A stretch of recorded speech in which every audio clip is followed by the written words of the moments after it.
Intercepted, then back. From Asia's largest news headquarters,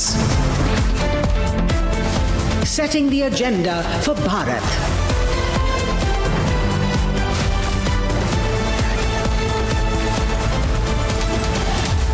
You're watching Republic.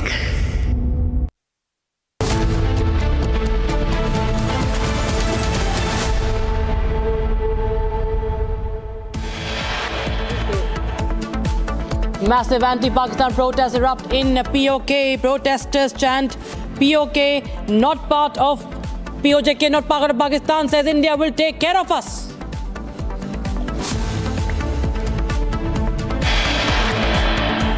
Pakistan minister threatens India over Indus water, says we will cut off those hands.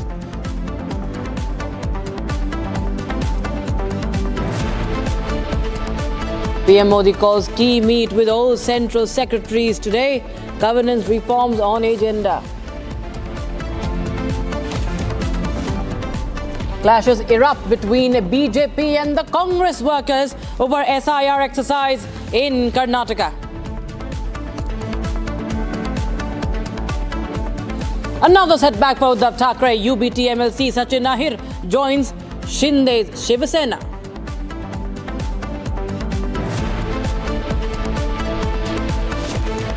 General Dheeraj Seth takes over as the new chief of the army staff.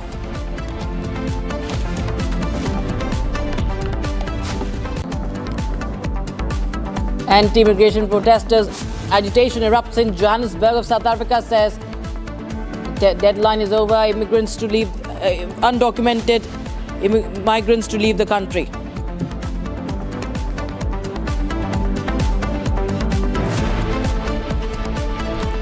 The 4-year-old falls in open Borewell, remains trapped for over 10 hours in Mbala. Rescue operations underway.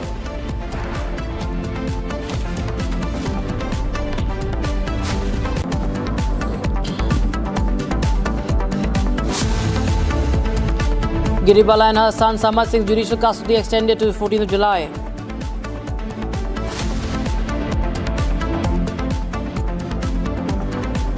A massive agitation outside Education Department in Hyderabad demanding curbs to school fee hikes.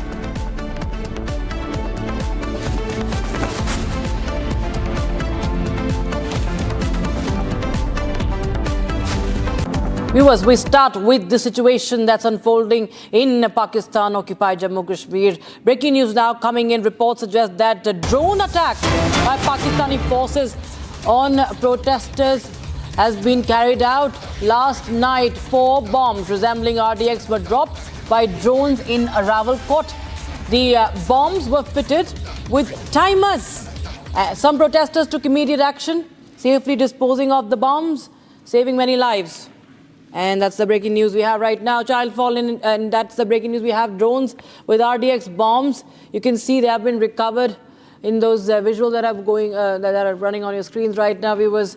This is from PoJK, because Pakistan has resorted to brute force earlier as well in the occupied region. Viewers, we've seen many a times how Pakistan has in fact unleashed terror over the protesters, over civilians.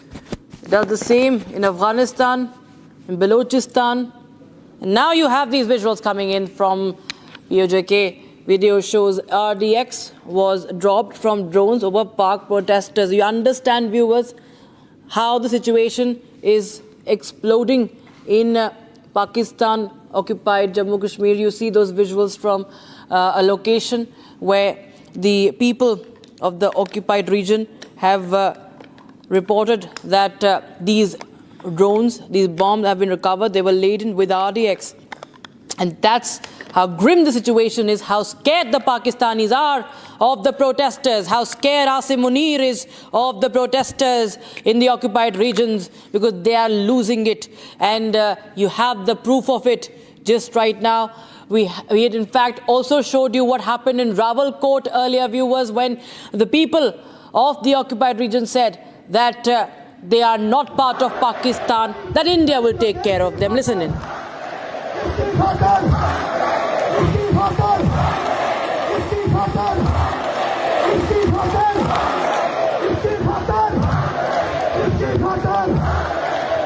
वहां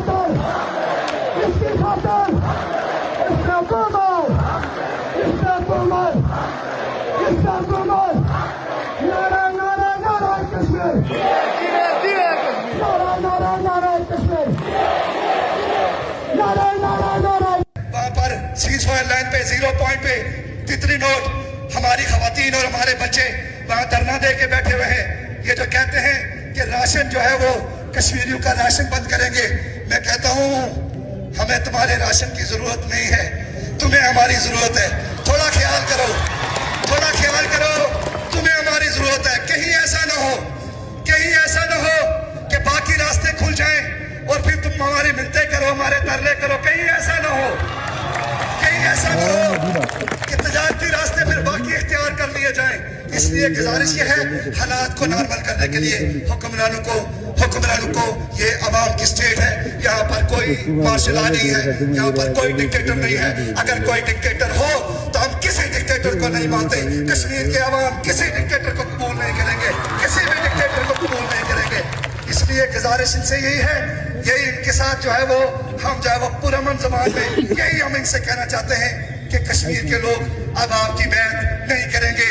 कश्मीर के लोग जो है वो कश्मीरियों को, इनकी हालत अजीब है, मीडिया पे बैठते हैं, किसी ने वो And that's a reality check for Pakistan viewers. Now we shift our focus to what's happening in Haryana, where the race against time has continued. Viewers' child has fallen into a 250-foot deep borewell in Ambala village, Dhanyoda. And a 4-year-old Nirvay Singh had come to the fields with his father to bring food to his grandfather. And now we see that the rescue operations have been underway for around 10 long hours. And you get this visual. We remove that first from Republic, please. NDRF, SDRF, Army is there on the spot. And this is a very, very young child who has been trapped in the Borewell now. And we are just going down, we're just going to that footage that shows the pipes that have been, ropes and pipes that are been inserted into that Borewell to get the boy out. And we'll try and connect with our reporters as to what is the latest update. In fact, we have the SDM's reaction also coming in on that. Listen in. Me and NDRF is here since 8:30 in the morning. We are doing the task. अभी pipes हमने मंगाई हैं, pipes fix करके I think 170 feet तक वो जा चुकी है नीचे. धीरे धीरे हम उन्हें fix कर रहे हैं and they are going down. We are trying to pull. जो बच्चा है वो इस तरीके से फंसा हुआ है तो हम उसे उसी तरीके से निकालने का प्रयास कर रहे हैं. प्रयास पूर्णतः जारी हैं. आप सभी से भी अनुरोध है सहयोग बना के रखें. That is it. अच्छा मैम, बच्चे को लोकेट कर दिया गया है? हाँ, बच्चा लोकेटेड है. बच्चा हमारा सुबह ही पता चल गया था, सुबह ही कैमरा उसमें डाल दिया गया था. Around 8 in the morning the camera was inside and we were able to see the child. जी मैम, उसके साथ साथ किसी तरह की बच्चे को मैम कोई मूवमेंट नजर आ रही है? I can't comment over that. अभी वो बच्चा पानी, क्योंकि बोरवेल है और थोड़ा वहाँ पे सीपेज है पानी का, तो I am not able to comment over that.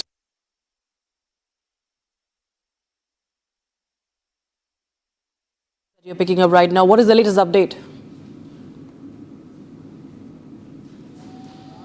If we talk about the rescue operation, the joint rescue operation is still going on. Let me show you the visuals also. Behind me, you can see that the NDRF team, the SDRF and the Indian Army, who are specialized in such operations, could be seen doing the rescue operation from the past 10 hours. This rescue operation is going on here in Ambala, where efforts are being made so that the child can be pulled up. From the past 10 hours, this operation still continues here in Ambala. If we talk about when we had a word with the SDM Ambala, she said that the pipes have been sent up to 170 feet into the borewell. Still efforts are being made that so that the pipes can be sent to the 250 feet deep, as in the borewell there is seepage also, water is there. So all efforts are being made so that the child can be pulled up. But when we had word with the experts, as it is going to be more than 10 hours of the rescue operation, water is there, the administration could be seen monitoring each and everything very minutely. But from the past hours, there is no movement. So the situation seems to be That's a quite very worrying sign. I just request you to please stay on with us, Lalit. I have with me former DGP Uttar Pradesh, Mr. Vikram Singh, on the phone line, sir. How do you assess this situation? Very, very grim situation. 250-foot, deep Borewell, a 4-year-old child, water seeping in, 10 hours long rescue operation. Extremely challenging and grim to say the least. And what the family and the child must be going through, it is an unmitigated nightmare. I do hope that the 10 hours bring success to the teams. I'm sure they're putting the best foot forward. But we have past experience of handling such situations, and there should have been an SOP by now so that we have fail-proof and fool-proof arrangements. 10 hours, and that too in very close to the national capital. I would have been very satisfied if the child could have been brought out safely in the first 60 minutes. But we lost the golden hour. Now to add to the misery and the concern, water seepage, the oxygen level, the mental trauma, I do hope, and my prayers and good wishes are with the child and the family, but I would say that the disaster management to take over as also the NDRF too. If they're not there, it's time that they indeed put the best equipment, the futuristic strategies, so that the child is brought out safely. Right, many thanks, Vikram Singh, for joining us with your reaction on that, viewers. So it's a race against time. Of course, as the former DGP just pointed out, that the golden hour has been lost. And of course, this is a very, very serious situation that we are looking at right now. My colleague Lalit is there, in fact, on ground, is bringing us more details. So, Lalit, you were just telling us that right now there are no signs of movement that have been reported in the latest, is it? Yeah, definitely. So there has been no sign. So that is the bad things which is coming into the information which is coming into us. But efforts are still being made. As being said by the experts also, initial time have been very crucial. But during that hours, when the local administration just reached the spot, as the incident is said to be early in the morning around 6:30 a.m. when the family has come into the fields. The child that time was playing here near that area when he accidentally slipped into the 250 feet deep borewell, and after that efforts were being made to pull him out. But around 8, when we had a word with the SDM, she said that by 8 the cameras were already there. They could easily find the exact location where the child was. But water has been there in that borewell. Apart from that, the weather this time is quite humid, so the borewell is just 9 inch in width. So these are the challenges which the rescue team is right now facing. But still, the rescue operation continues here in the village of Ambala district. It is going to be 10 hours.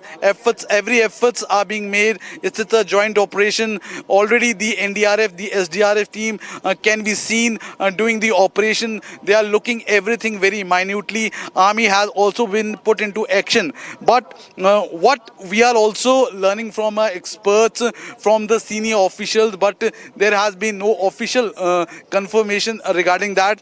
As it has going to be more than 10 hours, the situation seems to be quite grim and challenging. But still efforts are being made as the pipes has been put through the borewell, through that canal, so that the child can be pulled up through the pulley which they have been which the pulley has been sent to the borewell. But till now no success has been found. Efforts are still being made, and we are also waiting and praying for the God that some miracle and some good news come out as all the efforts get a good result in the Live end. visuals brought to you by my colleague Lalit from Ambala, and we have been joined by ex-IPS officer Yashovardhan Azad. Sir, this in fact brings back the memories of what happened in 2006 in Kurukshetra, not very far from the village here in Ambala, sir, where where this 4-year-old boy is right now waiting for rescue. A 4-year-old boy. Something similar had happened back in 2026, as long as 2 decades ago, sir. But things haven't changed. That time it was a miracle. That was around 48-50 hour long, long operation that had, that been undertaken. There was a parallel shaft that was also created. There were a lot of measures that were taking place. In this case, if you could assess, sir, what can be done? What are the chances, sir?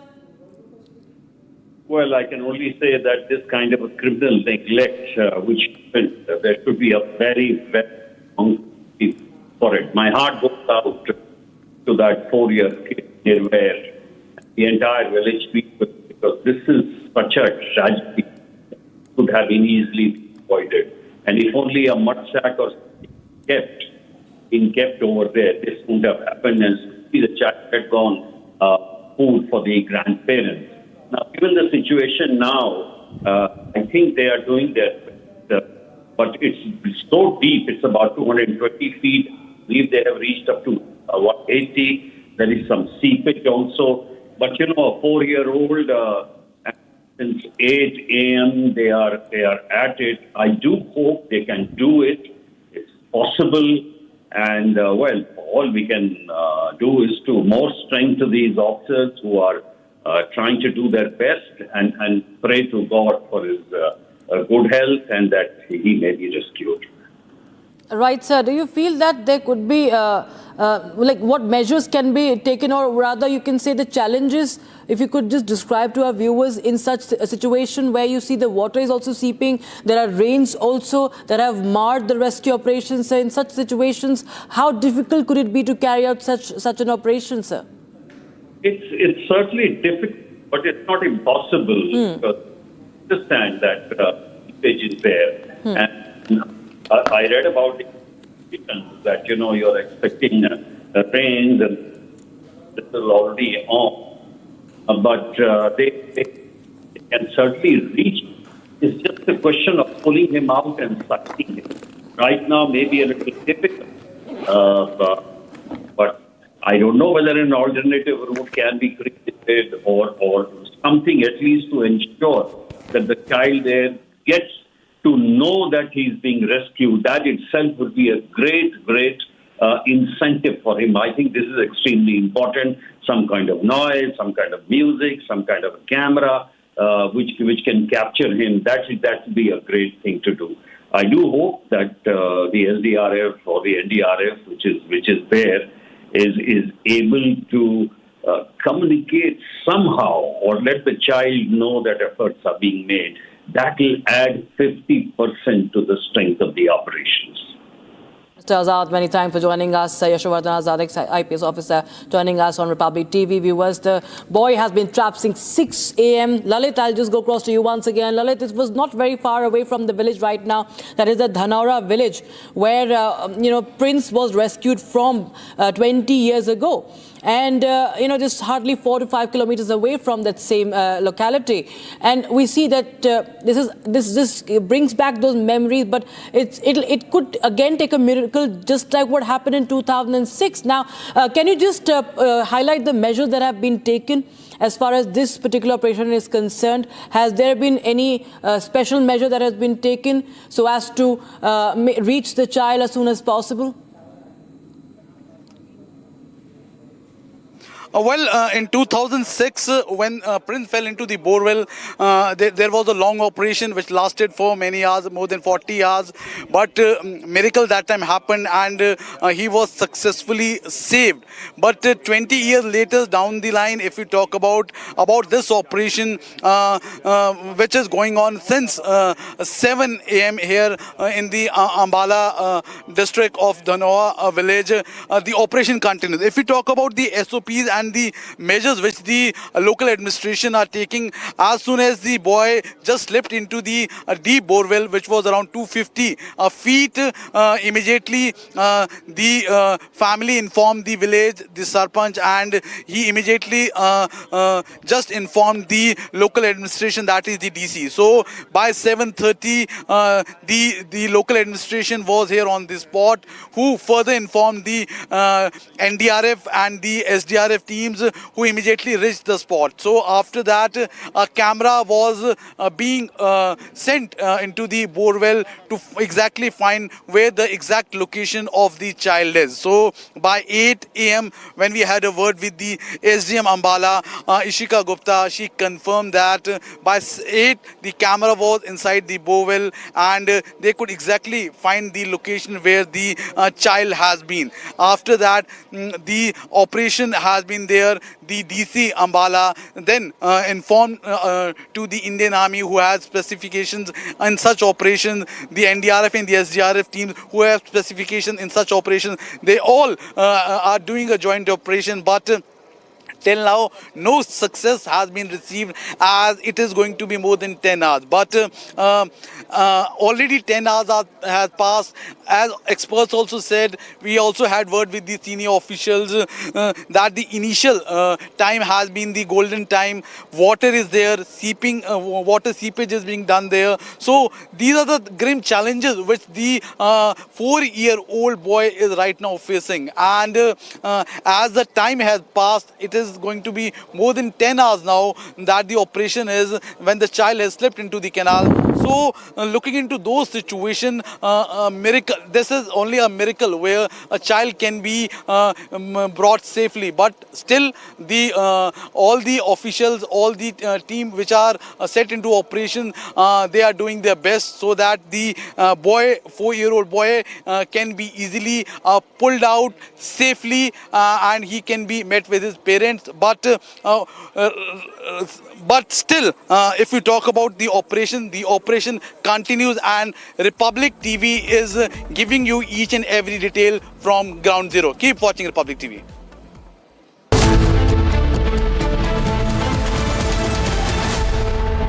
Pure सूजी pasta उबालो मिलाओ और खाओ 8 minute में तैयार क्या taste है सबका राजा pure masala Amity has been ranked India's #1 not-for-profit private university for 11th year, with top 10 ranked institutions in management, engineering, biotech, law, masscom, telecom, hospitality, fashion and more. Yet another top ranking for Amity University. चमकी चाट से क्या बना है sandwich लस्सी और छाछ हर घूंट में चमकी चाट अब बताओ स्वाद आया असली स्वाद सिर्फ चमकी चाट थोड़े में ज्यादा स्वाद यही तो है इसकी खास बात। वाओ मामा क्या स्वाद है। अरे मेरे राजा रानी इस घर में कुछ है जो टूटता नहीं। ये पिलर कभी नहीं टूटेगा। रुंगटा स्टील टीएमटी से बना। रुंगटा नहीं तो घर स्ट्रॉन्ग नहीं। रुंगटा स्टील टीएमटी बाद एकदम solid.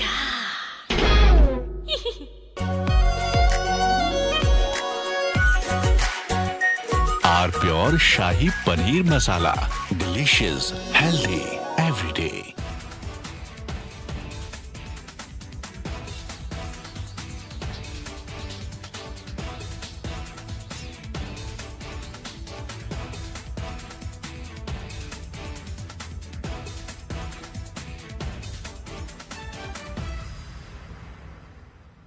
Ladies and gentlemen, yesterday I said that Bhagwant Mann's problem is that in the process of covering up one lie, he is lying a second time. So to cover 2 lies, he lies a third time and a fourth time. And now he's in a big trap. He is doing everything possible to save his job. But it's going to become more and more difficult for him. Plus, I think he has some very foolish advisors. You see, this controversy is about a younger Bhagwant Mann. He's about 52 years now, 52 or 53. And the video apparently goes back to the time he was 39 years old. This is a video he's released. Let me first show you the other video, the controversial video.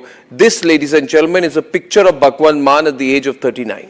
And visibly, over the last 13 years, he's aged. There's nothing wrong with that. We all age. But there's a distinct difference in facial appearance.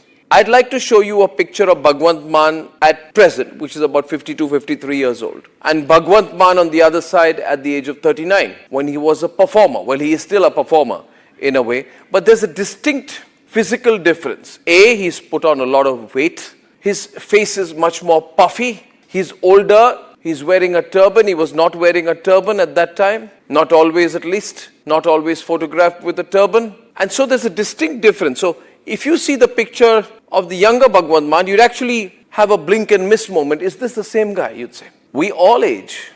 But some people, their appearance changes distinctly between 12 to 13 years. They're almost unrecognizable. And Bhagwant Mann is, fortunately or unfortunately, among those people. Now, what Bhagwant Mann is trying to say is, the guy you see in the pictures, in the sacrilege video, is not me. And he's banking on the fact that he looks different now. Now look at the picture on the left-hand side, the younger Bhagwant Mann. And look at the pictures on the right-hand side, which is the sacrilege video of 2014, 13 years back, of a younger Bhagwant Mann. And now they look much more similar, don't they? In fact, the more you go close up, you'll find it's probably the same guy. Now, Bhagwant Mann's argument can be privately to some people that if I did something sacrilegious 13 years back, why is it being picked up now? His detractors say it doesn't matter. You did something very bad. Now, to cover himself up, I'll go to the second set of pictures now, which will be of the first original video and the video he's released. In the first original video, Bhagwant Mann is seen doing something terrible, disrespectful, and sprinkling alcohol on pictures of Sikh gurus. And that's the original video. Today, for some strange reason, Bhagwant Mann has come out with his own video. And God knows where he's got this actor from. It seems he's got an actor who's shown in doing some of the same kind of things. And then he's saying that this person in the video is not me. Hello, wake up, Bhagwant Mann, wake up. This is your own video. You made this video. This is the stupidest thing anyone can do. To hire an actor, try to recreate the original visual, which you deny, and claim that the visual in the video which you have made is not you. Of course it's not you. Bhagwant Mann, let's not be foolish here. You got an actor to do this. And now you're saying the actor has a silicone gel put on him. But where the hell did this video come from, Bhagwant Mann? Are you stinging yourself? Are you being so foolish, so stupid that you've done a sting operation on yourself? Or is it that you hired an actor, Bhagwant Mann, that you hired an actor to do this enactment to deny it was you? Ladies and gentlemen, I'm sorry if the Chief Minister is watching. I want to tell him, you are in a trap of your own making. You're not going to come out of this. You have released 2 videos today to torpedo the cover-up story that has come out of a Haryana police investigation that found that Bhagwant Mann sent the Punjab police to manufacture certain forensic reports to help himself. Unfortunately for Bhagwant Mann, because these kind of pictures have now come out, you can put these silicone masks, make somebody look like somebody else. It's like a Hollywood trick. Did someone tell Bhagwant Mann that I'll pull out a Hollywood stunt to help you? And I want to ask Bhagwant Mann, why the hell have you put out some own videos of yourself? Who does that? You deny that the original video is not you, it's fine, then we'll debate that. But why the hell?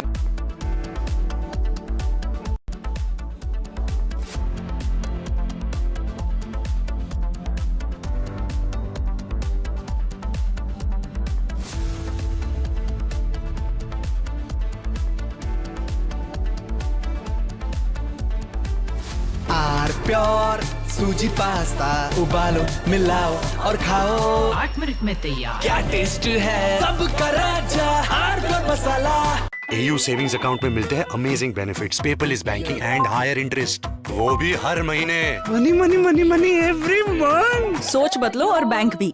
चमकी चाट से क्या बना है? Sandwich, लस्सी और छाछ और हर घूंट में चमकी चाट। ड्राई फ्रूट और दही बड़े। चमकी चाट से स्वाद बढ़े। असली स्वाद सिर्फ चमकी चाट। थोड़े में ज्यादा स्वाद, यही तो है इसकी खास बात। वाओ मामा, क्या स्वाद है? अरे मेरे राजा, राजा और मसाला।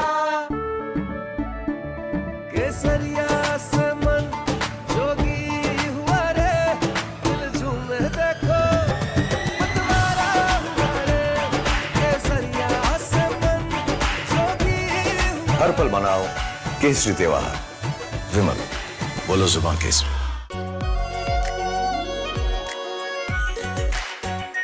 Our pure shahi paneer masala, delicious, healthy everyday.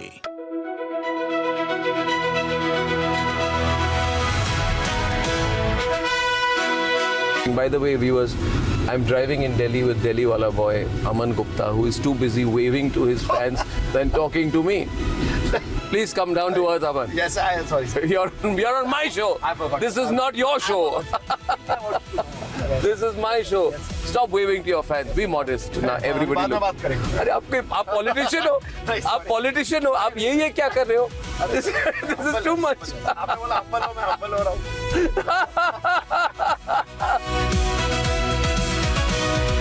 You became very famous during Balika Badhu. At that time, there was a huge amount of fame and focus, right? There was. People must be writing about you. The paparazzi would have written about you. There were no paparazzis at that time. You're not that old. Don't No, I mean it. There were no paparazzi. You were no paparazzi at that time. There were no paparazzis. This has happened now? There was no Viral Bayani then? Back then, it was just, What do you mean back then? No, if you keep talking, I'm over a decade older to you. If you keep saying back then I'll stop driving the car here. No, I'm sorry. I don't mean... What am I then? Back then.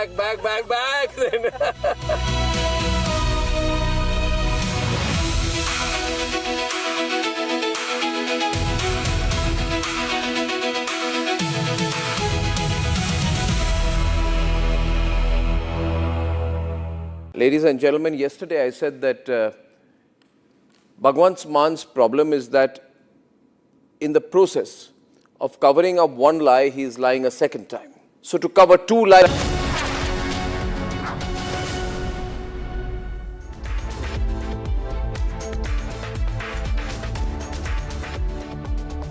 Welcome back, friends, to this edition of our Global.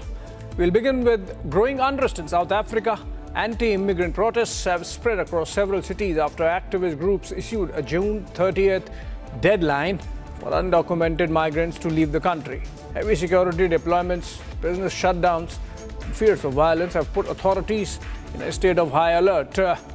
Next, we turn to Pakistan-occupied Kashmir, where thousands of protesters have gathered in Rawalakot along the line of control, openly challenging Islamabad's authority. Demonstrators, essentially Kashmiris, are demanding political rights, economic justice and greater autonomy, deepening pressure on Pakistan's administration in the region, even suggesting, if not Pakistan, they can look to India. And then after that, we will focus on the latest twist in US-Iran relations. Conflicting claims have emerged over a possible meeting in Doha, with President Donald Trump asserting that Iran sought fresh talks, while Tehran has denied that any negotiations with Washington are scheduled. Let's begin with the headlines.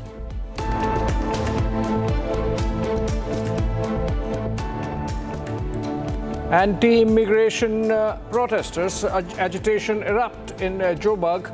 The protesters say June 30 deadline for immigrants is to leave the country. A massive anti-Pakistan protest erupt in Pak-occupied Jammu and Kashmir. Protesters chant PoK not part of Pakistan slogans, say India will take care. Pakistan minister threatens India over Indus water, says we will cut off those hands that do not allow our water to come in.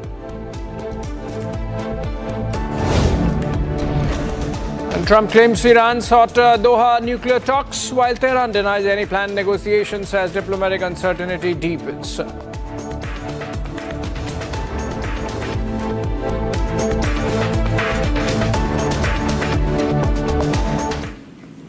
All right, let's begin. Anti-immigrant protests have erupted across South Africa as tensions boil over the June 30 ultimatum issued by activist groups for undocumented migrants to leave the country. Streets turned tense as demonstrators gathered and security forces moved in to contain unrest amid fears of violence and looting. Businesses shut down, transport stalled, and many foreign nationals stayed indoors or fled as the situation escalated across major cities. Here are the details.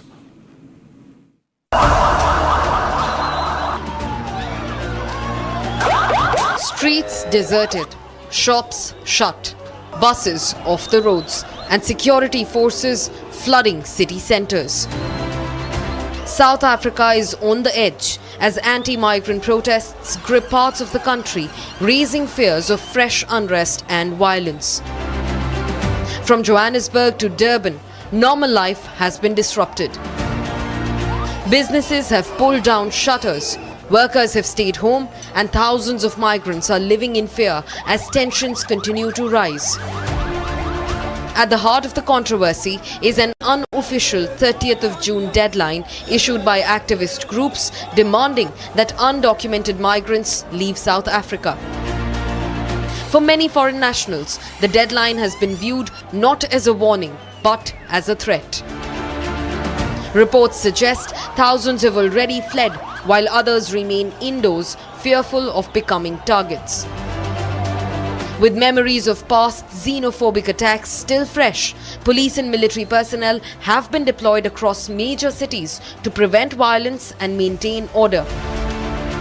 The protests reflect deeper frustrations over unemployment, crime and public services, issues that have long fueled anger towards migrant communities in Africa's most industrialized nation. In Durban, scenes of uncertainty unfolded as several foreign nationals were reportedly forced from their homes, with landlords fearing their properties could become targets of vandalism or attacks. Amid the growing tension, President Cyril Ramaphosa has appealed for calm, acknowledging concerns over illegal immigration while warning against threats, intimidation and vigilantism. South Africa has witnessed deadly anti-foreigner violence before, as previous waves of xenophobic unrest left communities shattered and strained the country's image as a champion of human rights and African unity. As protesters take to the streets and security forces remain on high alert, authorities are racing to ensure that frustration does not once again spill over into violence, while the nation watches anxiously to see what the coming hours may bring.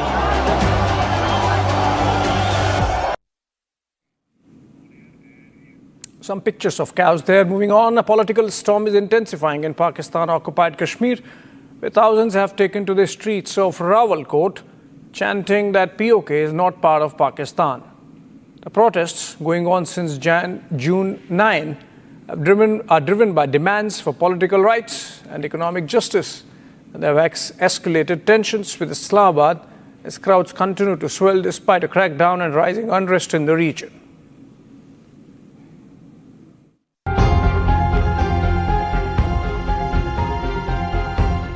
A political storm is brewing in Pakistan-occupied Kashmir, and this time the slogans are striking at center of Islamabad's narrative. Thousands have poured into the streets of Rawalakot, stating that PoK is not a part of Pakistan.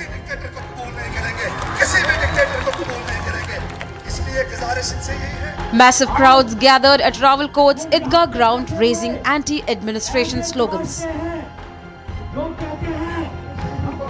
Protesters openly challenged Pakistan's control over the territory, demanding greater political rights, economic justice, and an end to what they describe as decades of neglect and exploitation. Protest leaders warned that continued economic blockades and resource shortages could trigger a larger movement against Islamabad's administration in the region. यहाँ पर कोई martial law नहीं है, यहाँ पर कोई dictator नहीं है। अगर कोई डिक्टेटर हो तो हम किसी डिक्टेटर को नहीं मानते। कश्मीर के अवाम किसी डिक्टेटर को कबूल नहीं करेंगे, किसी भी डिक्टेटर को कबूल नहीं करेंगे। इसलिए गुजारिश इनसे यही है, यही इनके साथ जो है वो हम जो है वो पुरअमन ज़बान में यही हम इनसे कहना चाहते हैं कि कश्मीर के लोग अब आपकी बैत नहीं करेंगे। कश्मीर के लोग जो है वो कश्मीरियों को, इनकी हालत अजीब है। मीडिया पे बैठते हैं, किसी ने वो बंदर के हाथ में माचिस दी थी, उसने सब चीजों को आग लगा दी थी। इन्होंने इनके हाथ में किसी ने मोबाइल दे दिया, ट्विटर दे दिया। जो उठता है कहता है कश्मीरी जो है वो पहले वफादारी करते हैं। कश्मीर पाकिस्तान का हिस्सा नहीं है, कश्मीर पाकिस्तान की रियासत का हिस्सा नहीं है। ये पाकिस्तान का हमसे वफादारी नहीं, तुम पाकिस्तान के उन मेहनत कशू मजदूरों से वफादारी करो जिन्होंने तुम्हें मुंतखब भी नहीं किया हुआ और फिर भी तुम उनके सरों पर बैठे हुए हो। The unrest follows weeks of tensions across PoK, where earlier protests and clashes between demonstrators and security forces left several people dead and many others injured. Islamabad's decision to crack down on protest groups and impose restrictions has only intensified public anger, with fresh gatherings and now drawing thousands onto the streets. As the crowds grow larger and the slogans become louder, Pakistan now faces difficult questions from the very territory it claims to represent. Staying on Pakistan, even as unrest simmers in the Pak-occupied Jammu and Kashmir, Islamabad is threatening India. Pakistan's climate change minister issued a direct threat to New Delhi, saying that they would physically chop off hands of anyone interfering with upstream flows of the Indus River. Facing severe domestic water mismanagement, Pakistan is now attempting to weaponize words against New Delhi's non-negotiable stance on cross-border terror and the keeping in abeyance of the Indus Waters Treaty. दुनिया क्या कहे, हमारी बात छोड़ दें, आप छोड़ दें ये बात कि मैं क्या कह रहा हूं, ये मिनिस्टर साहब क्या कह रहे हैं। हम तो खैर अपने हक के लिए हम तो ऐलान कर चुके हैं कि जो हमारे पानी पे हाथ डालेगा हम वो हाथ ही काट देंगे। और सिर्फ ऐलान नहीं कर चुके, 2 मरतबा 1-1.5 साल में दिखा चुके हैं कि अगर किसी ने हाथ डाला तो हम हाथ काट देंगे। दुनिया क्या कहे, हमारी बात छोड़ दें, आप छोड़ दें ये बात कि मैं क्या कह रहा हूं, ये मिनिस्टर साहब क्या कह रहे हैं। हम तो खैर अपने हक के लिए हम तो ऐलान कर चुके हैं कि जो हमारे पानी पे हाथ डालेगा हम वो हाथ ही काट देंगे। और सिर्फ ऐलान नहीं कर चुके, 2 मरतबा 1-1.5 साल में दिखा चुके हैं कि अगर किसी ने हाथ डाला तो हम हाथ काट देंगे। Right, fresh diplomatic uncertainty has emerged over possible US-Iran talks in Doha. While the US President Trump claims Iran requested a meeting on its nuclear program, even rushing Steve Witkoff to Qatar, Tehran has flatly denied that any negotiations with Washington are scheduled. The conflicting claims come even as technical discussions continue under international mediation. Uncertainty prevails in the Middle East.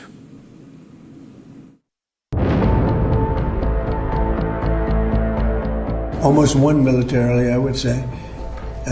And it's really very simple. It's the denuclearization of Iran. We don't want them to have a nuclear weapon, and they're not going to have a nuclear weapon. They've agreed to that, in all fairness.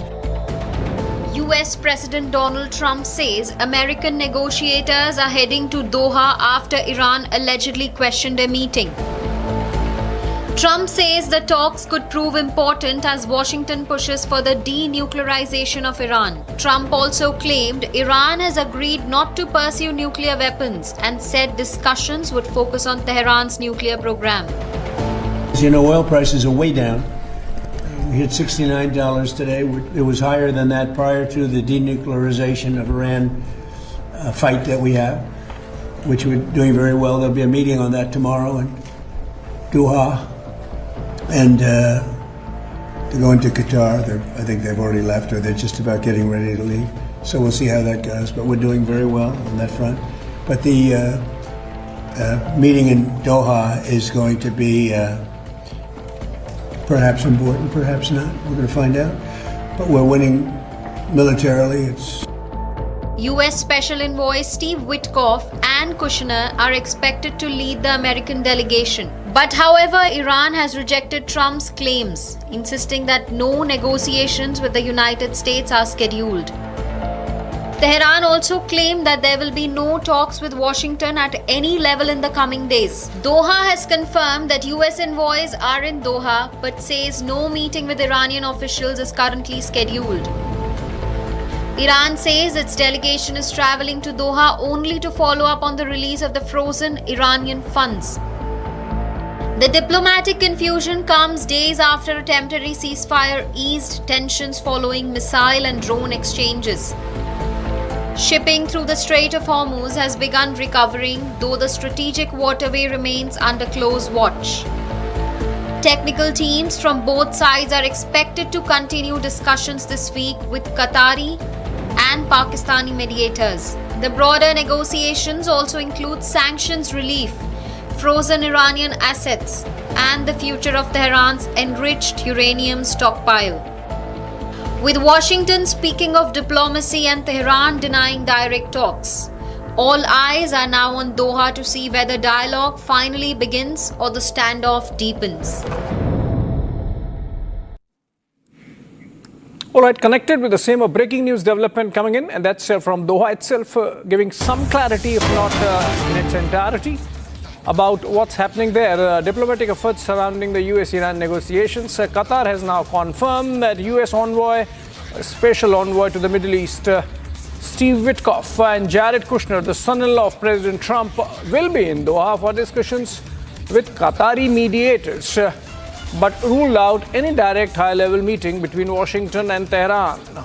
Doha has also denied reports that $6 billion in frozen Iranian funds have been transferred to Tehran, which Tehran had claimed was happening, which means that there is an element of half-truth when Trump says that talks are happening in Doha, but the talks are not happening with the Iranians. Talks are happening with the Qataris, who might relay whatever happens there to Tehran, and that seems to be the clear picture as of now, insofar as the Iranian US talks are concerned, essentially via media being found out, and Qatar mediating now, just like Oman had done earlier, or in between Pakistan, but no direct talks whatsoever between the two sides is the confirmation coming in.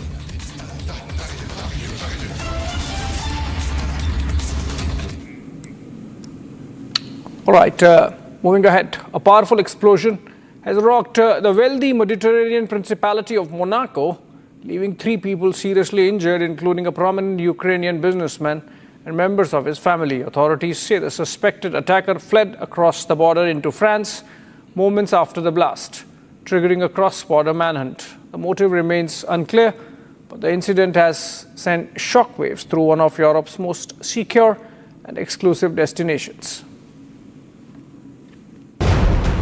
An explosion in the heart of Monaco has shattered the claim of the tiny luxury principality, leaving 3 people seriously injured and sparking an international manhunt.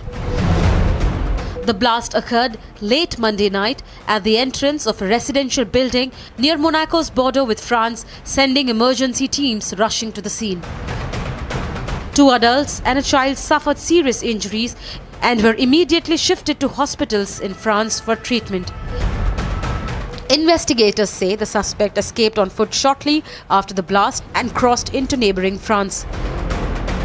Monaco's ruler, Prince Albert II, condemned the incident, describing it as an odious act and assuring that all security services have been mobilized to protect residents. For now, Monaco remains on high alert as authorities race to solve a case that has shaken the principality's image of security and exclusivity. An Israeli airstrike has destroyed dozens of tents sheltering displaced Palestinian families in southern Gaza, setting makeshift shelters on fire and forcing families, including women, children and disabled people, to spend the night in the open. The strike was part of a series of attacks across central and southern Gaza that killed at least 8 people. Displaced residents describe a humanitarian disaster, saying they received warning calls shortly before the strike, but still lost their shelters as flames engulfed the camp.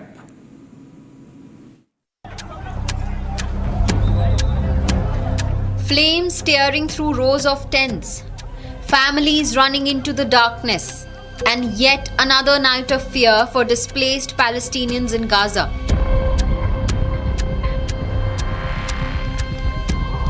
An Israeli airstrike ripped through a crowded tent settlement in the Muvasi area near Khan Yunis, reducing shelters to ashes and leaving dozens of families without a roof over their heads. Women, children, the elderly and people with disabilities were among those forced to flee as fire spread through the camp moments after the strike. Residents say they had barely escaped when the bombardment began, leaving behind the few belongings they had managed to rebuild after months of displacement. اتصل امبارح جيش الدفاع علينا المنطقة هذا تكلم قال ارفع ايدك فوق في الجوال رفع يدك قال المنطقة هذه انتم واقفين فيها كلها تخفي تاما خلينا ربع ساعة طلعنا اطفالنا من المخيم ونسواننا والعجايز والكبار كبار السن وختياري وعندنا معاقين في المخيم برضه وعندنا اطفال وعجايز ومسنين دوبنا طلعوا دوبنا وصلنا بير زنون قلنا 400 متر شرق وعبير زنون دوبنا وصلنا المسافه اللي قلنا عنها اجت الحرب وضربت المكان كارثه انسانيه انا خيمتي وخيمه اولادي واطفالي راحت كلها. The strike was one of the several reported across Gaza, where violence has continued despite efforts to maintain a fragile ceasefire. احنا طلعنا من دمار لدمار ثاني، طلعنا من الصفر اصلا من نفس السنه وقفنا على رجلينا جبنا فراشنا جديد، كل غراضنا جديد شراي كل جديد، خيامنا ما شهرين شهرين شراي ايام المطر كلها راحت بالمنخفضات، وجرينا الحمد لله وقفنا على رجلينا، شو وقف اطلاق النار هذا؟ وين اطلاق النار بيقولوا عنه؟ وين العرب طلعوا علينا في يوم كاس العالم تفرجوا علينا؟ وين العرب؟ تفرجوا علينا احنا بنموت كل يوم كل ثانيه، ولا طول الليل هجتوا في الشوارع ما نام الليل كله ما ناموا بيصرخوا طول الليل بيصيحوا. ايش اطلاق النار وقفوا عنه بيحكوا عنه هذا اطلاق النار حرام عليهم بحسوا فينا، بدناش منهم حاجه يصير يبعدوا اليهود عنا والحرب عنا والقصف. Health officials in Gaza say civilian casualties continue to rise, with women and children accounting for a significant share of those killed in recent months. As the smoke clears over another shattered camp, families are once again left searching for shelter and wondering where they can go next.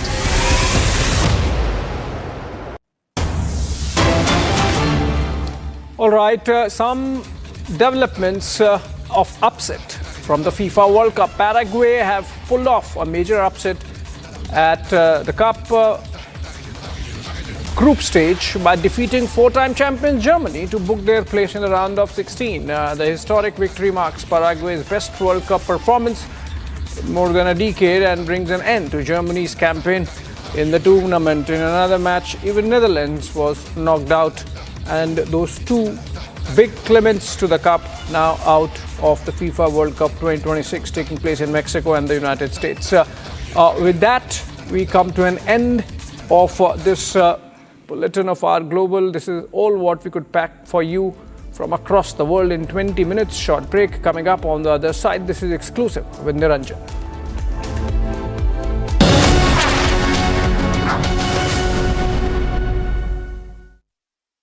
Co-powered by Crystal Crop Protection. देश का किसान, देश का hero.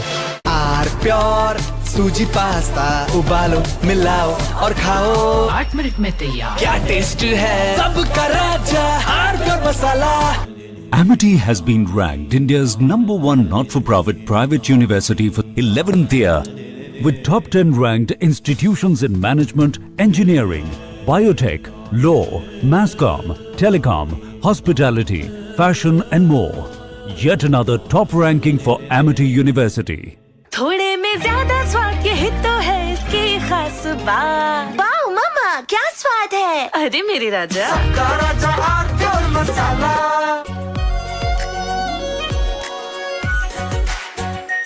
Are pure shahi paneer masala. Delicious, healthy, everyday. केसरिया से मन जोगी हुआ रे दिल झूमे देखो.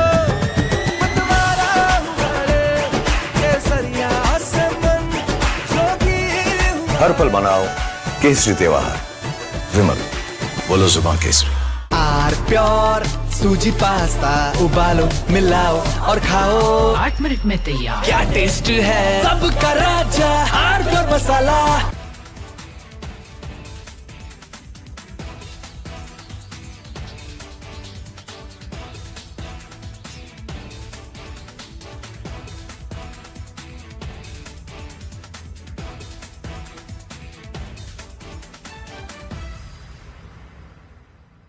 Ladies and gentlemen, yesterday I said that Bhagwant Mann's problem is that in the process of covering up one lie, he is lying a second time.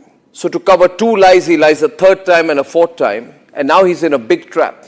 He is doing everything possible to save his job, but it's going to become more and more difficult for him. Plus, I think he has some very foolish advisors. You see, this controversy is about a younger Bhagwant Mann. He's about 52 years now, 52 or 53. And the video apparently goes back to the time he was 39 years old. This is a video he's released. Let me first show you the other video, the controversial video. This, ladies and gentlemen, is a picture of Bhagwant Mann at the age of 39. And visibly, over the last 13 years, he's aged. There's nothing wrong with that. We all age. But there's a distinct difference in facial appearance. I'd like to show you a picture of Bhagwant Mann at present, which is about 52, 53 years old. And Bhagwant Mann on the other side at the age of 39, when he was a performer. Well, he is still a performer in a way, but there's a distinct physical difference. A, he's put on a lot of weight. His face is much more puffy. He's older. He's wearing a turban. He was not wearing a turban at that time. Not always, at least. Not always photographed with a turban. And so there's a distinct difference. So if you see the picture of the younger Bhagwant Mann, you'd actually have a blink and miss moment. Is this the same guy, you'd say? We all age, but some people, their appearance changes distinctly between 12 to 13 years. They're almost unrecognizable. And Bhagwant Mann is, fortunately or unfortunately, among those people. Now, what Bhagwant Mann is trying to say is, the guy you see in the pictures, in the sacrilege video, is not me. And he's banking on the fact that he looks different now. Now look at the picture on the left-hand side, the younger Bhagwant Mann. And look at the pictures on the right-hand side, which is the sacrilege video of 2014, 13 years back, of a younger Bhagwant Mann. And now they look much more similar, don't they? In fact, the more you go close up, you'll find it's probably the same guy.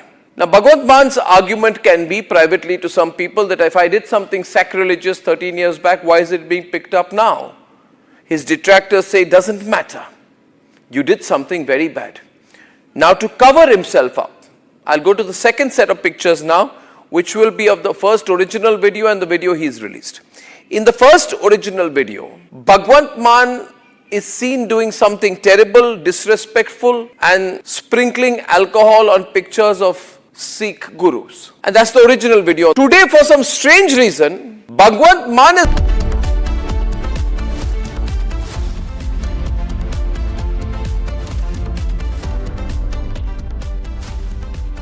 Co-powered by Crystal Crop Protection, देश का किसान, देश का hero. थोड़े में ज्यादा स्वाद ये तो है इसकी खास बात. वाओ मामा, क्या स्वाद है? अरे मेरे राजा. AU करंट अकाउंट के साथ मिलता है free UPI QR overdraft facility और एक ही ऐप से बैंक के सारे काम. AU सोच बदलो और बैंक भी.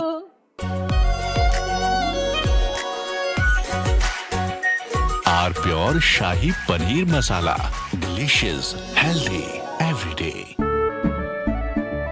केसरिया से मन जोगी हुआ रे, दिल झूमे देखो मतवारा हुआ रे. केसरिया से मन जोगी हुआ. हर पल मनाओ केसरी त्योहार. विमल, बोलो जुबान केसरी. आर प्योर सूजी पास्ता उबालो, मिलाओ और खाओ. 8 मिनट में तैयार. क्या टेस्ट है सबका राजा, R pure masala.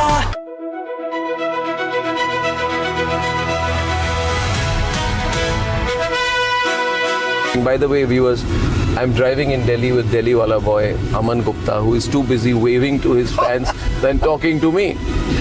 Please come down to earth, Aman. Yes, I am sorry. You're on my show. I forgot. This is not your show. This is my show.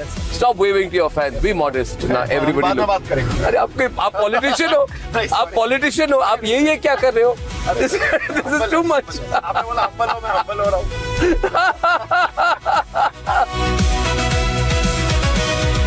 You became very famous during Balika Badhu. At that time, there was a huge amount of fame and focus, right? There was. People must be writing about you. The paparazzi would have written about you. There were no paparazzis at that time. You're not that old. Don't No, I mean it. There were no paparazzi. You were no paparazzi at that time. There were no paparazzis. This has happened now?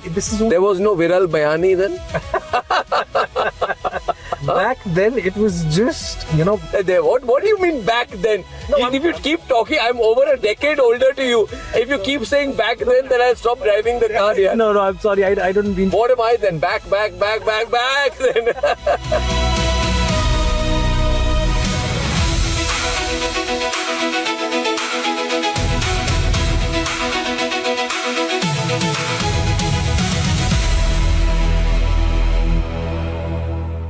Ladies and gentlemen, yesterday I said that Bhagwant Mann's problem is that in the process of covering up one lie, he is lying a second time. So to cover two lies, he lies a third time and a fourth time. And now he's in a big trap. He is doing everything possible to save his job. But it's going to become more and more difficult for him. Plus, I think he has some very foolish advisors. You see, this controversy is about a younger Bhagwant Mann. He's about 52 years now, 52 or 53. And the video apparently goes back to the time he was 39 years old. This is a video he's released. Let me first show you the other video, the controversial video. This, ladies and gentlemen, is a picture of Bhagwant Mann at the age of 39. And visibly, over the last 13 years, he's aged. There's nothing wrong with that. We all age.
From Asia's largest news headquarters,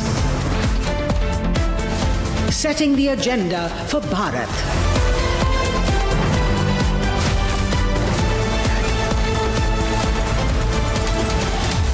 You're watching Republic.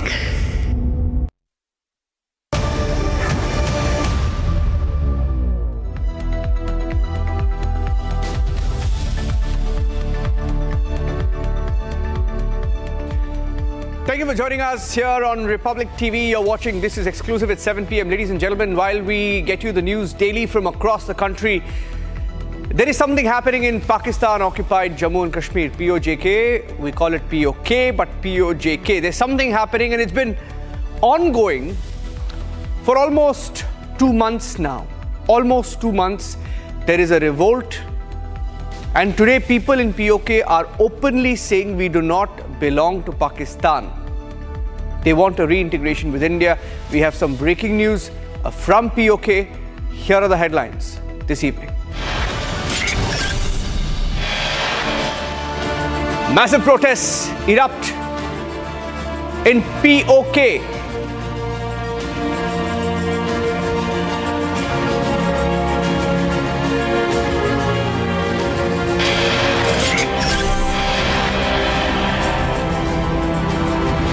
Protesters say that POK is not part of Pakistan. They add that India will take care of them.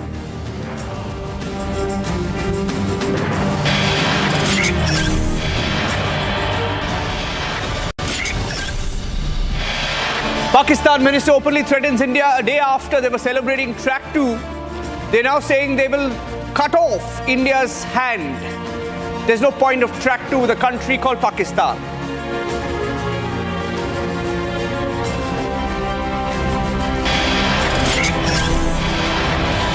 Prime Minister holds a key meeting on reforms and ease of doing business with secretaries of different ministries in the national capital.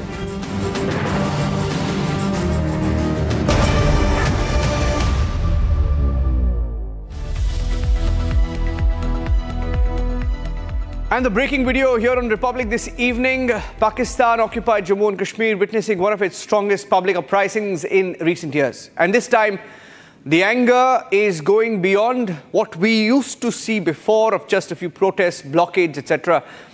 There is a huge political challenge for the Pakistan government. Now, these protests that have been ongoing, they've escalated with the people of POK now saying openly in protest that POK does not belong to Pakistan. They're saying PoK is not a part of Pakistan, and if Pakistan can't take care of them, that India will come in and take care of them. Now, these slogans are being openly chanted in Pakistan as of this minute. Take a look at the breaking video first up. This is the video that came into our newsrooms today. वहां पर cease fire line पे 0 point पे तितली note हमारी खवातीन और हमारे बच्चे वहां धरना दे के बैठे हुए हैं। ये जो कहते हैं कि राशन जो है वो कश्मीरियों का राशन बंद करेंगे, मैं कहता हूं हमें तुम्हारे राशन की जरूरत नहीं है, तुम्हें हमारी जरूरत है। थोड़ा ख्याल करो, थोड़ा ख्याल करो, तुम्हें हमारी जरूरत है। कहीं ऐसा न हो कि बाकी रास्ते खुल जाएं और फिर तुम हमारी मिन्नतें करो, हमारे तरले करो। कहीं ऐसा न हो कि तजारती रास्ते फिर बाकी इख्तियार कर लिए जाएं। इसलिए गुजारिश ये है, हालात को नॉर्मल करने के लिए हुक्मरानों को ये अवाम की स्टेट है, यहाँ पर कोई मार्शल लॉ नहीं है, यहाँ पर कोई डिक्टेटर नहीं है। अगर कोई डिक्टेटर हो तो हम किसी डिक्टेटर को नहीं मानते। कश्मीर के अवाम किसी डिक्टेटर को कबूल नहीं करेंगे, किसी भी डिक्टेटर को कबूल नहीं करेंगे। इसलिए गुजारिश इनसे यही है, यही इनके साथ जो है वो हम जो है वो पुरअमन ज़बान में यही हम इनसे कहना चाहते हैं कि कश्मीर के लोग अब आपकी बैत नहीं करेंगे। कश्मीर के लोग जो है वो कश्मीरियों को, इनकी हालत अजीब है। मीडिया पे बैठते हैं, किसी ने वो बंदर के हाथ में माचिस दी थी, उसने सब चीजों को आग लगा दी थी। इन्होंने इनके हाथ में किसी ने मोबाइल दे दिया, ट्विटर दे दिया, जो उठता है कहता है कश्मीरी जो है वो पहले वफादारी करते हैं। कश्मीर पाकिस्तान का हिस्सा नहीं है, कश्मीर पाकिस्तान की रियासत का हिस्सा नहीं है। हमसे वफादारी नहीं, तुम पाकिस्तान के उन मेहनत कशों मजदूरों से वफादारी करो जिन्होंने तुम्हें मुफ्त की भी नहीं किया हुआ और फिर भी तुम उनके सरों पर बैठे हुए हो। उनसे वफादारी का जो तरीका कार बनाओ। वहाँ लोगों को रोजगार दो, लोगों को इंसाफ दो, लोगों को तालीम दो, लोगों को वहाँ पर जिंदगी दो, एक जो है वो बाइज्जत जिंदगी वहाँ पर कोशिश करके लोगों को दो। And ladies and gentlemen, the way Pakistan has been treating the people of PoK, you had videos of Pakistani army, Pakistani Rangers shooting at these protesters. Now, these are civilians in PoK who've been asking for their basic rights, for relief, for support, for economic backing. They've been shot at point blank, and the latest video that we have, and that's another breaking news update right now, Pakistani drones have been seen dropping RDX. These are packets of RDX, it's a Republic exclusive. We had videos coming from PoK of Pakistani drones bombing RDX from the skies. RDX dropped from the skies onto people, onto protesters. That is the kind of brutality that the people of PoK have had to endure.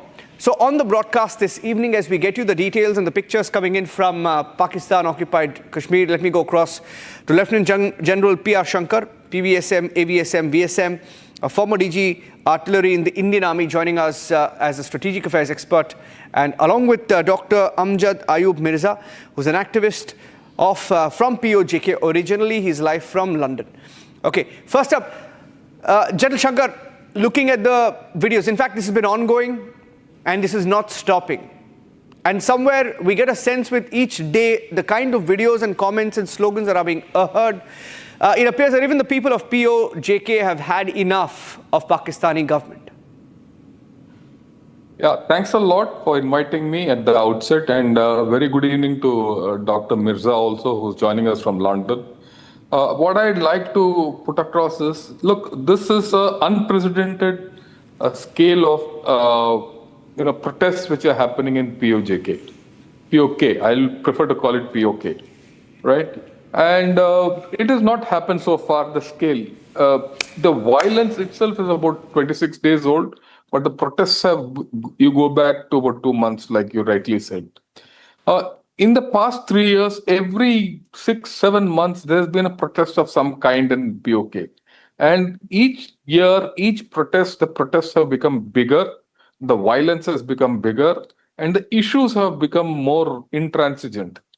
The people of PoK want fundamental things like Sadak Pani Bijli, which the government of Pakistan is unable to provide.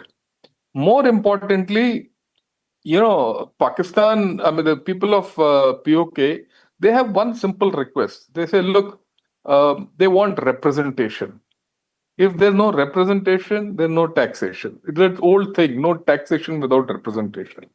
And they don't have representation because POK is governed directly by the Prime Minister and the Pakistan Parliament and Pakistan government. There's no, they don't have any recourse to law, anything in Supreme Court or their legal system.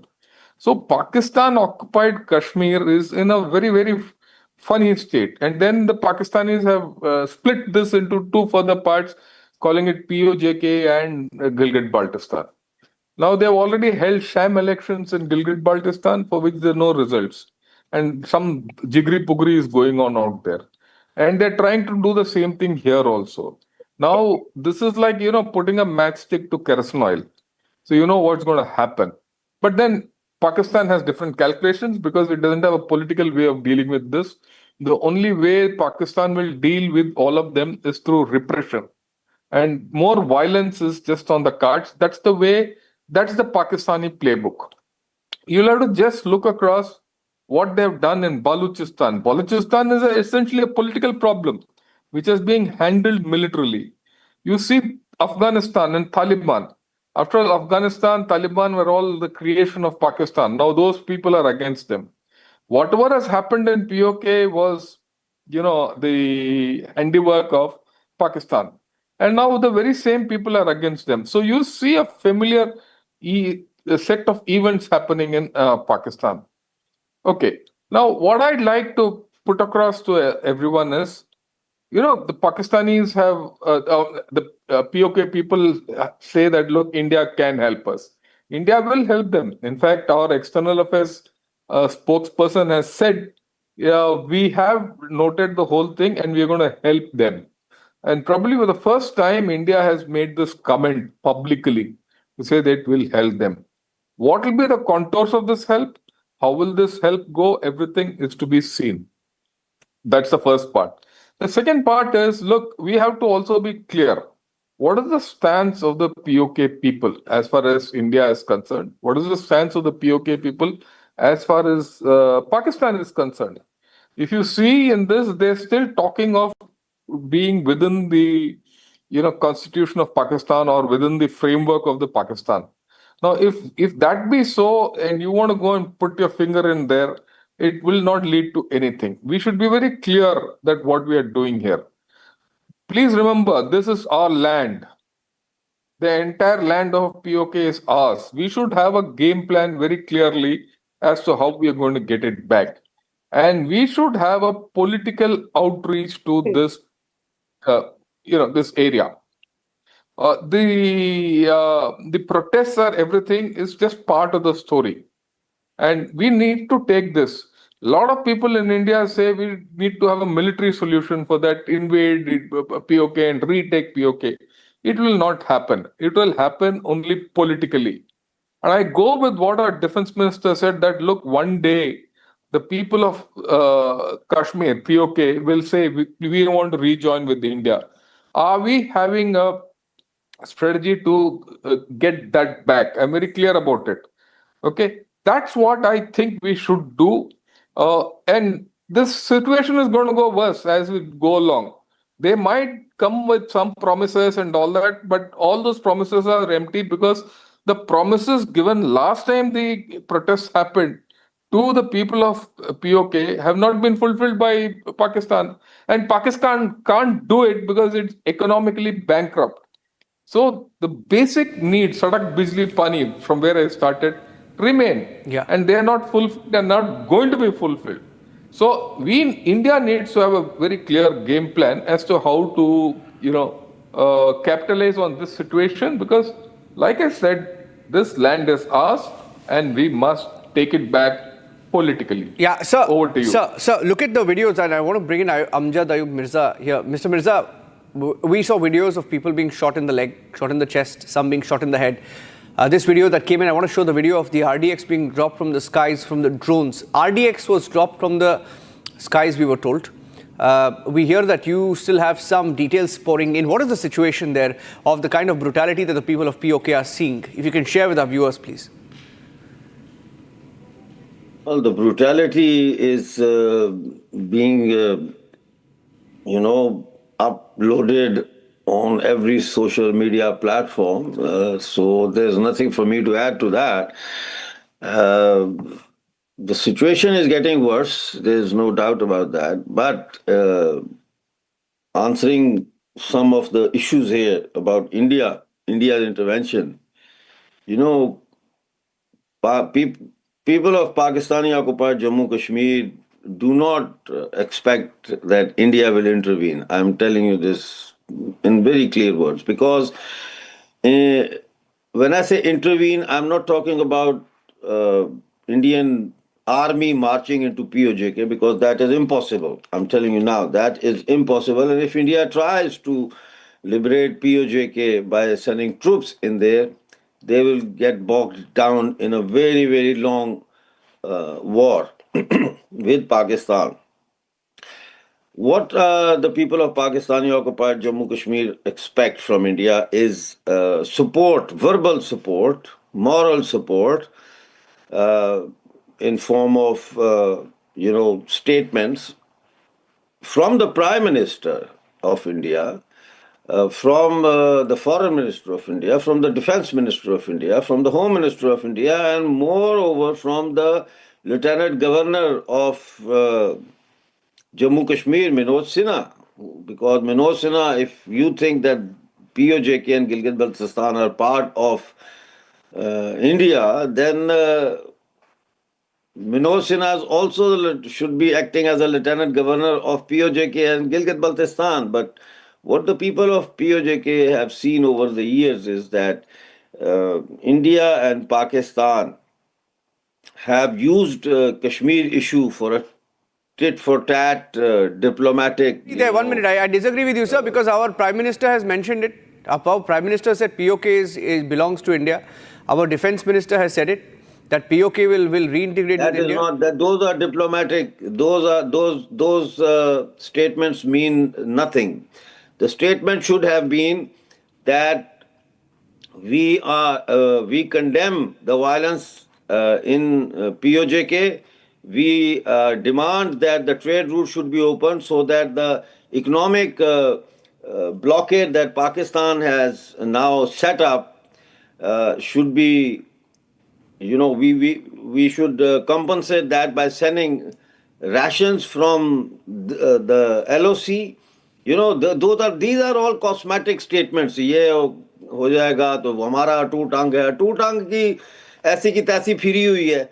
तो ये सब ड्रामेबाजी है, इनकी कोई value नहीं है इन बातों की. और PoJK के जो लोग हैं, they are not stupid, they are quite sensible, and they will not join India, the public, just like that. People have got self-respect, to talk like it is ये हमारा है और हमारे पास आ जाएगा. भाई आपका कहाँ से हो गया? आपने तो 1947 में हथियार डाल के तो यूनाइटेड नेशन में चले गए. आपका तो तब होता कि आप इसको हासिल कर लेते और फिर पाकिस्तान आपसे ये ले जाता. तो now the situation on ground is कि in Jammu, Indian side of Jammu, there are protests for PoJK and they are demanding the Prime Minister to intervene. But Prime Minister is not intervening, the Indian government is not intervening. ऐसे UN में statement दे देने से या ये चीजें, people have been seeing these kind of cosmetic statements and they're talking from a pedestal, हमारा है और ये. People, you can't win people by saying that. You have to prove हमारा है. You have. Can I quickly get in? Okay, to what you've said. Okay, I respect what you've said, but I have very little time. General Shankar, if you can, in about 30 seconds, because I have to end the show. If you can rebut him, because I'm not so sure it's that simple. Does he have a point? Does he also have a point? I'd like your view on that. No, it's not so simple. It's not so simple at all. Right? The people in PoK have changed. The original demography of PoK is long gone. The new people in PoK and the changed demography of PoK is not exactly for India. They have to be very clear. Probably this for the first time they are saying India will feed us and all that. But they are also very clear that they are still part of Pakistan. This is not going to be an overnight affair that, you will get this thing back. And I will not like the idea of, someone saying that our Prime Minister and Defense Minister are speaking from a high pedestal and they don't know what they're talking of. It's not so easy, right? Unless the people of PoK really want India involved, I don't think it's a good idea to go get involved. I would rather let Pakistan, cook in its own pressure cooker. Let it happen. And when some things go to a boil, let people die. You want people results will come out automatically. Die. Okay. You The want next more thing people is to you have suffer. to understand. Look, I'm looking at it from an Indian point of view. The point is. Sir, that but does he have a you point in have terms to- of statements, sir? Does Amjad have a point? From a human point. Yeah, of 1 minute. Does Amjad have a point in terms of making statements to condemn the violence? Because we haven't heard the violence. Okay, you have an MEA spokesperson come out. I think an MEA spokesperson came out and said something to condemn the violence. But is that enough? Should ministers also ramp up the pressure, is what he's asking. Look, it's like this. I'll put it this way. Definitely there is a case for, people in Jammu and Kashmir talking. There is a case for political outreach to happen to the next level. Will this happen or not is a calibrated, thought process. I am sure the government of India is taking the right thing, will do the right thing at the right time. It's not so that, just because, two people on TV want this to happen, it will happen. Right? And I am very sure that the government of India is assessing it. That's why I said it is for the first time I've heard of the external affairs, spokesperson saying that they've taken note of it and that they're willing to help PoK. That itself is the first step. And this is not going to happen overnight. This is going to take time. Okay. As things go worse, they will go worse in PoK because Pakistan doesn't have the bandwidth to handle it. Okay. So we'll No, see they will this go worse happening. because This is India is going not to- stepping this is- in. They will go worse because India is not stepping in. They will go worse because India is shying away from the reality that it is India's duty to save the Bhartis. These are not Pakistanis. वो कह रहा है कि ये Jammu Kashmir PoJK जो है ये भारतीय रियासत पाकिस्तानी रियासत का हिस्सा नहीं है. I understand your emotional. These are Indian citizens. You don't even recognize them as Indian citizens. आप laid back होकर कह रहे हैं ठीक है देखेंगे अभी होने दो. Goodbye. Okay, sir, I'll leave it at that. So only because I've run out of time. Okay, I think he just cut the line there. Sir, General Shankar, I'll leave it at that because I have to take a break now. I've completely run out of time. So thank you, General Shankar and Ayub Mirza, for joining us on this edition of This is Exclusive. Taking a break now. Have to take a short break and we are back with Super Prime Time next. The debate with Arnab coming up at 8 p.m. Stay tuned.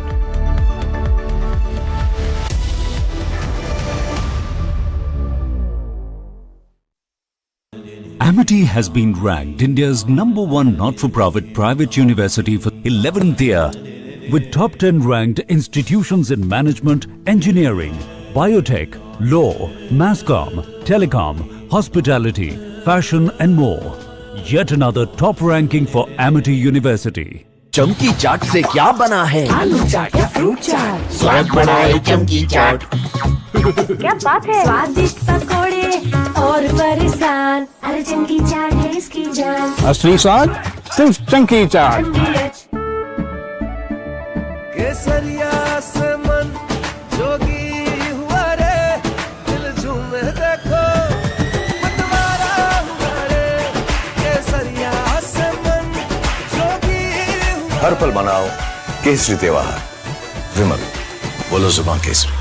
प्यास बुझाए ठंडक लाए सबको भाए जीरा से MTH का जल जीरा जीरा से.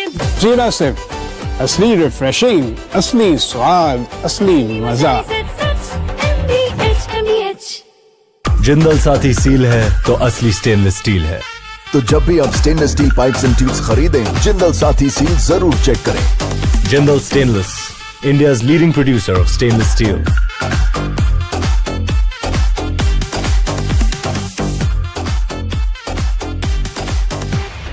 चमकी चाट से क्या बना है? सैंडविच लस्सी और छाछ. हर घूंट में चमकी चाट. अब बताओ स्वाद आया? असली स्वाद सिर्फ चंकी चाट.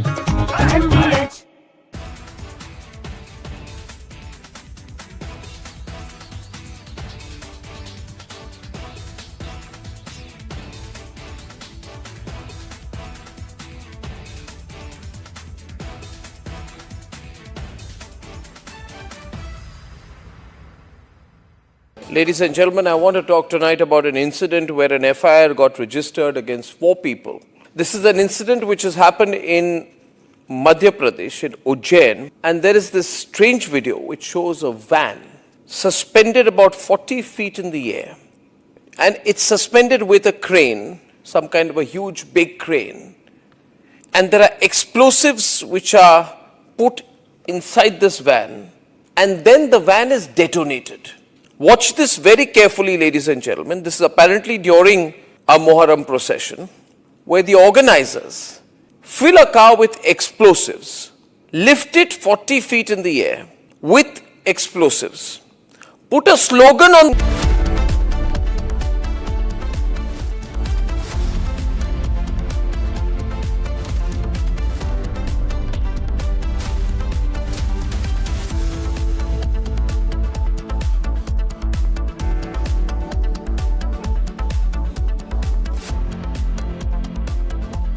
जिंदल साथी सील है तो असली स्टेनलेस स्टील है। तो जब भी आप stainless steel pipes and tubes खरीदें, जिंदल साथी सील जरूर चेक करें। Jindal stainless, India's leading producer of stainless steel.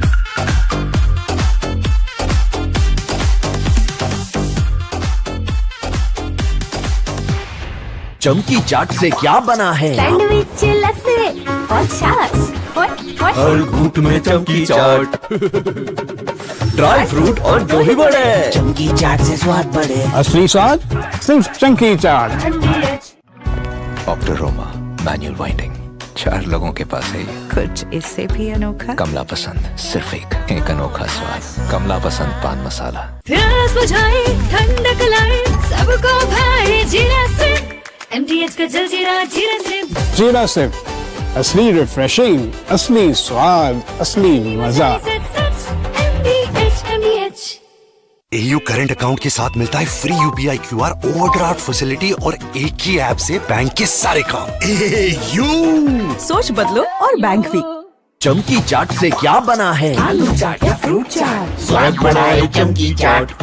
क्या बात है? स्वादिष्ट पकोड़े और फरसान, अरे चमकी चाट है इसकी जान। असली स्वाद सिर्फ चमकी चाट। Ladies and gentlemen, yesterday I said that Bhagwant Mann's problem is that in the process of covering up one lie, he is lying a second time. So to cover 2 lies, he lies a third time and a fourth time. And now he's in a big trap. He is doing everything possible to save his job. But it's going to become more and more difficult for him. Plus, I think he has some very foolish advisors. You see, this controversy is about a younger Bhagwant Mann. He's about 52 years now, 52 or 53. And the video apparently goes back to the time he was 39 years old. This is a video he's released. Let me first show you the other video, the controversial video. This, ladies and gentlemen, is a picture of Bhagwant Mann at the age of 39. And visibly, over the last 13 years, he's aged. There's nothing wrong with that. We all age. But there's a distinct difference in facial appearance. I'd like to show you a picture of Bhagwant Mann at present, which is about 52, 53 years old. And Bhagwant Mann on the other side at the age of 39, when he was a performer. Well, he is still a performer in a way. But there's a distinct physical difference. A, he's put on a lot of weight.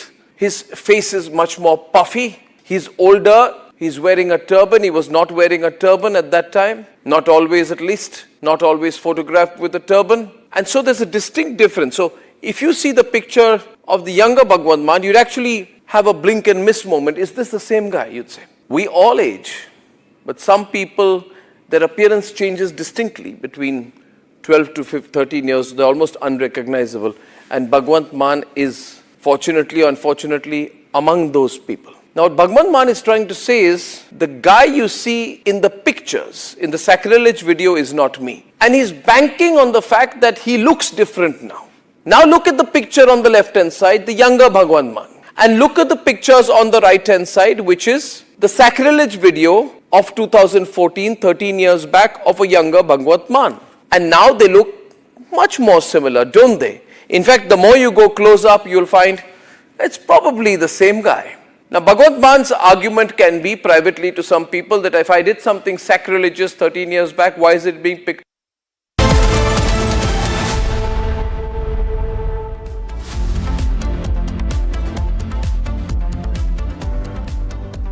Hello and a very warm welcome. You're watching Super Prime Time on Republic TV with me, Gesu Bharadwaj. Lots lined up for you on the news wheel ahead. But first, like usual, a check on your headlines.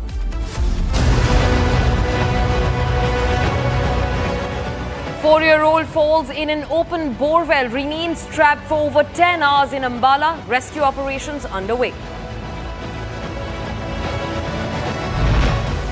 Clashes erupt between BJP and Congress workers over the SIR exercise in Karnataka. Giribala and her son Samarth Singh's judicial custody now extended till the July 14th. Anti-immigration protesters erupted in a protest in Johannesburg, saying 30th June is a deadline for immigrants to leave the country.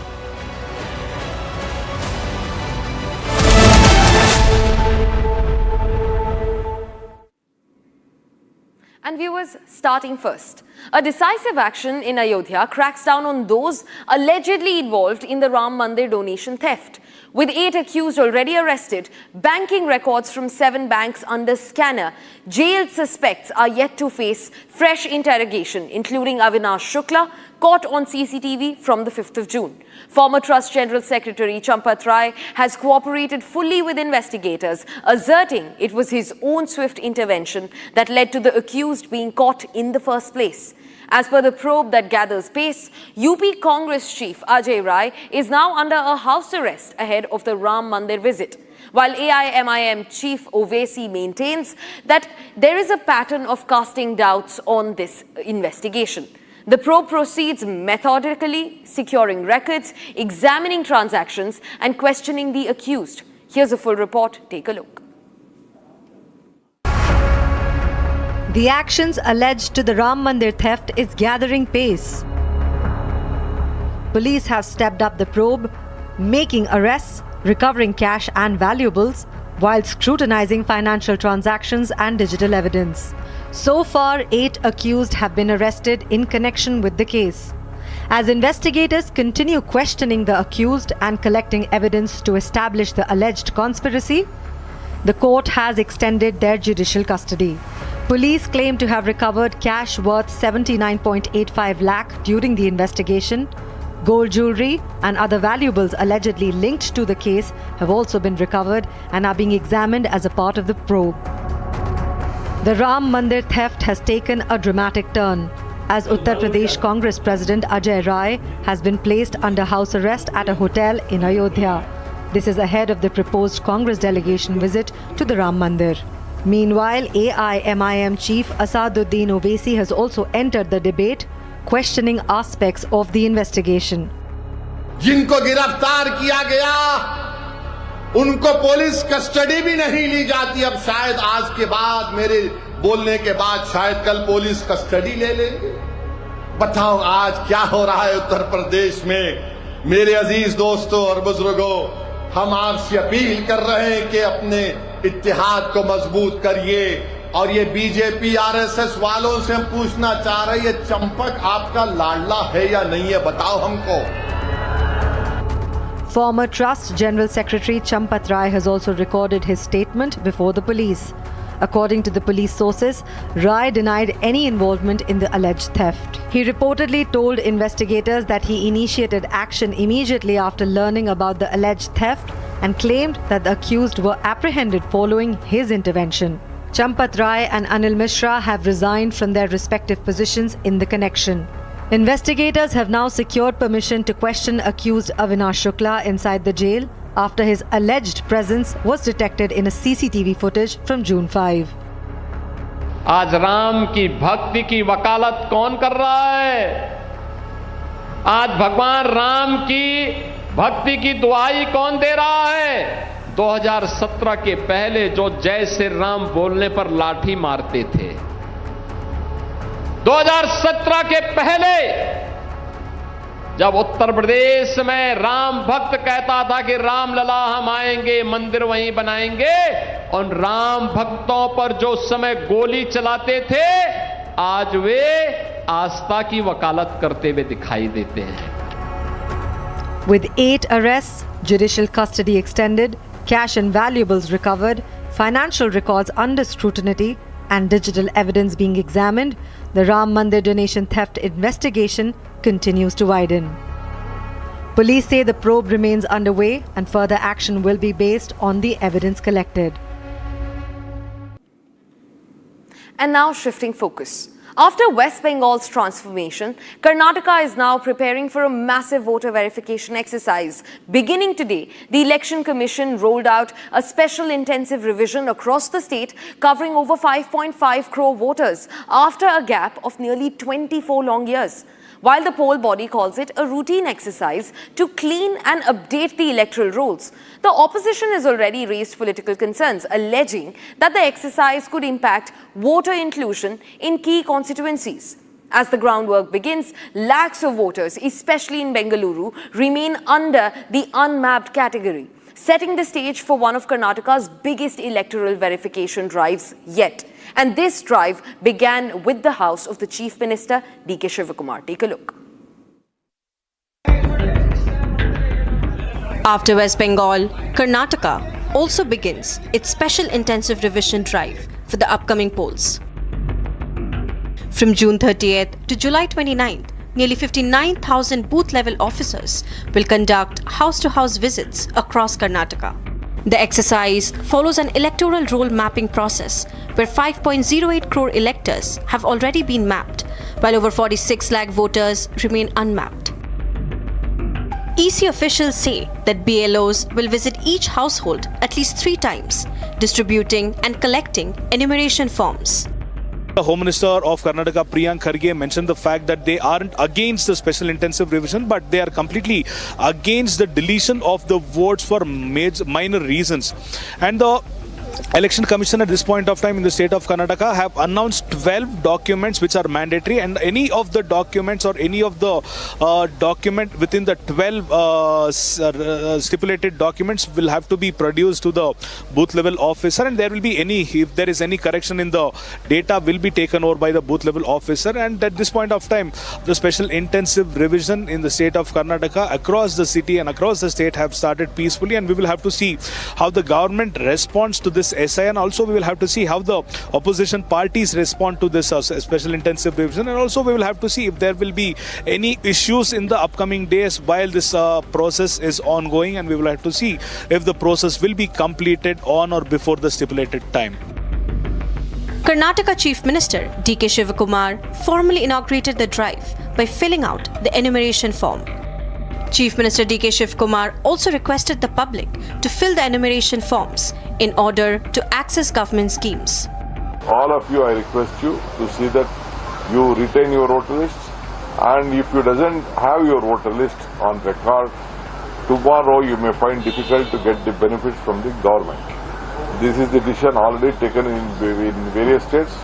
So we are going to give the facilities or the guarantees or whatever the pensions or any program from the government only if he is a voter of Karnataka and a resident of Karnataka. In an exclusive conversation with Republic, Chief Secretary Dr. Shalini Rajneesh requested the people of Karnataka to fill the forms immediately. So I'm happy that I am beginning this process in the state. I myself am trying to learn what a common person would like to know when this kind of form is given to them in their residence by the respective BLO. So I was not knowing, so I got to know that the form that they are giving, the BLO's name and number is mentioned here. They have given me a blank form. They gave me 2 forms. I have signed one as received. So we had 3 voters in our family, myself, my husband and my daughter. And I've kept these blank forms. I will fill it up and then call the BLO to take the forms back. Authorities have clarified that voters are not required to submit documents at this stage. Documents will only be sought if discrepancies are detected during the verification process. To support the exercise, voter facilitation centers and BLO support centers are also being set up across urban and rural Karnataka. But even before the rollout, politics has begun. Priyank Kharge slammed the Election Commission, stating that the CEC and the Election Commission are puppets in the hands of the government. The Congress has accused the Election Commission of targeting the select constituencies and has formed monitoring committees to track the exercise. Political battle has already begun as Karnataka heads into one of its biggest voter verification exercise in decades. And now, viewers, shifting focus to Pune. The investigation into the sensational Ketan Agarwal murder case has taken a fresh turn. Police have now seized accused Chetan Chaudhary's scooter and are reconstructing a crucial 48-minute timeline that investigators believe could crack the entire case. At the same time, a fresh legal battle has erupted after a 10 crore defamation notice was sent to Sahil Goyal, who is the brother of the co-accused in the case, Sia Goyal. Have a look at this full report. The scooter has now become one of the biggest clues in the Ketan Agarwal murder investigation. Police believe accused Chetan Chaudhary's movements during a crucial 48-minute window could unlock the mystery behind the crime. Pune ग्रामीण police ने सिया और चेतन को लेकर पहुंची थी crime recreation करने के लिए। तस्वीरें मैं दिखा रहा हूँ किस तरह से यहाँ पे जो पुलिस की टीम आ रही है। देखिए तस्वीरें, देखिए सिया और चेतन दोनों मौजूद हैं और चेतन और सिया दोनों को लेकर पहुंची थी। सामने देखिए सिया देखिए किस तरह से यहाँ पे सिया क्यों मारा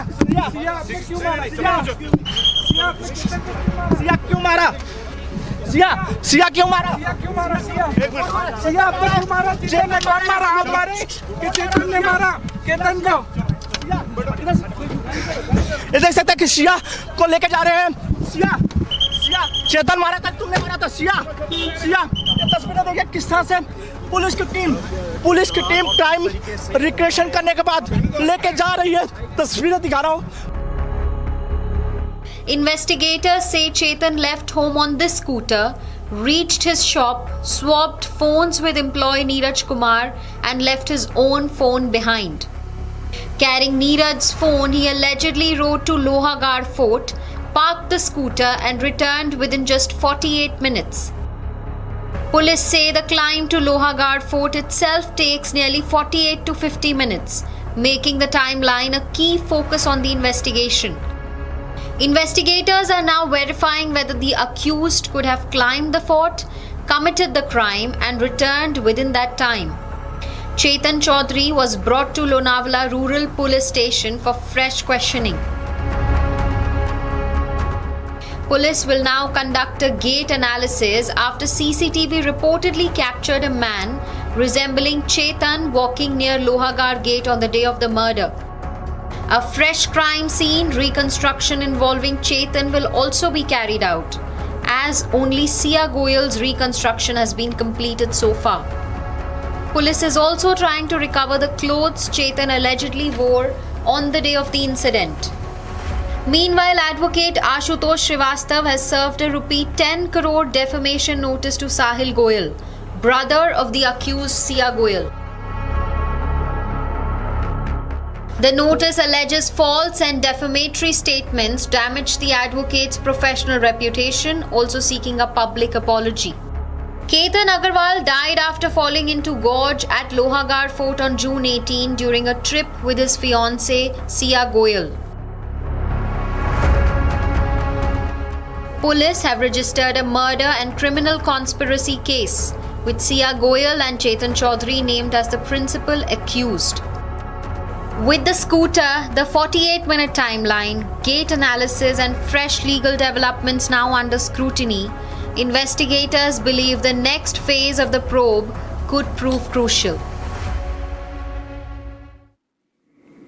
And now, on the Tisha death case, legal trouble continues to mount for ex-judge Giribala Singh and her son Champat Singh, two of the accused in the Tisha Sharma case.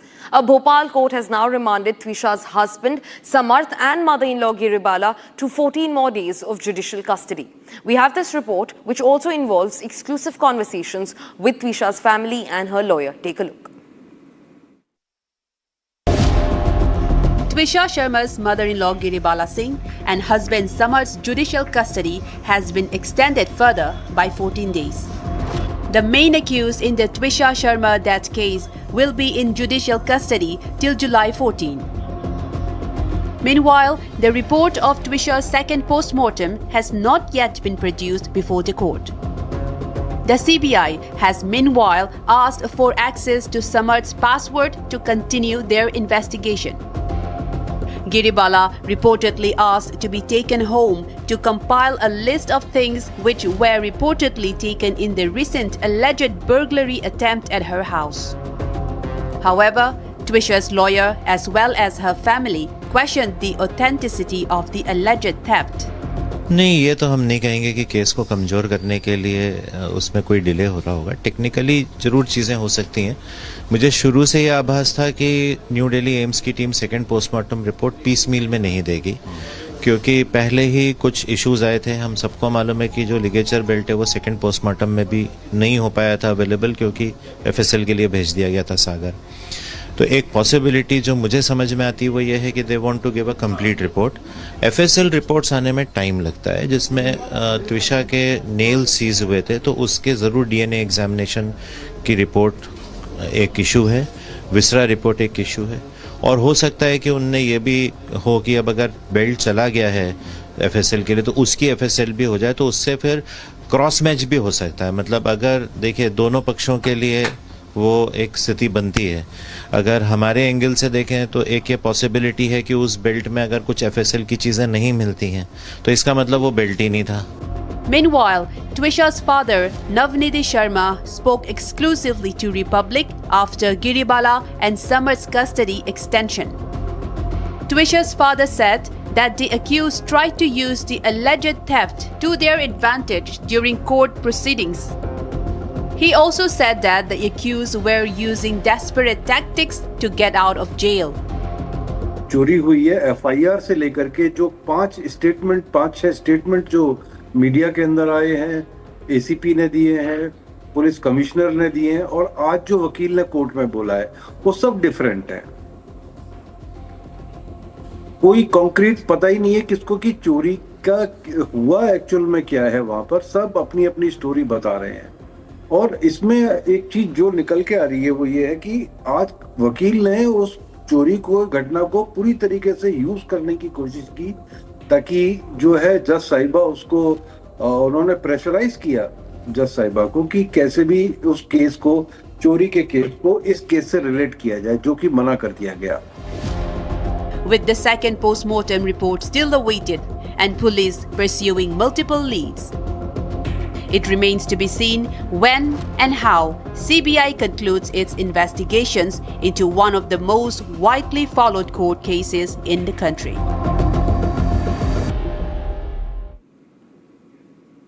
And viewers, anti-immigrant protests have erupted across South Africa as tensions boil over the 30th of June ultimatum issued by various protesting groups for undocumented migrants to leave the country.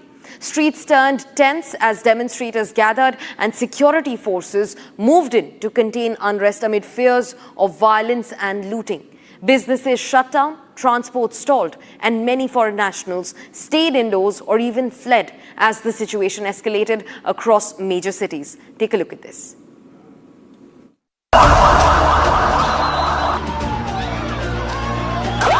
Streets deserted, shops shut, buses off the roads, and security forces flooding city centers. South Africa is on the edge as anti-migrant protests grip parts of the country, raising fears of fresh unrest and violence. From Johannesburg to Durban, normal life has been disrupted. Businesses have pulled down shutters, workers have stayed home, and thousands of migrants are living in fear as tensions continue to rise.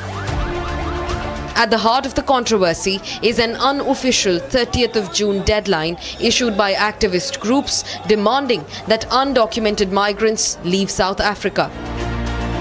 For many foreign nationals, the deadline has been viewed not as a warning, but as a threat. Reports suggest thousands have already fled, while others remain indoors, fearful of becoming targets. With memories of past xenophobic attacks still fresh, police and military personnel have been deployed across major cities to prevent violence and maintain order. The protests reflect deeper frustrations over unemployment, crime and public services, issues that have long fueled anger towards migrant communities in Africa's most industrialized nation. In Durban, scenes of uncertainty unfolded as several foreign nationals were reportedly forced from their homes, with landlords fearing their properties could become targets of vandalism or attacks. Amid the growing tension, President Cyril Ramaphosa has appealed for calm, acknowledging concerns over illegal immigration while warning against threats, intimidation and vigilantism. South Africa has witnessed deadly anti-foreigner violence before, as previous waves of xenophobic unrest left communities shattered and strained the country's image as a champion of human rights and African unity. As protesters take to the streets and security forces remain on high alert, authorities are racing to ensure that frustration does not once again spill over into violence, while the nation watches anxiously to see what the coming hours may bring. Fresh diplomatic uncertainty has emerged over possible US-Iran talks in Doha. While US President Donald Trump claims Iran requested a meeting on its nuclear program, Tehran has flatly denied that any negotiations with Washington are scheduled. The conflicting claims come even as technical discussions continue under international mediation. Take a look at this.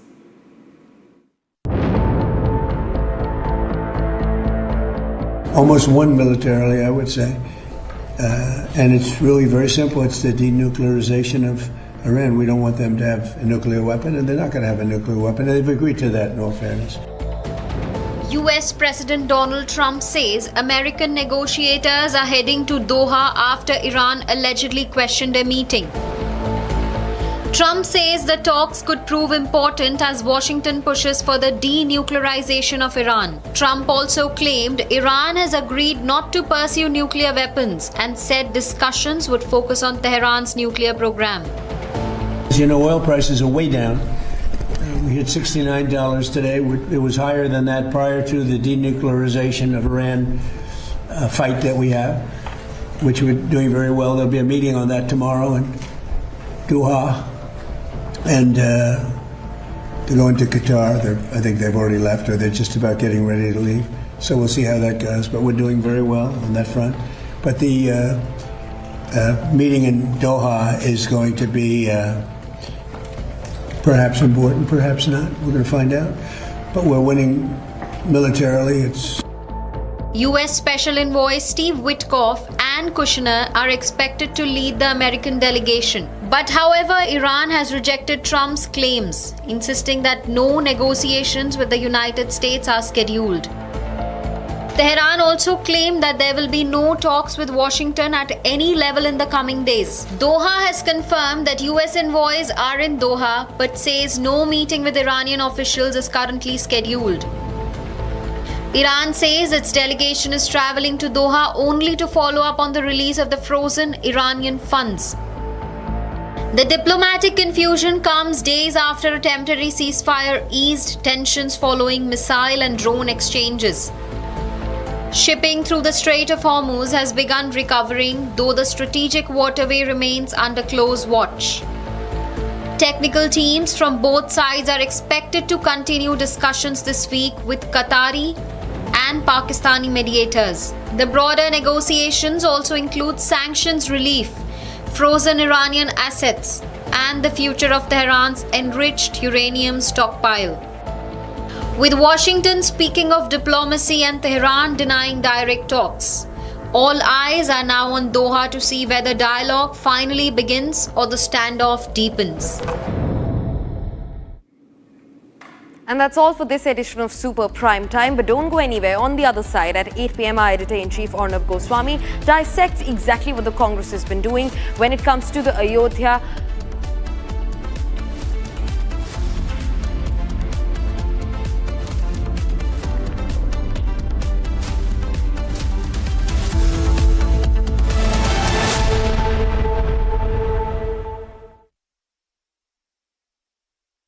Co-powered by Crystal Crop Protection. देश का किसान, देश का hero. Amity has been ranked India's #1 not-for-profit private university for 11th year, with top 10 ranked institutions in management, engineering, biotech, law, masscom, telecom, hospitality, fashion and more. Yet another top ranking for Amity University. चमकी चाट से क्या बना है? Sandwich लस्सी और छाछ हर घूंट में चमकी चाट. अब बताओ स्वाद आया? असली स्वाद सिर्फ चंकी चाट. केसरिया से मन जोगी हुआ रे, दिल झूमे देखो मतवारा हुआ रे. केसरिया से मन जोगी हुआ. हर पल मनाओ केसरी त्योहार. विमल बोलो जुबान केसरी. प्यास बुझाए ठंडक लाए सबको भाए जीरा से MTH का जल जीरा जीरा से. जीरा से असली रिफ्रेशिंग, असली स्वाद, असली मजा. जिंदल साथी सील है तो असली स्टेनलेस स्टील है. तो जब भी आप stainless steel pipes and tubes खरीदें, जिंदल साथी सील जरूर चेक करें. Jindal stainless, India's leading producer of stainless steel.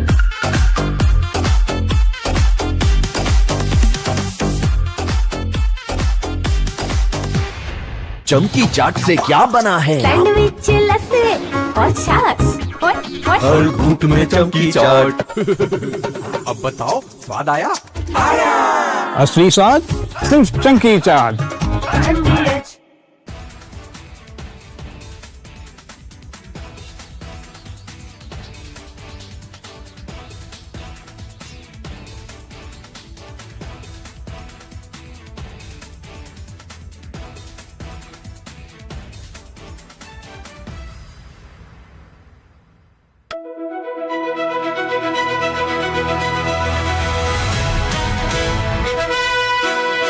By the way, viewers, I'm driving in Delhi with Delhi wala boy Aman Gupta, who is too busy waving to his fans than talking to me.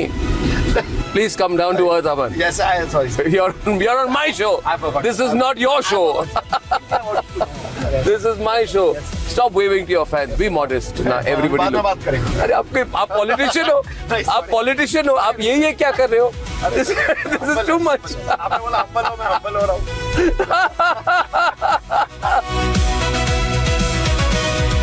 You became very famous during Balika Badhu. At that time, there was a huge amount of fame and focus. Right? There was. People must be writing about you. The paparazzi would have written about. There were no paparazzis at that time. You're not that old. Don't. No, I mean it. There were no paparazzi. You were no paparazzi at that time. There were no paparazzis. This has happened now. There was no Viral Bayani then. Back then, it was just, What do you mean back then? No, if you keep talking, I'm over a decade older to you. If you keep saying back then I'll stop driving the car here. No, I'm sorry. I don't mean. What am I then? Back then.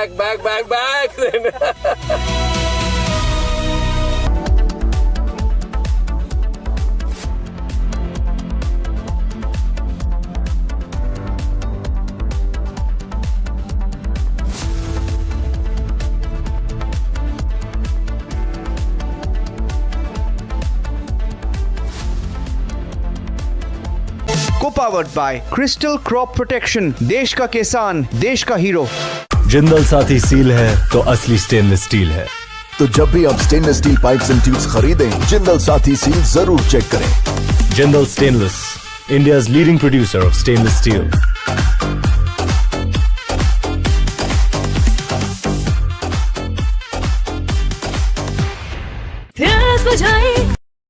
Ladies and gentlemen, I want to talk tonight about an incident where an FIR got registered against 4 people.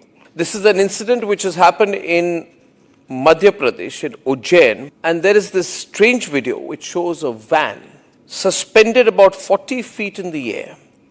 And it's suspended with a crane, some kind of a huge big crane. And there are explosives which are put inside this van, and then the van is detonated. Watch this very carefully, ladies and gentlemen. This is apparently during a Muharram procession, where the organizers fill a car with explosives, lift it 40 feet in the air with explosives, put a slogan on the vehicle saying, "Le fir aa gaye," which means, look, we are back.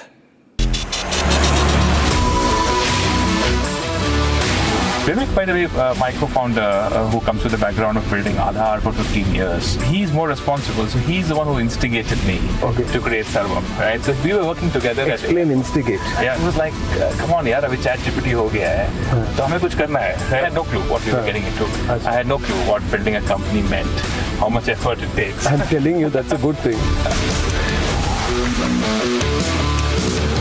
I always feel, because I built a company from scratch myself, thank God I didn't know what it takes. Thank God I didn't know even 1% of what I needed to know, because I would have never taken the plunge. I now feel that this analysis paralysis, I always tell people, who want to get everything right on paper, that God damn it, it will never be right on paper. Move on, get on. Do it or don't. Others, there's no audacity to this whole effort. I'm with you on that.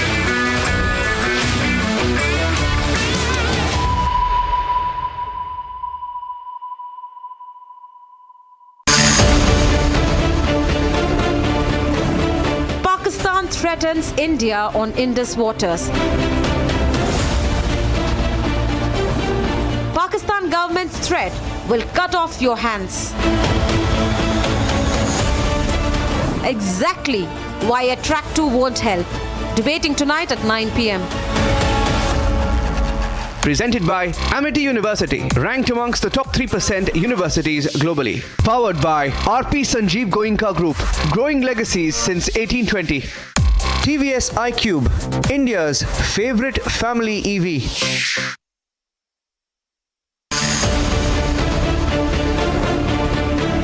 India wants PoK, not track 2. India will feed us chance in PoK. Open calls for Pak to exit PoK. Debating tonight at 9:30 p.m. Presented by Amity University, ranked amongst the top 3% universities globally. Powered by RP Sanjeev Goenka Group, growing legacies since 1820. TVS iQube, India's favorite family EV.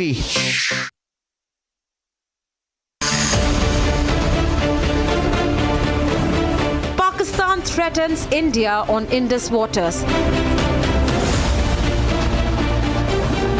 Pakistan government's threat will cut off your hands. Exactly why a track 2 won't help. Debating tonight at 9 p.m.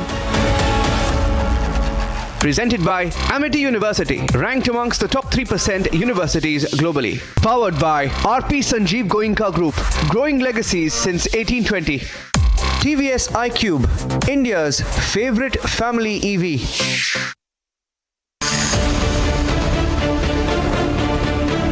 India wants PoK, not track 2. India will feed us chance in PoK. Open calls for Pak to exit PoK. Debating tonight at 9:30 p.m.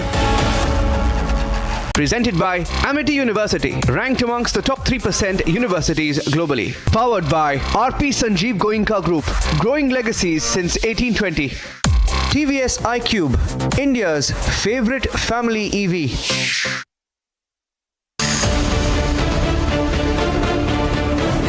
Congress remembers Lord Ram.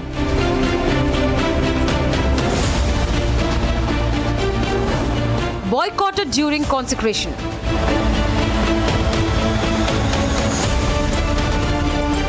Nation sees through hypocrisy. Debating tonight at 8 p.m. Presenting by Zoho Business Software, trusted by 15 crore users.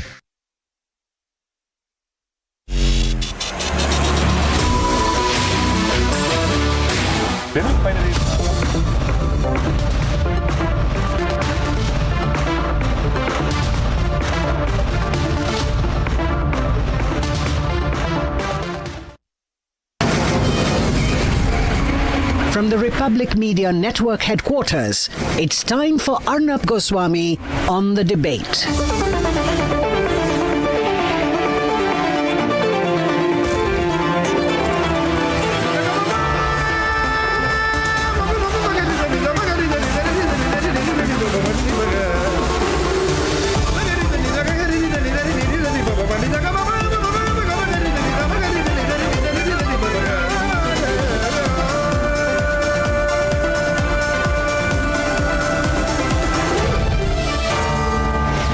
Goswami on the debate. On the show tonight, the complete hypocrisy of the Congress party, which is on an Ayodhya tour.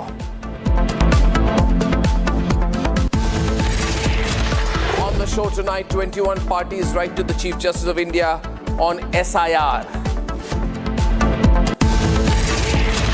And at 9 o'clock tonight, a day after Republic exposed the ISI orchestrated track 2 talks, Pakistan issues a fresh threat, proving once again that terror and talks can never ever go together. And at 9:30 p.m. tonight, the people of Pakistan-occupied Kashmir have declared that they have completely rejected Islamabad.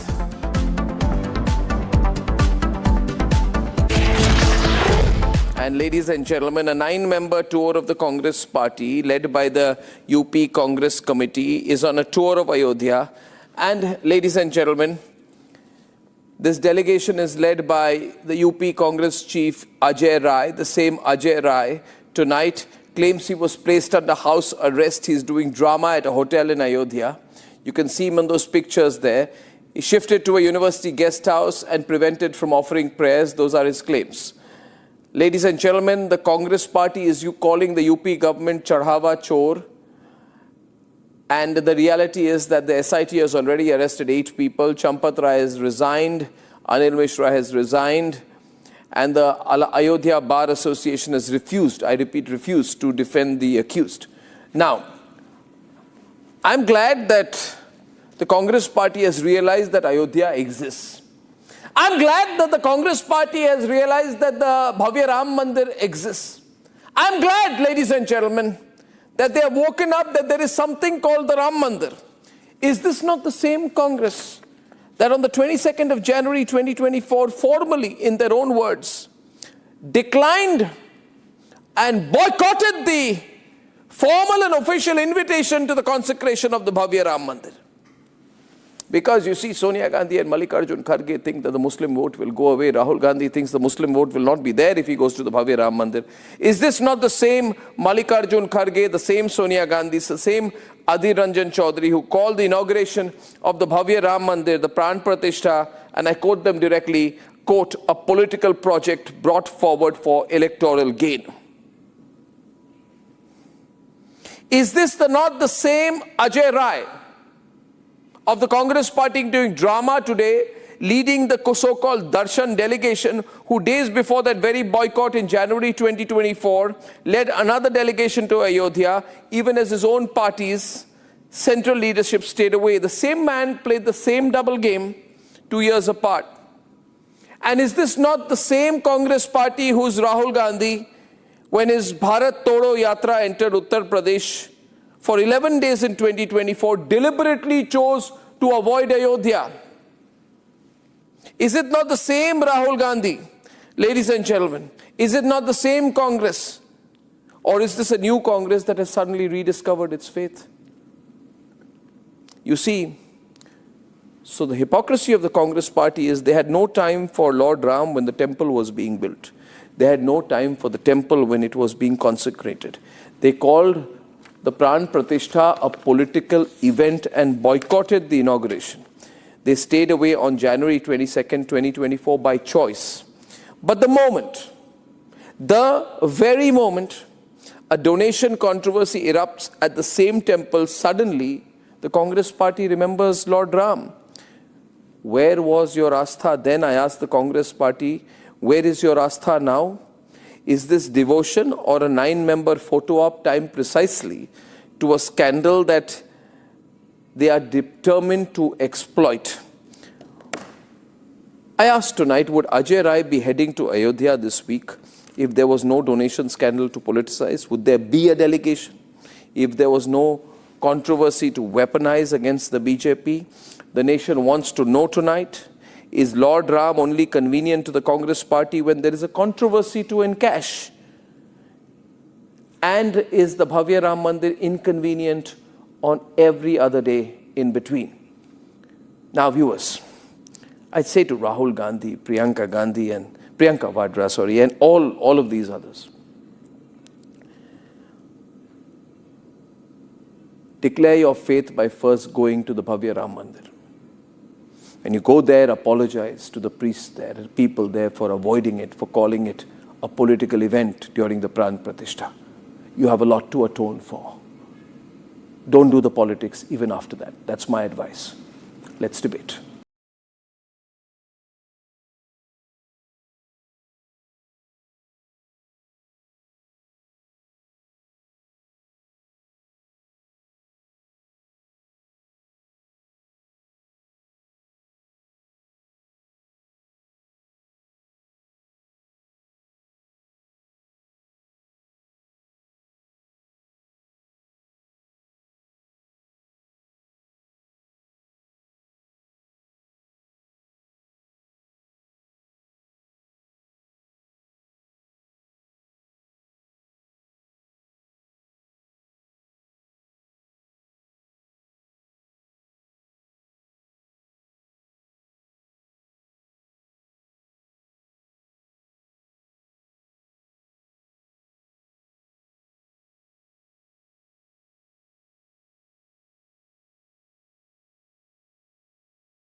Darshan of Lord Ram. The Gandhis never visited the Ram Mandir. Rahul even skirting Ayodhya during his Bharat Jodo Yatra. आज हम सब लोगों को भगवान श्री राम के दर्शन अयोध्या में करने थे. But now the Congress wanted a delegation visit to fish in troubled waters. Uttar Pradesh Chief Minister Yogi Adityanath came back with a sharp report.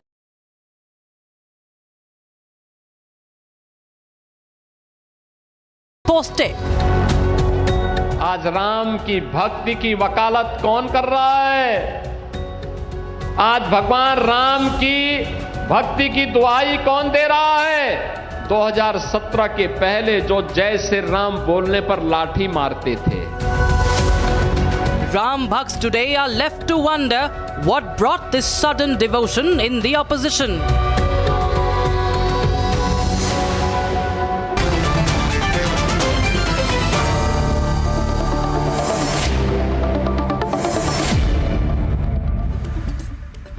And Rohan Gupta of the BJP, Pankaj Sharma is pro-Congress, Ashish Chaturvedi is from the Samajwadi Party, and Priyanka Kakkar has called for the public execution of Champat Ray. She has called for the lynching of Champat Ray. She's called for the hanging of Champat Ray, but she wants a Taliban-style public execution of Champat Ray, and she's from the Aam Aadmi Party, which earlier felt that it was inappropriate to destroy the Babri Masjid to build a temple at the very same location, having done about a 180-degree U-turn, maybe 179 degrees, because the only party that has done a 180-degree U-turn is the Congress party, Pankaj, which has suddenly discovered that Lord Ram existed. Till now, your leader said it is an imaginary figure. It's pure mythology. Lord Ram did not exist. Right. And as far as the Samajwadi Party continuing to boycott the Ram Mandir, Akhilesh has not gone once. He's gone to all other locations around the world, very fancy locations, but he's not gone to Ayodhya, continuing to avoid Ayodhya. In fact, the Aam Aadmi Party has not avoided Ayodhya. But the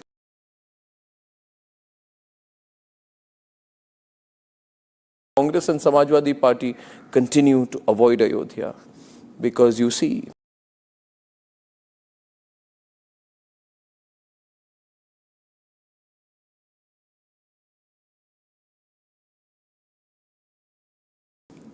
they must not lose the Muslim vote.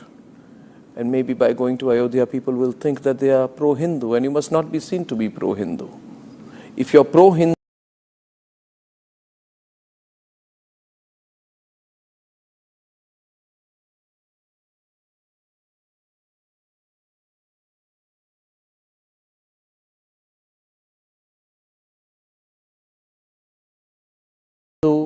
you will be, according to them, anti-Muslim. Complicated situation. So Pankaj, I start with you.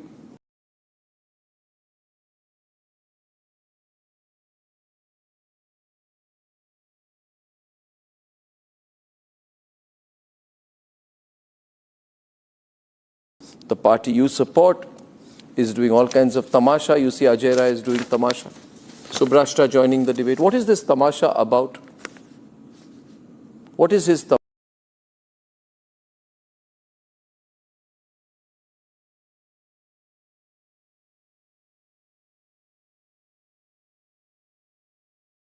What does he want? There's no tamasha. What tamasha is there? Why is it necessary to obey the fatwa of RSS BJP? Everyone is free to choose his her own convenience and time to visit Ramlala's temple. Who are they to allow or not to allow any delegation or any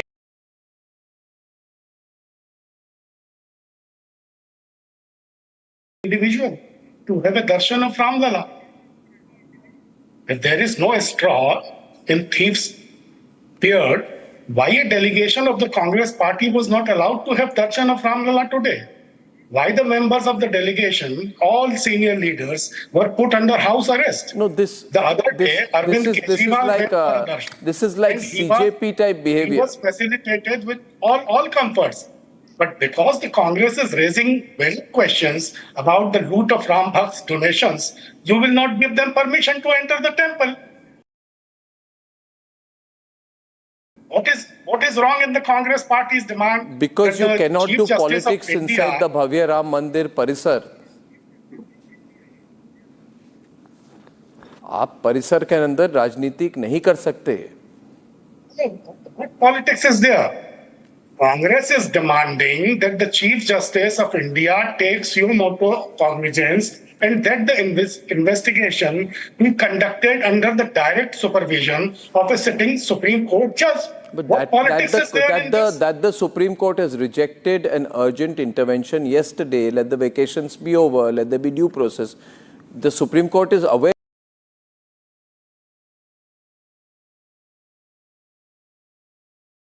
of it. Now, Rohan, are you insecure of Ajay Rai of all people?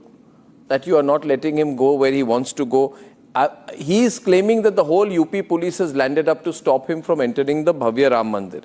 Is this true? Is he that important? Is he that important?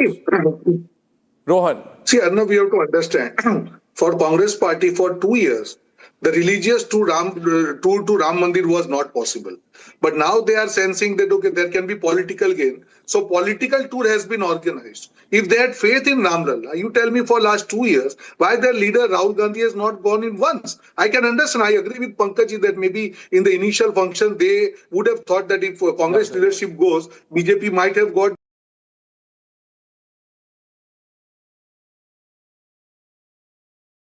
brownie points. But what after that? You had 2 years. You could have gone as a simple devotee and ensured that in the minds of people, anti-Ramlala image has been destroyed. But no, for you, your appeasement politics was so important. It was your compulsion to send message that in last 2 years, you could not go to Ramlala's temple.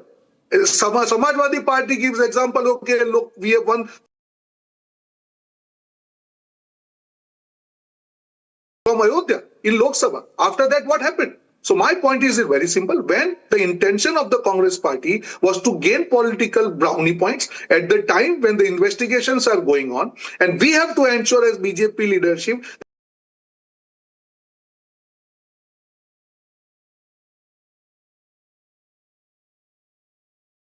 such a strong action has been taken that across 7 generations, nobody can even dare to look at the money related to Ramlala. Because for us, it's a matter of faith. It is not matter of politics for us. But for these people who are not ready to accept the very existence of Lord Ram, today now they are sensing that, okay, they can get some brownie points politically. They are rushing to Ram temple.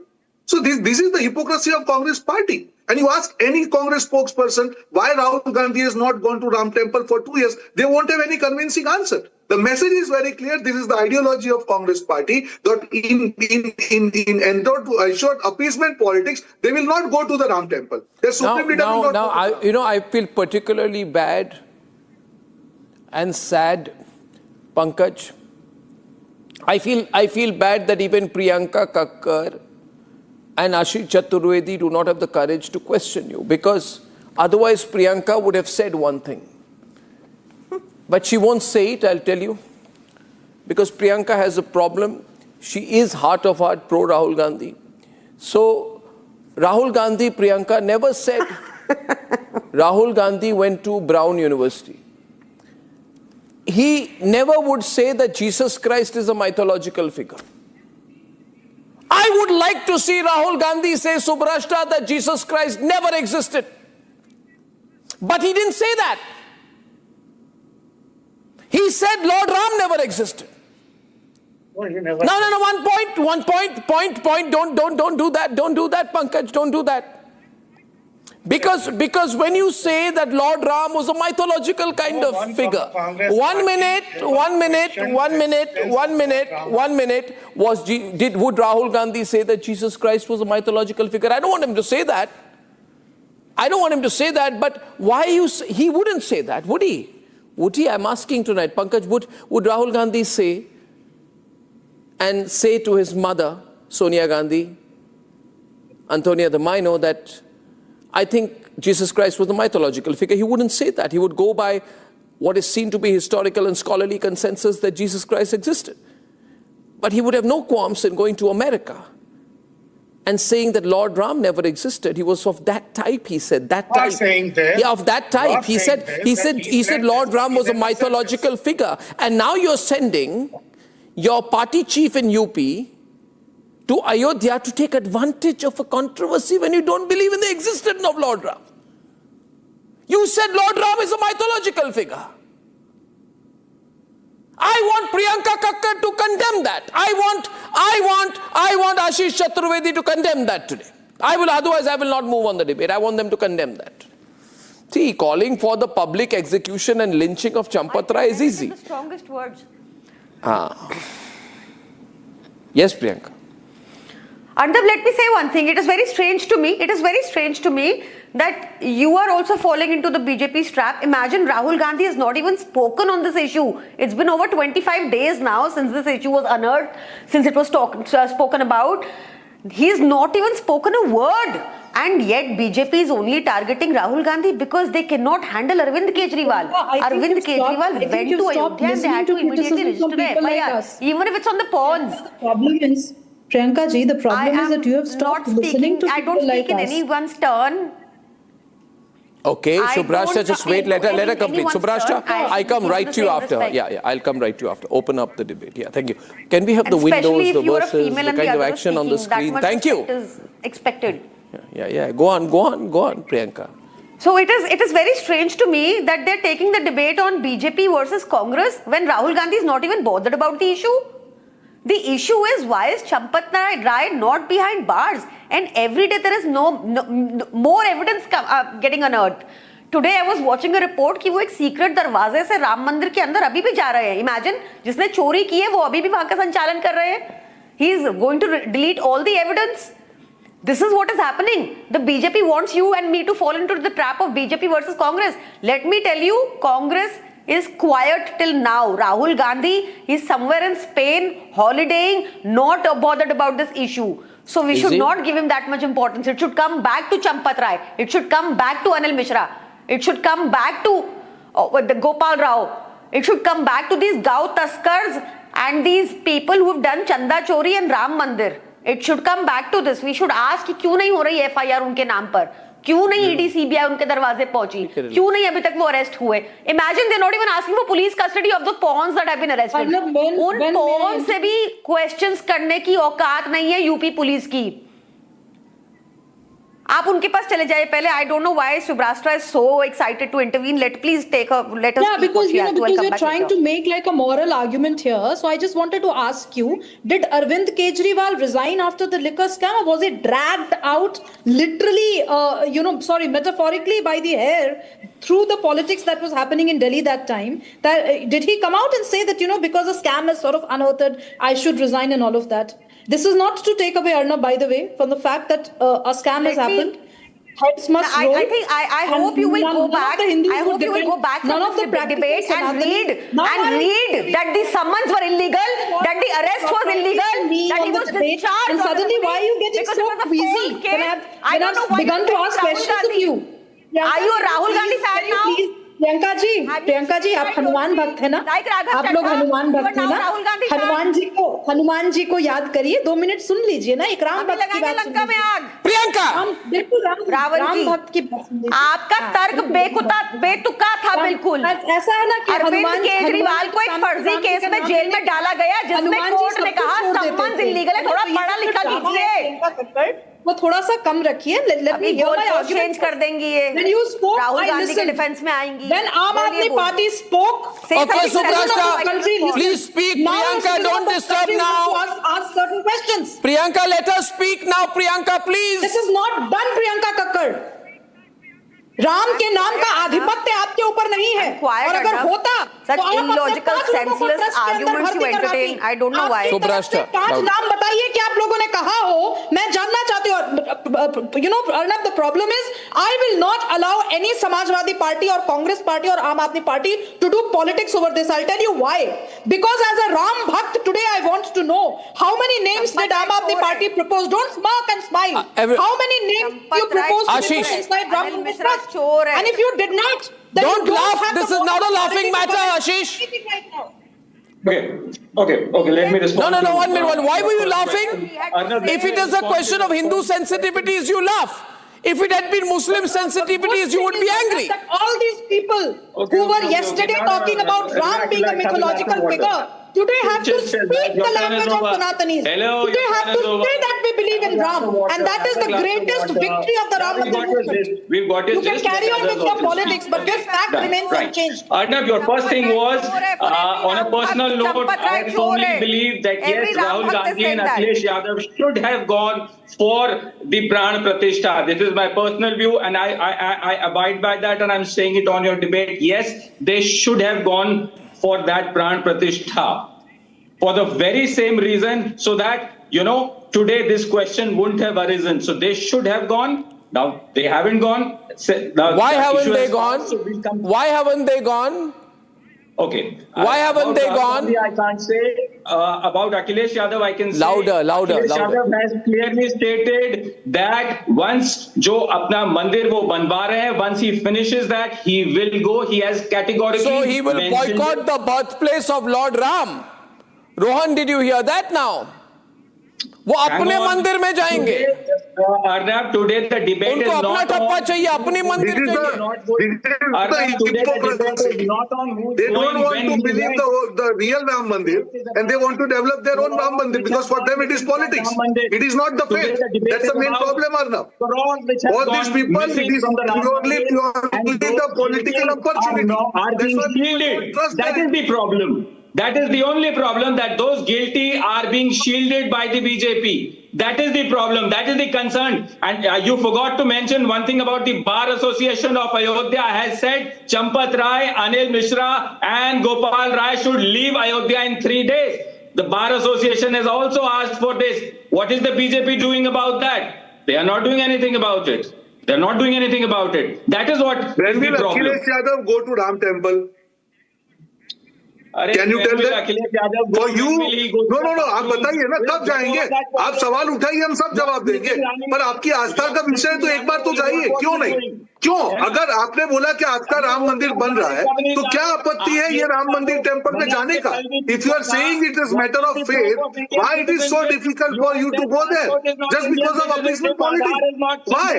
Why double standard? Why duplicity? ये यही आपका चेहरा है, असली चेहरा है। जनता कभी भरोसा क्यों नहीं करती आप पे? आप कैसे सवाल कर सकते हैं? आपके खुद के दामन में तुष्टीकरण के कारण आपकी हिम्मत नहीं होती कि 2 साल में रामलला के टेम्पल जाए।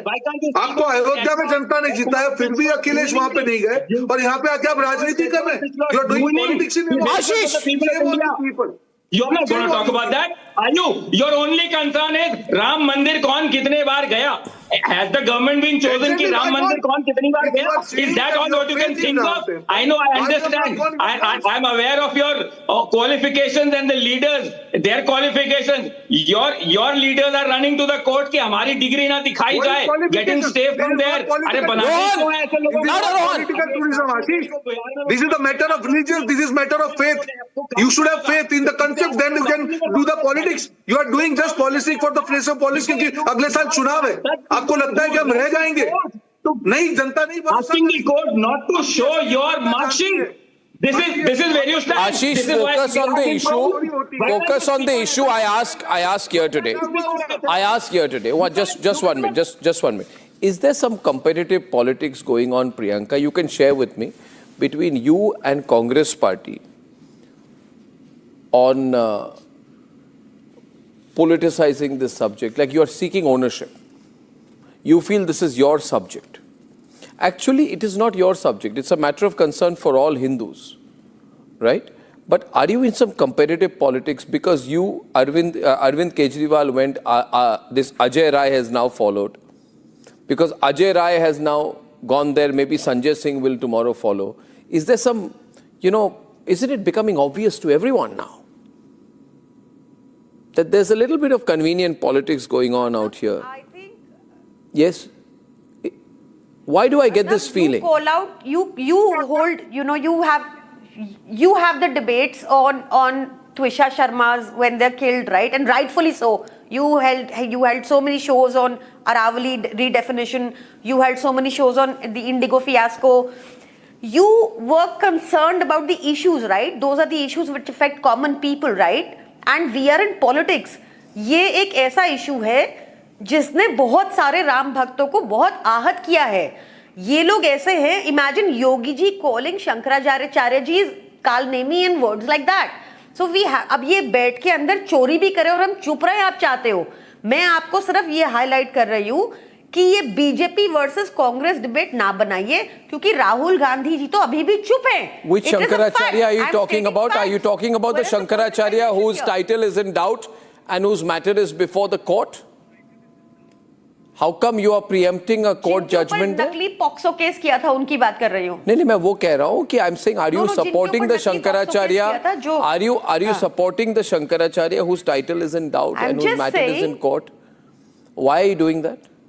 Because it is convenient to you? I'm on the Shankaracharya issue here. So much yeah, you're coming and it has nothing to do with politics. Who has, we shouldn't give, she will come in every time I speak with wrong facts. No, I don't want to speak to you. I want to talk about Shankaracharya. You're not that important. We have to, madam, I'm speaking. Stop riding on that high horse of, I'm really important and I need to be interrupted every time. Arnab, let me chime in on the Shankaracharya issue. Aam Aadmi Party, which are usually, political statements which anyway do not stand the test of time or electoral. When everyone else was speaking, you were listening patiently. No, I am listening. 1 minute, Subrashta, 1 minute. Second time interview. See, Priyanka, 1 minute. Subrashta, just a moment. Priyanka, what exactly do you want? I mean, you want Champat Ray to be lynched. You said last time he has to be executed Taliban style. Till today, you have not gone back on your demand for a Taliban style public execution of Champat Ray. Rohan, I am repeating it. Is it a good thing? Is it a good thing to talk like that? Let me respond though, right? You said it, right? No, I think this is incitement to violence and rioting. Yogi Baba should be booked if she has talked like that on national television. What Yogi Baba? No, you are getting into a legal soup, which is why you're like, let us speak. If you've spoken like this, then it is incitement to rioting. I have not said she has spoken like this. Priyanka, would you like to revisit that comment? Would you like to revisit it? Yeah, Aam Aadmi Party should definitely clarify what do they mean by public. Okay, Subrashta, let her come in. Okay, 1 minute. I don't know why is she so... Now, come on. You let her speak. Let Rohan come in. I am a citizen. I want to see what my politicians speak, Priyanka. You're a politician. I need to decide if I have to vote for you or not. I will question you. What do you mean by public lynching of Champat Ray? Better informed. The citizen has to be better informed. I will take your questions, yes, but citizen has to be better informed. I do believe Arnab is better informed and answer all his questions. Right now. Did you say the same about Champat Ray? Do you want to revisit your statement? Simple question. Did you speak about public lynching of Champat Ray? Simple. She said execution. Yes or no? She said public execution. Whatever. Even if it's execution. Did you speak about... First, tell me, Subrashta, do you think Champat Ray should be in jail right now? You are the one who will come with a katora to ask for my vote. Answer my question. Jail right now. Should there be an FIR at least on him? Answer my question first. I want to know what you think about law and order. I want to know first what your reports are. Did Aam Aadmi Party? Do you think Champat Ray should be behind bars? Execution is the way. Do you think Champat Ray should be behind bars? An alternative to BJP. Do you think Champat Ray should be named in the FIR? Do you think does it deserve a right to sit at the opposition table? Answer to these questions. You can't answer my questions. I'm not obligated to answer yours. Should Champat Ray be behind bars? Tell me. No, you didn't say behind bars. You said executed. No, Rohan, I come in here. You know, it's a choice of words issue. You didn't say behind bars. You said public execution. You said public execution. Louder. You have a problem with this? I stand by it. I will respond to you. You stand by it? I want to ask. You stand by it? I want to ask her. Does she think Champat Ray should be behind bars? Should there be an FIR on Champat Ray? What's her opinion on this? No, but that's not what you said. Scam in this country anymore. Dharmendra Pradhan resign. What's her opinion on this? You have no rights to talk about any scam. You took chanda from people and you used it for liquor to create a liquor industry in the name of education. I need two on the left, please. This is open up to two versus two. You are with the electoral bond party. That's your politics. What did you call a pre-electoral fraud party? You want their chanda. Hard-working citizens like us. You took money bond party. No, they should calling me chanda. Chanda choro ki defense mein aa rahi hai. Rohan has to come in again, ladies and gentlemen. This is the point when people begin to not listen to each other. That is the reality. बदल जाएंगी. जब कल कोई और power में होगा. Okay, Rohan is responding on this hot debate.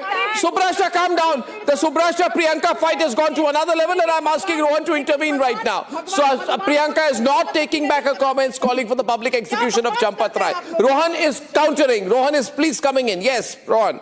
Yeah, no, this is the problem. I think what is the problem? Priyanka, Rohan is talking in putting such kind of comments.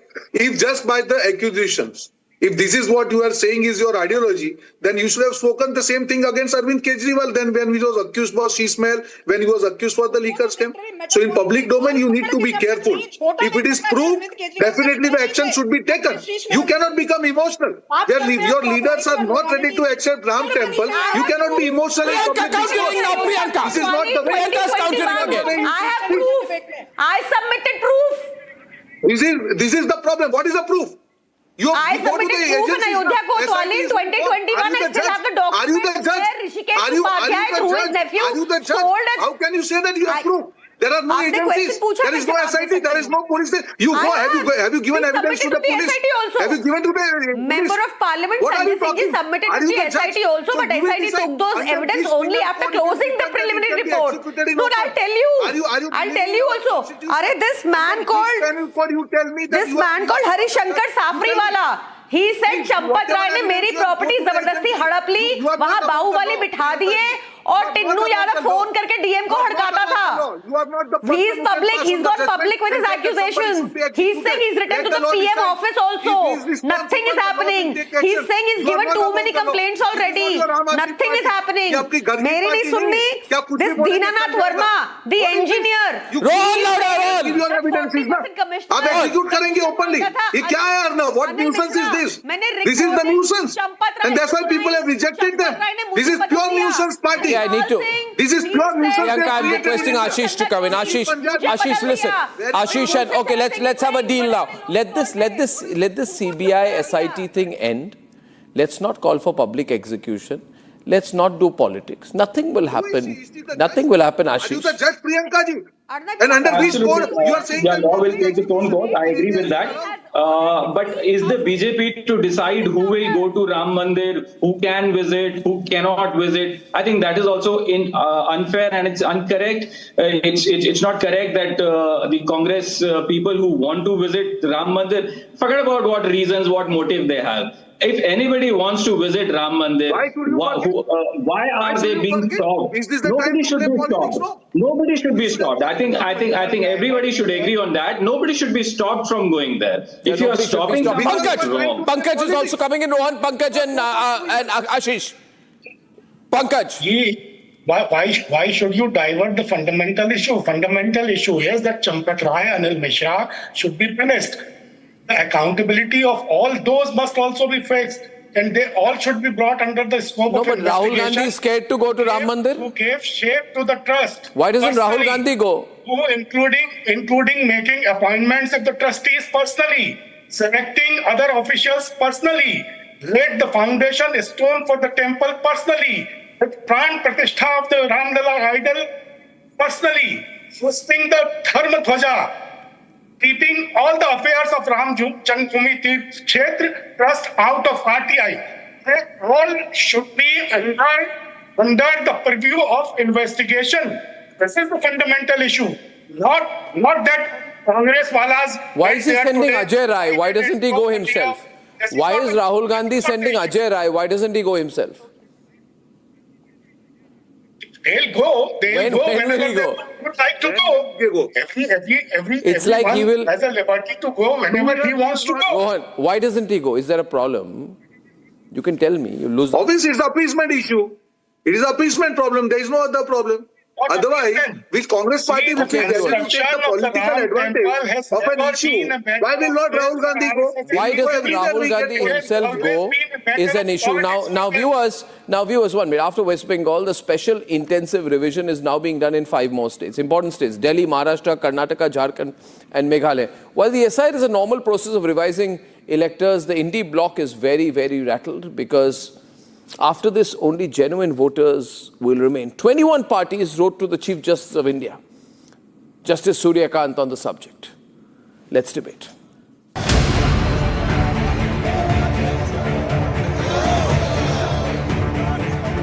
A new round of the SIR exercise has begun. This time, the drive has begun in 5 states: Delhi, Maharashtra, Karnataka, Jharkhand and Meghalaya. But as the drive kicks off, opposition's panic has also begun. The SIR has started from my house, being the first representative of the state. The government of Karnataka has made options to provide the necessary certificate which has been required. We are not having all the 100% certificate, but still we have an option to give them the residential certificate. So all of you, I request you to see that you retain your voter list, and if you doesn't have your voter list on record, tomorrow you may find difficult to get the benefits from the government. 21 opposition parties have written a letter to the Chief Justice of India over the Election Commission's special intensive revision. Their panic is visible. और चुनाव आयोग खुद शक के घेरे में, जैसे आपने स्वयं कहा कि 23 हमारे दलों ने और एक निर्दलीय ने सुप्रीम कोर्ट को हस्तक्षेप करने की उन्होंने बातें की हैं। आज इनकी विश्वसनीयता एक बड़ा फैक्टर है, इनकी निष्पक्षता एक बड़ा फैक्टर है, और इनकी जिम्मेवारी बनती है कि केवल नाम, जो शुद्ध लोग नाम केवल आए वो केवल नहीं है, और वरन वैसे जो पात्र लोग हैं उनका नाम नहीं कटे, ये भी उनकी जिम्मेवारी बनती है। Very clearly we have raised 12 objections to the way SIR is conducted. We were expecting the CEC to reply to what our Chief Secretary has written, but unfortunately they have not done so. We will evaluate. We have asked legal questions, constitutional questions. We are asking them on the entire, that they revise their entire process, make it transparent, ensure software audits are done transparently, ensure the entire process is done transparently. But unfortunately they have chosen not to reply. The truth lies in the numbers. And the numbers show a clear story. The vote share for opposition parties, TMC in Bengal, DMK in Tamil Nadu, showed a sharp decline after the special intensive revision process. This begs the question, were these parties banking on illegal voters to scrape through elections?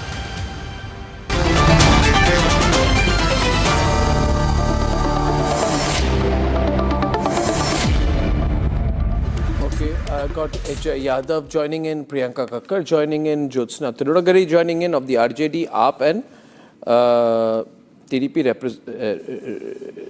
respectively. To Ajay Yadav of the RJD, you see now I think opposition must stop questioning SIR. SIR will happen, okay? Nobody can stop. The Supreme Court has allowed it, the Supreme Court has upheld it. Writing letters means nothing Ms. Yadav. Absolutely nothing. Nobody is going to listen to it. You'll get a little bit of publicity. Beyond that, it will make no difference.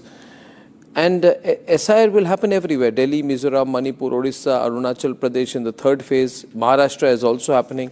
All the Bangladeshis will be picked up. All the illegal infiltrators will be picked up, especially in Jharkhand. So I want to understand your concern because SIR verdict has come out. Do you not even respect the Supreme Court? Why are you going against the Supreme Court, Ms. Yadav? The concern of the opposition or the voice of the opposition is not the voice of the opposition leaders. It is the voice of the public. And if they are concerned about the public, I mean, we should of course appreciate the opposition. Just imagine, it shocks to know that almost 5 crore names were purged by SIR in multiple states.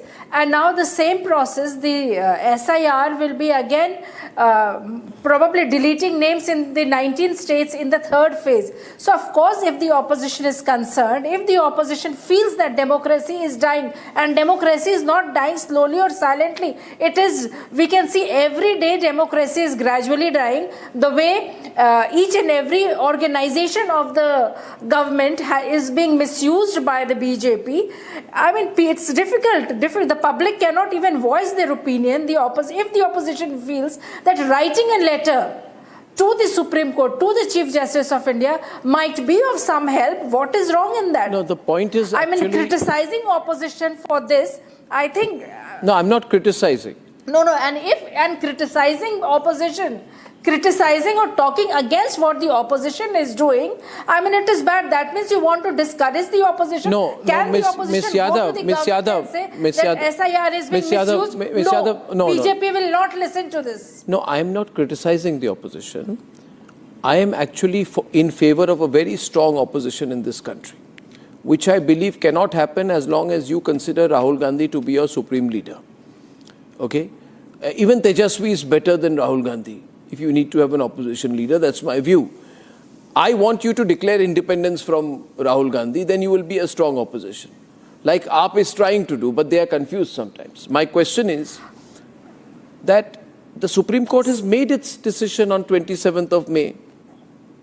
They have said that the object sought to be achieved by SIR bears a direct nexus to the constitutional goal of free and fair elections. Have you not seen this? Priyanka, you've not seen this? Should I send you a copy of the Supreme Court verdict? No, I can send a copy of the Supreme Court verdict to you. Let me answer this. Yes. Yes. See, who the opposition leader should be. Let the opposition decide this. There are many political parties in the opposition, and let them decide whether it's Rahul Gandhi. You make Aditya Thackeray your leader. I have no problem. Today, even the man who runs his constituency left him. I don't have a problem. I'm saying the Chief Justice. See, Jyotsna can come the debate. The Chief Justice decided this issue. Okay. Of course, there are a few chief ministers as well who left the Congress because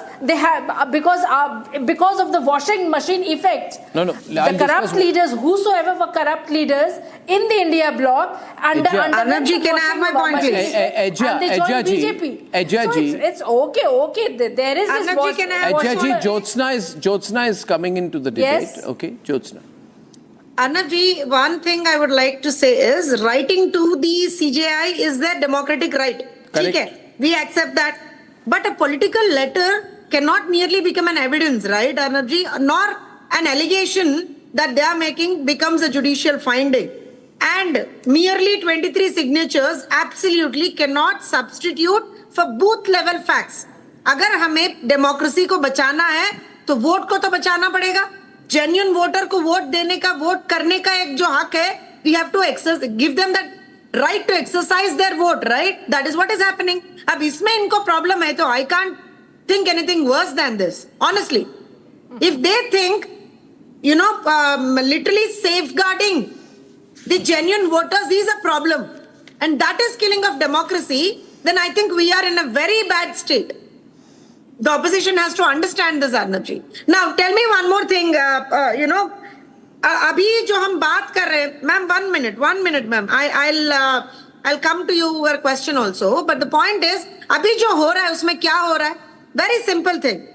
Every eligible new voter has been added. जो भी genuine errors है उसमें correction किया जा रहा है. And dead voters को remove किया जा रहा है. And duplicate enrollments को remove किया जा रहा है. So where is the problem, Arnab ji? I really don't understand what's the problem. I am saying here that you are making it very easy for the government. Actually, Priyanka, you are a lawyer. I don't understand. Priyanka Kakkar is a lawyer. She should be saying today that I will file a writ petition on the matter. I will seek a review of the Supreme Court's May 27th, 2026 judgment. I will seek a recall. That would be the proper thing to do. Sending a letter means nothing. Even this letter can achieve that purpose. Huh? No, even this letter can achieve the purpose. You're absolutely right. You're absolutely correct. Even this letter can achieve the same purpose. Because no, a lot has happened post the Bengal elections. Now we saw that a system... Yes. Now we saw post-Bengal elections that there were many irregularities which emerged in the SIR process. For example, the 27 lakh voters which were deleted, the Supreme Court set up a system and then it set up a system for the appeals to that system. Now what happened, for example, of those 27 lakh voters, only 25 lakh people filed an appeal, of which only 6541 appeals have been decided to date. At this pace, those 27 lakh adjudication won't happen for 20 years. So we need a better system for sure. The Supreme Court, I can assure you, will look into it. And I'm absolutely sure the Supreme Court will... The Supreme Court has one to resolve this issue for once and for all. No. Now also... You want to have the debate with Rohan. You get so irritated. I'm just coming in with... he was showing interest in responding, so I'm getting him in. May I get him in, Priyanka, just for a moment? Because I think you are not giving the full picture to the viewers. The Supreme Court, ladies and gentlemen, contrary to what Priyanka Kakkar is saying, has already ruled on the Election Commission's authority and the proportionality of the exercise. Bengal! There are new facts now, right? Arnab, there are new facts now. The system which was set up I don't want did to not speak work. over her. She keeps on right? speaking. It did not work, Arnab. Can you hear Priyanka ji?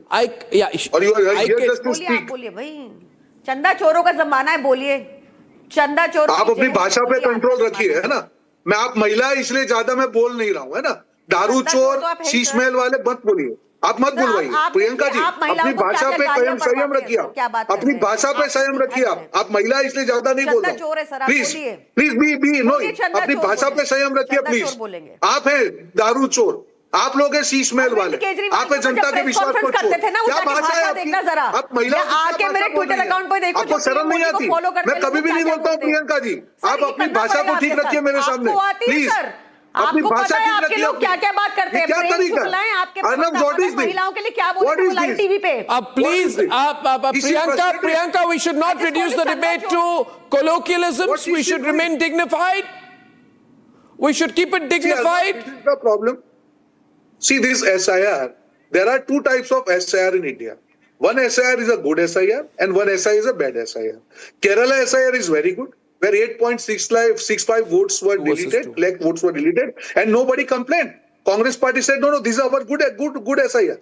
Bengal SIR was bad. Paschim Bengal, Bihar SIR was bad. Paschim Bengal SIR was bad because they didn't win. So if SIR as a process it is bad, why it is good in Kerala? Why there is no application by Congress party? If they have won, so that's good.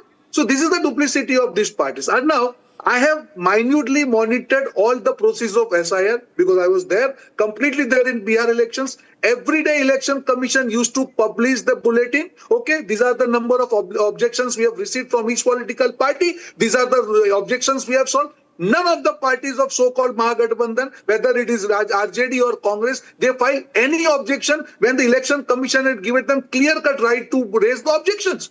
And when the draft list was published, no objection against the draft list. And finally, when the election was announced, this issue was completely out. For 20 days, SIR issue was not raised by Congress party and their allies. I can challenge everyone. You just check the media. 20 days, this issue was out. As soon as the results, when the exit polls were... I am challenging Priyanka Kakkar, Eidgah, the Supreme Court directive regarding SIR are not for only West Bengal because the revision exercise is being conducted across multiple states. So it's wrong to say that. Do we want the Supreme Court to come out with a separate verdict for every state? Ajia, what is wrong is wrong. You must not support her. Arnab, they have used different mechanisms. What is wrong the concept of what is wrong for all, whether it's the ruling party or the opposition. Who is going to listen to the voice of the opposition? You tell me. You say there were 25 signatures. Don't forget, one signature of a political opposition leader in Bihar, if Tejaswi Yadav has signed, it means that 1.90 lakh people have signed. So if you look at the number of, they represent lakhs and lakhs and crores of people, is the signature of crores of people, and you cannot underestimate this. Now coming to Bengal, there were so many irregularities in Bengal. In Bihar, we have all seen living people were made dead, their names were removed by the SIR, and all was done by the Election Commission. And when we speak about this, you start criticizing. If you talk about the infiltrators, since 2014, BJP has been ruling at the center. Refugees is the border security comes under the central government. If there were so many infiltrators, will they take the responsibility, the BJP? That's not the issue. The issue is was SIR. Okay, Jyotsna countering. I see two hands go up. Jyotsna want to counter. Rahul wants to counter. Jyotsna first. Jyotsna. One point is Arnab ji, why are they making it, look as if political parties are helpless spectators? Why are they trying to focus, portray that picture? Political parties are participants in SIR. We have to understand that. We as political parties are participants in SIR. Over 3.94 lakh booth level officers would undertake this house-to-house work.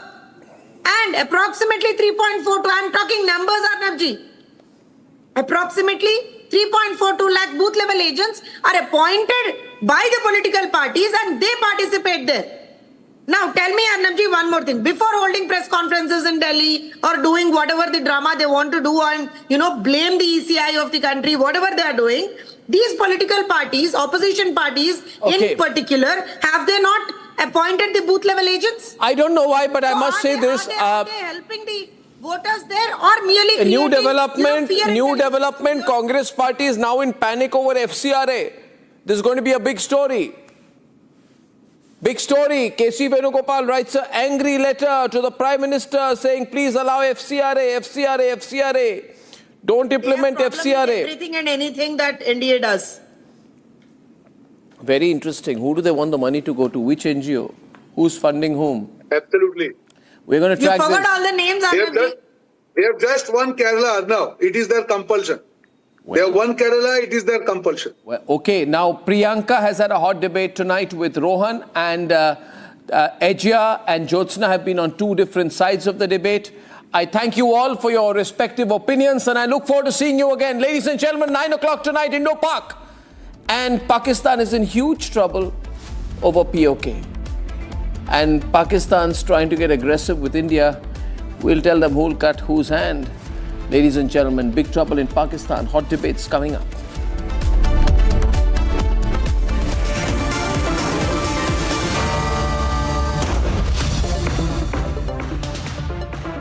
Amity has been ranked India's #1 not-for-profit private university for 11th year, with top 10 ranked institutions in management, engineering, biotech, law, mass comm, telecom, hospitality, fashion and more.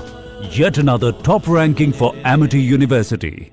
Jindal साथी seal है तो असली stainless steel है। तो जब भी आप stainless steel pipes and tubes खरीदें, जिंदल साथी सील जरूर चेक करें। Jindal stainless, India's leading producer of stainless steel.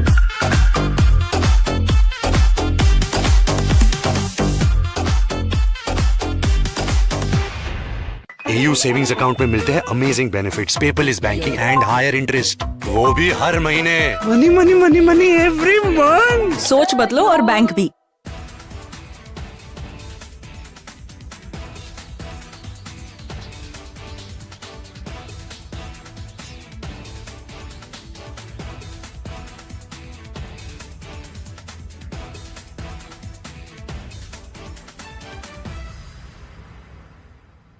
Ladies and gentlemen, yesterday I said that Bhagwant Mann's problem is that in the process of covering up one lie, he is lying a second time. So to cover two lies, he lies a third time and a fourth time. And now he's in a big trap. He is doing everything possible to save his job. But it's going to become more and more difficult for him. Plus, I think he has some very foolish advisors. You see, this controversy is about a younger Bhagwant Mann. He's about 52 years now, 52 or 53. And the video apparently goes back to the time he was 39 years old. This is a video.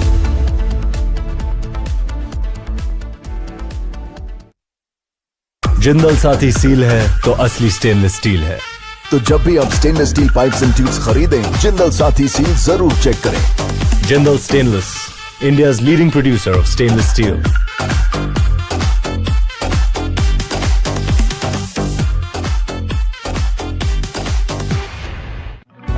ऑक्टोरोमा manual winding 4 लोगों के पास है ये। कुछ इससे भी अनोखा। कमला पसंद, सिर्फ एक अनोखा स्वाद। कमला पसंद पान मसाला।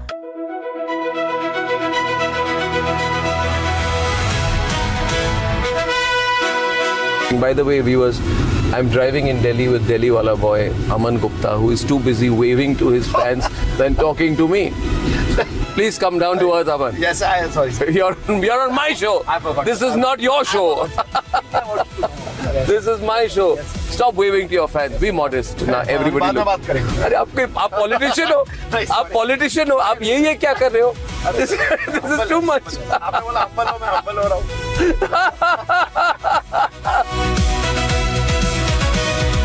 You became very famous during Balika Badhu.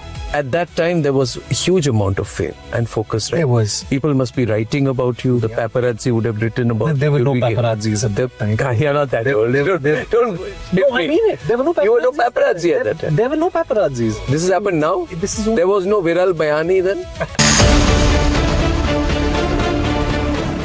Pakistan threatens India on Indus waters. Pakistan government's threat will cut off your hands. Exactly why a track 2 won't help. Debating tonight at 9 p.m. Presented by Amity University, ranked amongst the top 3% universities globally. Powered by RP Sanjeev Goenka Group, growing legacies since 1820. TVS iQube, India's favorite family EV.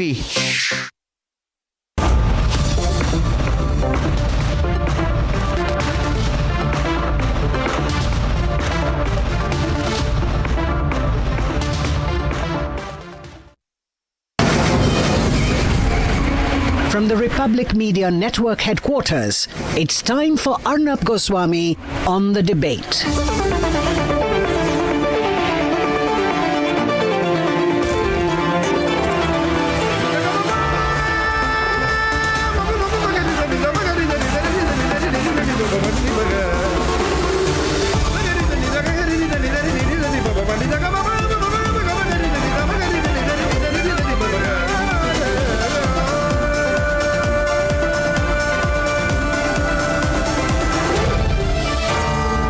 Arnab Goswami on the debate. On the nation's sharpest opinion, we must do a deep analysis of the insecurity, the confusion, the stress in Pakistan. You see, the ISI is very stressed. The Pakistani government is very stressed. They don't know what to do, you see. The people in PoJK say we don't have anything to do with Islamabad. We hate Islamabad. We hate Asim Munir. They've been doing huge demonstrations. They say they can't eat, they can't live, they don't have electricity, they don't have hospitals, they don't have wheat, they don't have food. And the people in Pakistan-occupied Kashmir are telling Islamabad to let them be. They want to break away, they want to come back with India. And they will. So Pakistan is getting more stressed. And when they get stressed, their ministers try talking tough. 2 foolish ministers, Musaddiq Malik and Ataullah Tarar, held a press conference and said that they will cut your hand, they said, if anybody touches the Indus waters. Well, Musaddiq Malik said, we will protect ourselves. We have proved that if anyone lays a hand over our share of water, we'll chop off that hand. And Ataullah Tarar said, water is Pakistan's lifeline. And he said, Asif Munir will save us. First of all, it is not their water. It is not their water. It was never their water. It will never be their water. It is our water. Nehru made the mistake in 1960 by signing an unequal agreement. Can you believe it, Nehru? Such a terrible thing he has done. So many terrible things Nehru has done. But do you know, viewers, Nehru just gave up 80% of the Indus River water system to Pakistan. And Nehru even paid compensation to help the Pakistanis build infrastructure. Sometimes I think how many decades it has taken for us to correct the mistakes of this weak and incompetent first selected Prime Minister of India, Jawaharlal Nehru. But the point is, ladies and gentlemen, that things have changed. Why are the Pakistanis nervous? Because they know that we have said clearly that terror and talks can't go together. Our Prime Minister has said in categorical terms, terror and talks cannot go together, terror and trade cannot go together, water and blood cannot flow together. And this is what the people of India believe in. So why should we give them our water? Why should we give them anything? What do we owe the Pakistanis? Nothing. They say they want 80% of our water. Let me ask them, if they were upstream, would they give us 80% of their water? They wouldn't. Why should we give them? And if they're trying to blackmail us, then we should put them in their place. That is why I said yesterday that all these people, Ram Madhav, General Narwane, and all these people going and doing some kind of a track 2 in Colombo is a very bad idea. How can we let Indians go and sit with the Pakistanis and have some conversations over wine and cheese if the reality is this is the language the Pakistanis are using? You see, viewers, track 2 with a country like this, track 2, track 3, diplomacy, sweet talk with a country like this. Remember, we had track 2, track 3, all this things, Aman Ki Asha types happening, November 1991, Nimrana, then we had the Mumbai blast. Post-Kargil, we did track 2, then Parliament attack happened. 26/11 happened. Nobody believes in this nonsense of track 1, track 2, track 3, track 4, track whatever. I say tonight, the most rewarding decision for India is that terror and talks cannot go together. No more rewarding bad behavior. Pakistan is behaving badly. Now they are getting all hysterical because they've realized that they are in a problem. And their climate minister says there is a tap being controlled by the Prime Minister of a neighboring country. He says he will not even let a drop of water flow into Pakistan, and he's right. Yes, we control the tap. To the Pakistanis, I would say, we control the tap. The Indus Waters Treaty is in abeyance. But we've given an option to the Pakistanis. Dismantle the terror infrastructure, credibly, irreversibly, and most importantly, verifiably. When you do that, we'll give you the amount of water you deserve. Do you understand me, Pakistanis? Till you do that, the Indus Waters Treaty is in abeyance.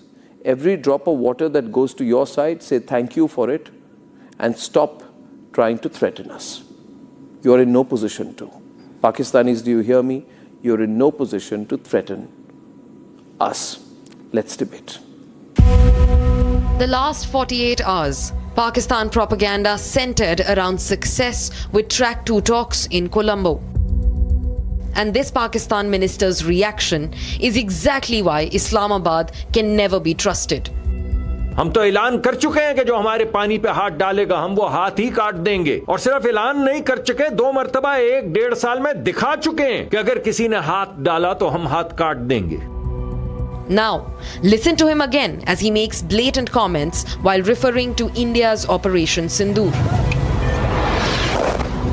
हम तो ऐलान कर चुके हैं कि जो हमारे पानी पे हाथ डालेगा हम वो हाथ ही काट देंगे। और सिर्फ ऐलान नहीं कर चुके, 2 मरतबा 1-1.5 साल में दिखा चुके हैं कि अगर किसी ने हाथ डाला तो हम हाथ काट देंगे। कि पानी नहीं, हम तो हवा के ऊपर भी हाथ डालोगे तो तुम्हारा हाथ पकड़ लेंगे।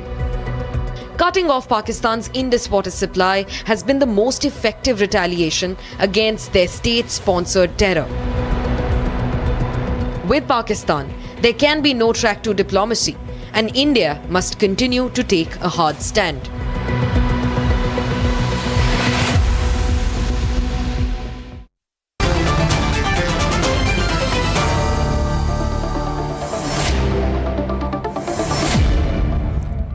Especially over the last week, 2 weeks, Pakistan is getting very excited about the Indus Waters Treaty. Why so? Is there any particular reason? Anything has happened? I know you have some problems, but from the Indian side, how do we read it? General Bakshi and Professor Nalapad, would you like to explain why you think of late they're getting very worked up about the Indus Waters issue? General Bakshi? Is that question addressed to me? Either of you. General Bakshi, yes. I think. Please go ahead. Please go ahead. No, Professor Nalapad wanted you to take it first. Achha, thank you. Arnab, the simple fact is that the other day we were discussing the so-called track to diplomacy that had been initiated. I said there is more than meets the eye. Yeah. And that is now becoming quite apparent. The Americans are behind this so-called push towards a track 2, if I may so call it, this nudge towards a track 2, because they are trying to tell us that the Pakistanis are extremely upset over the issue of water sharing, and we must talk to them, we must placate them, we must do this. They must get it right. How did this issue of the waters come about? Because our Prime Minister very clearly stated that खून और पानी एक साथ नहीं बह सकते. Blood and water cannot flow together. You cannot carry out mass murders of the Indian citizens in Pahalgam and hope that you will get water supply unremitted.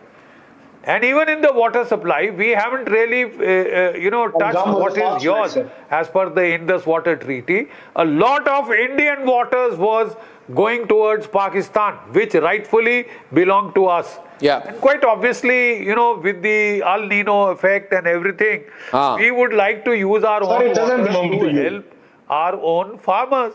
We cannot gift it to Pakistan as, payments for services rendered in murdering Indian citizens.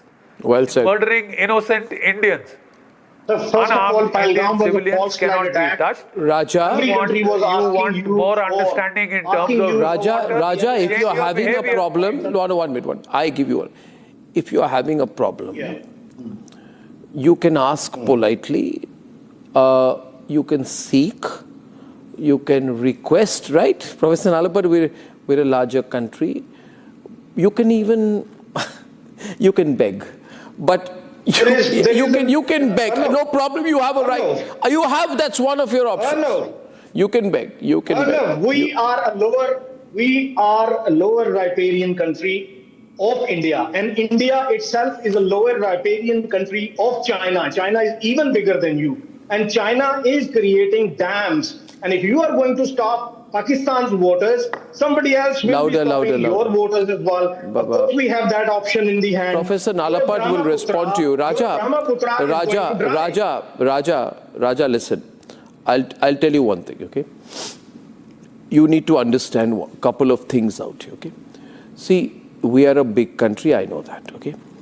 The beautiful state where I come from, the beautiful state I come from, probably our northeast and Assam's economy is bigger than yours. And we are growing at a huge rate. You know what 40% growth over 5 years is for the state of Assam? You people will be dreaming. You won't even know what level of growth that is. The question is, if you were one minute. Now, my question was, Madhav Nalapad, has something happened which has triggered this response of late? I'm just trying to look at the immediate trigger. Yeah, because we want peace. We want peace with India. We want peace with all of the regional countries. That is why it's taking place. Okay, you want peace. Okay, Madhav. If you don't mind, If you are going to you had your louder. I can't hear it. Louder, louder. Do you mind if we get ours also, if you don't mind? Yes. For a few minutes. So the point of the matter is very, very clear. And we have had track 1, track 1.5, track 2 with Pakistan from 1947. In 1948, Nehru allowed them to keep Pakistan-occupied Kashmir. Then Lal Bahadur Shastri came, gave back the Haji Pir Pass. Then Indira Gandhi came, won a decisive victory, 93,000 prisoners of war, and she gave everything up. What was won on the battlefield was lost in the conference table in Shimla in 1972. Now you have Manmohan Singh going to Sharm el-Sheikh, and as you correctly said, every placatory gesture on India's part has been unilateral. There's been no similarly placatory gesture on Pakistan's part. On the other hand, it has further emboldened Pakistan to launch terror strikes against India. Now, I want to ask us a simple question of fairness. You know the population of Pakistan. You know the population of India. If you talk about fairness, obviously the water should be divided in proportion to the population. Yeah. Actually, the revolt happened. The smaller population, much smaller population, has got a huge amount of water. And the large country with a very large population has got a much less amount of water. Is that humanity? Is that, even commonsensical? It is nonsensical. And which is why the Indus Water Treaty has been called in the history books the most generous treaty to any lower riparian state in the world. If you put all the treaties together, you compare the Indus Water Treaty, by a huge margin, the Indus Water Treaty is by far the most generous treaty in the world. And secondly, I again say, a lot of unilateral gestures we have made. We have got nothing, absolutely nothing in return. Yeah, so I have also another point to add to that. I just wanted to add. Yes, sir. Please complete. Please complete, sir. Please. No. The point I'm saying is that India, with bigger population, has got a bigger demand for water. Pakistan, with a smaller population, has a smaller demand.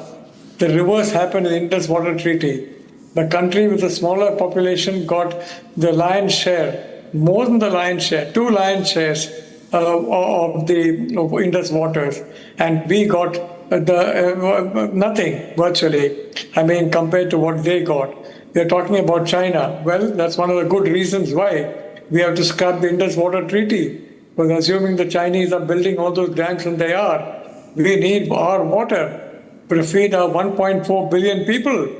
So let us divide the water in proportion to population. I'm sure every person will understand that that is a logical, humane thing to do. Yeah. Thank you. Yeah, I just, this is first of all unequal. But Raja, if I may, let's have a reasonable discussion on this, because we need. Very reasonable. I need to make a point to you. Arnab, very reasonable point I have. I respect Madhav's point. Madhav has highlighted a genuine point about the population. Well, fair enough. But at the same time, there is another genuine thing which needs to be highlighted, and that is, of course, Kashmir is a ticking point. Kashmir is a conflict zone. Kashmir does not belong to India. If it does not belong to India, Raja, I told you to behave yourself. Otherwise, I'll give you the typical Indian response. Now, listen to me. I don't want to behave. Well, I am behaving myself. Now, I'll tell you something. See, the point is, and I'm making this. See, Chaudhary Naeem Karim and Brigadier Waqar Hassan Khan, you have got wrong priorities. When you come to India, I hope you never do, but I'll tell you, you will see, we will see 10-lane highways. Why not? You will see 10-lane highways, super highways. Okay, everywhere we are building big infrastructure, massive infrastructure. Our subway system, our metro system, our infrastructure, our roads, our airports are the best in the world. Best in the world, super in the world, okay? Now, that's a sign of a growing country. Okay. Now, problem with you. That's something to laugh about. Problem with you. No. Problem with you is that you have not. You don't have. Whatever little money you have, you spend it on, funding the lifestyle of your military. You today do not have any storage capacity of water. Now let me tell you the history. We gave you money. We gave you about $2.5 billion in present terms. We gave you money saying, take this money from us, go build your storage infrastructure. We gave you the money. We shouldn't have, but we gave you the money as part of the settlement. And we told you, build your storage capacity. Today, your largest water reservoir, your largest hydroelectric powerhouse, only has 10% live storage capacity. Which means in 75 years, you have not even thought about what your people need. You don't have water storage capacity. That is your problem. Chaudhry Naeem Karim, you tell, you don't have, one minute, because, one minute, I am asking Chaudhry Naeem Karim, why is Raja Faisal trying to defend him? Raja Faisal, what are you? No, that's not your headache. It is not my headache, it is your headache. But we are not going to give you money, water to waste. Chaudhry Naeem Karim, today you are in this position. Who's asking you for money? Today you are in this position. Today you are in this position because you are not ready. You don't have water storage capacity. Now, that was your problem. You should build a water storage capacity. Yes. But the problem, we have least concern about the development of the India, of the Bharat. What you are building, we don't care. The problem is we have the agreement. And weren't they who signed this agreement, they are the nonsense people? No. At that time, you have the more population than the Pakistan. So the agreement is logical. It's still logical. And what you are getting out of 3 rivers, it's 100%. And what we are getting from rest of the 3 rivers, it's only 70%. So the division was perfectly okay. The problem is from where this subject is coming again and again now. Because the Bharat, they have triggered it out again. Because of the insurgency. Because of the Dehshatgardi is going on in Pakistan. No, we are not. We have nothing to do with your problems in Pakistan. It has been proved from Afghanistan, from... No, we are not interested in what is happening between you and Afghanistan. In Balochistan. We are not interested in what is happening in Balochistan. Again and again, you are bringing this subject in between. You have the commission, PIC, you have the commission, you have the commissioner, is the member. Why don't this commissioner sit with our commission and settle about this and discuss about this subject, rather than coming on the channels? May I, Chaudhry Karim, can I say one thing to you? One side, Chaudhry Karim, your own leaders. Chaudhry Naeem Karim. Why and how you are criticizing? I'll make a point to you. I'll make a point to you, Chaudhry Naeem Karim, and I want Raja Faisal to be quiet for a while because see, Brigadier Waqar Hassan is here. Yes, we agreed to an Indus Waters Treaty in 1960. We should not have. But, one minute. Yeah.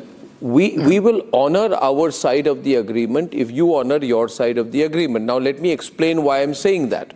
When the agreement was signed by Jawaharlal Nehru or agreed to by him, he said, I have purchased peace.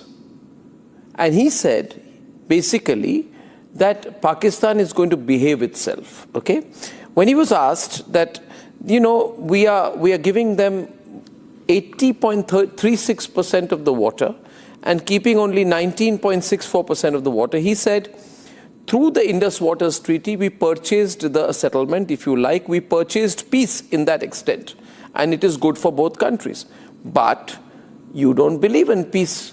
So that's why Narendra Modi says terror and talks will not go on together. You behave for 20 years and we'll reconsider our position. But you can't do both. No, you can't. We gave you money, you took the money. We gave you water, you took the water. You said we will behave ourselves, you're not behaving yourself. What is this? See, no. You promised via that agreement, which you are quoting now, you promised not to carry out violent attacks.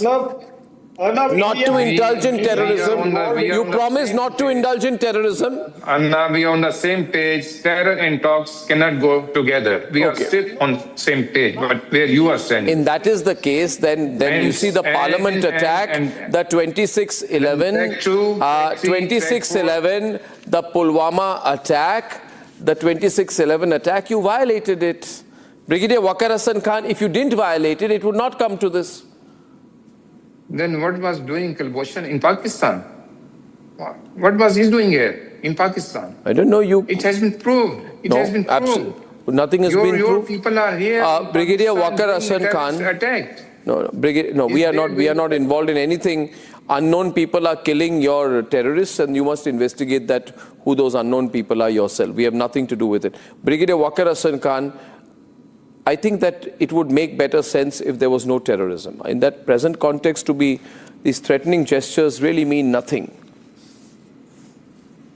I think I'd start with the 6 Goswamis of Vandavaran. They were very cool people. And I expect that Goswami should follow the tradition and listen to the logic. Sir, can you take off the earpiece? I'll hear you clearer if you take off the earpiece on your laptop. You can take it off. Yeah, and take away. Yeah, then I'll hear you clearer. Yes. Okay. Can you hear me now? Better. Yeah. Okay. First is that there were 6 Goswamis of Vandavaran. They were very cool people, and I feel that you will follow their tradition and listen to the argument instead of interjection. First is the condolence for 6 soldiers, and as a soldier, I condole to their families who lost their lives in Operation Sindoor, which was acknowledged by the Indian public, but not Rajnath Singh. And that's where I think is the media discourse and Indian discourse. Now coming to the issue of Indus River, it never started flowing from 1960 or 1947. If you read Mr. Fogel's theory on hydraulic civilization, he talks of 5 civilizations. I'll come to distribution of water also. It's Indus Valley, it's Nile Valley, it's Amazon, it's Mesopotamia, and one river system in China. And so it means that these civilizations existed. Now, even if you look at underwater system, we're talking of distribution of water.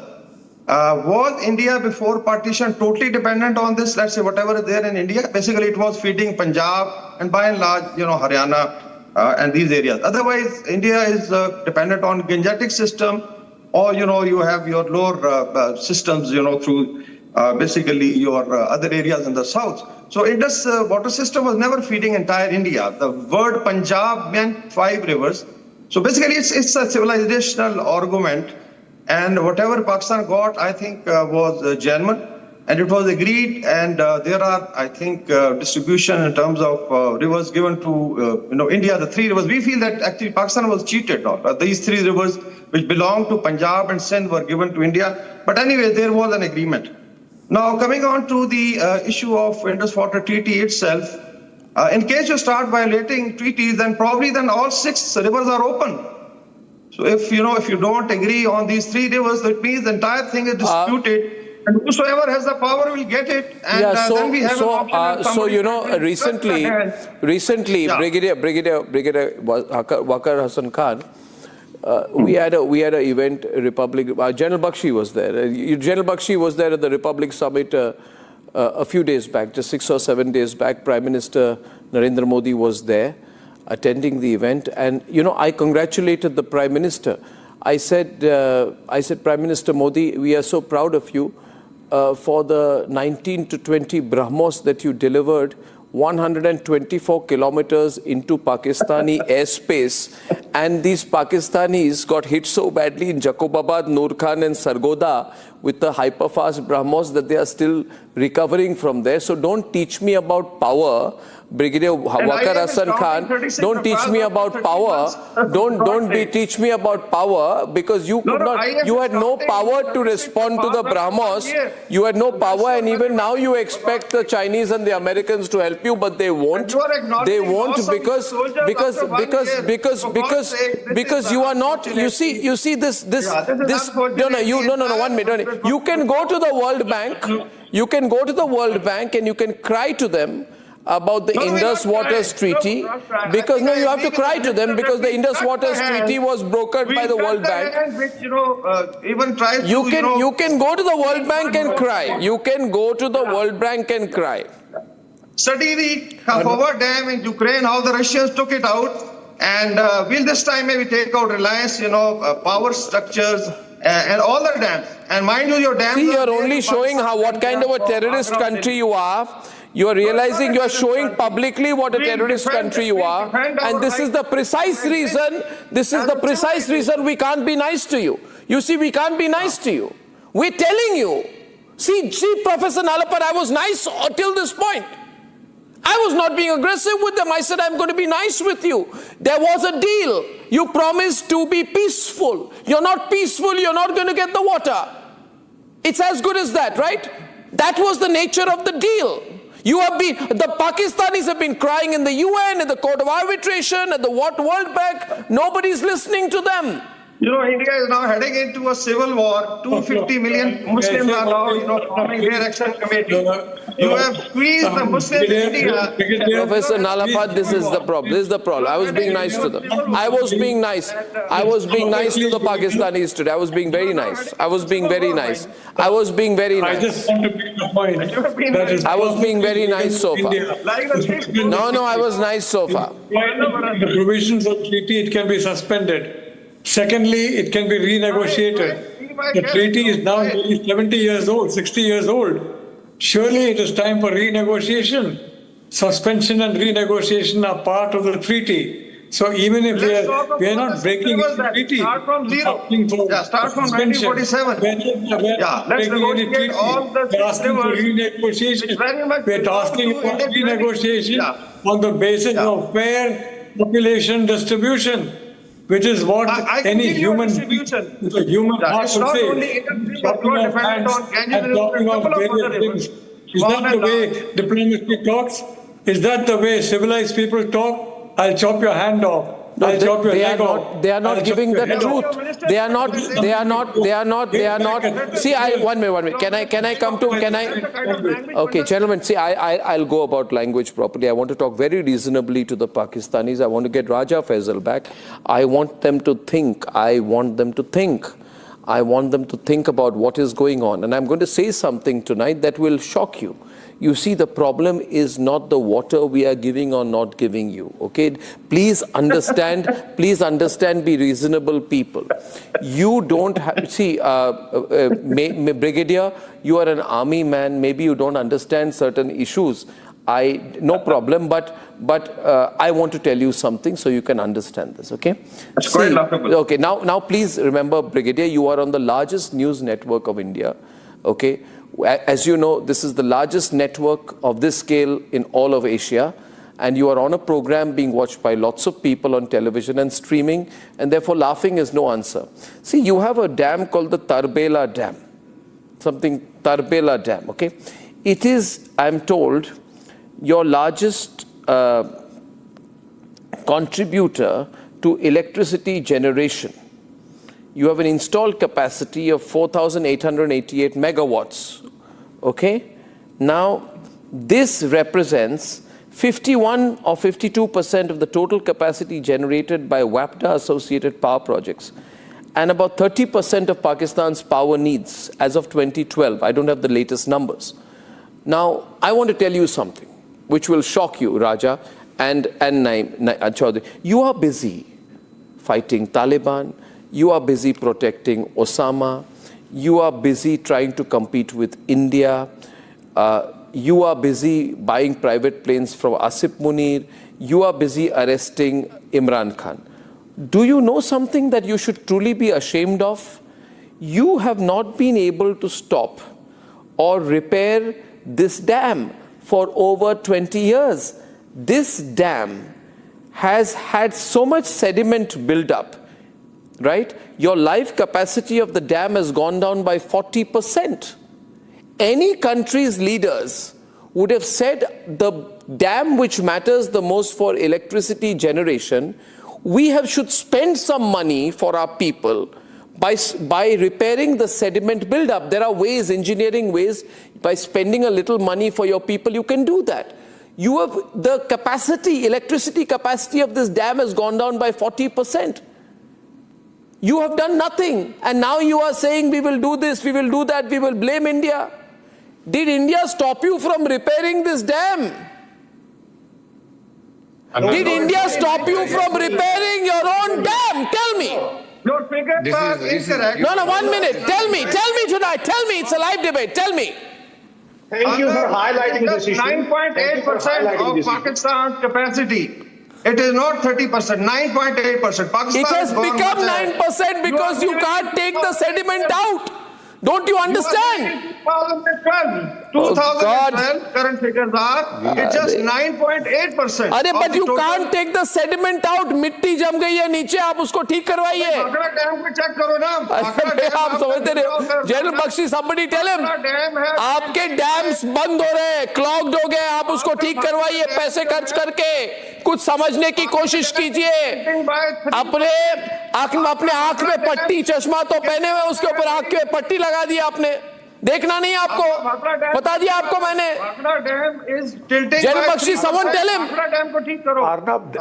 Or you don't have money to repair your dams. They would be in a position to deepen their dams, to take out the silt and the mud which has gathered there, providing they would care for their people. They are busy buying weapons from anywhere and wherever. If it is not conventional weapons for their armed forces, it is the small arms and the machine guns for the terrorists. If they had the decency to spend on their people, to spend on the welfare of the people, deepen those dams. Naeem Saab, we will give. Yes, Chaudhary Saab, please develop your dams. We will give this contract of cleaning the mud to India. Don't worry. We will give you can't afford your Karachi contractors' bills. We have more than 50 dams, and now you are just telling us about one dam. We have Basha Dam is there. We have the Kalabagh. Chalo, if you have so many dams, then why are you crying? There is more than 50 dams. If you have the dams, then why are you complaining? More than of the 50% electricity is coming from the idle in Pakistan. Good. I can send you the list. Then why are you in panic? In Pakistan. We are not in panic because this is the treaty agreement. But the treaty, it does not stop us from. It does not stop us. It does not. There is a guarantor in between. It's the World Bank. Yeah, but this is the World Bank. Yeah, so the world go complain to the World Bank. Ajay Banga is there. He will look at it. If that step will come, we will go. But before that, there is the PIC. We have to sit in the PIC and we have to discuss about these problems. See, Chaudhary Saab, right now you are having problems in PoK. You had an attack in Karachi. Something else. The problem is something else. And now this treaty is not the problem. The actual problem is the terrorism, which is coming from Bharat to Pakistan. That's why you are bringing. No, sir, there is nothing. I feel very bad about your terrorism. We have nothing to do with it. So we have not. Unknown people are killing each other. Sir, India has nothing to do with it. I really don't understand. Now, why you forget 7 zeros? Okay, ladies and gentlemen, I now need to focus my attention on what is happening in Pakistan-occupied Kashmir, where the situation is very bad for the ISI because the chants against Pakistan are growing louder and louder and louder. And there is open revolt against Islamabad.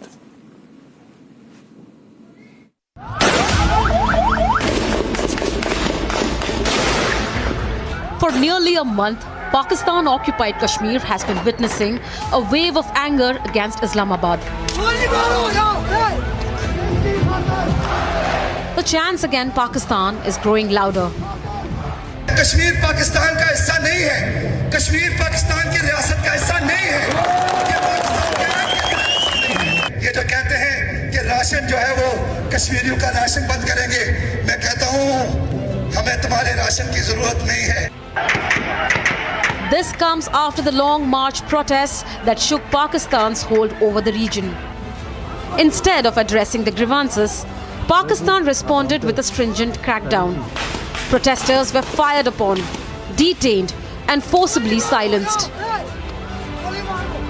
For over 28 days, the anti-Pakistan sentiment has only gained momentum.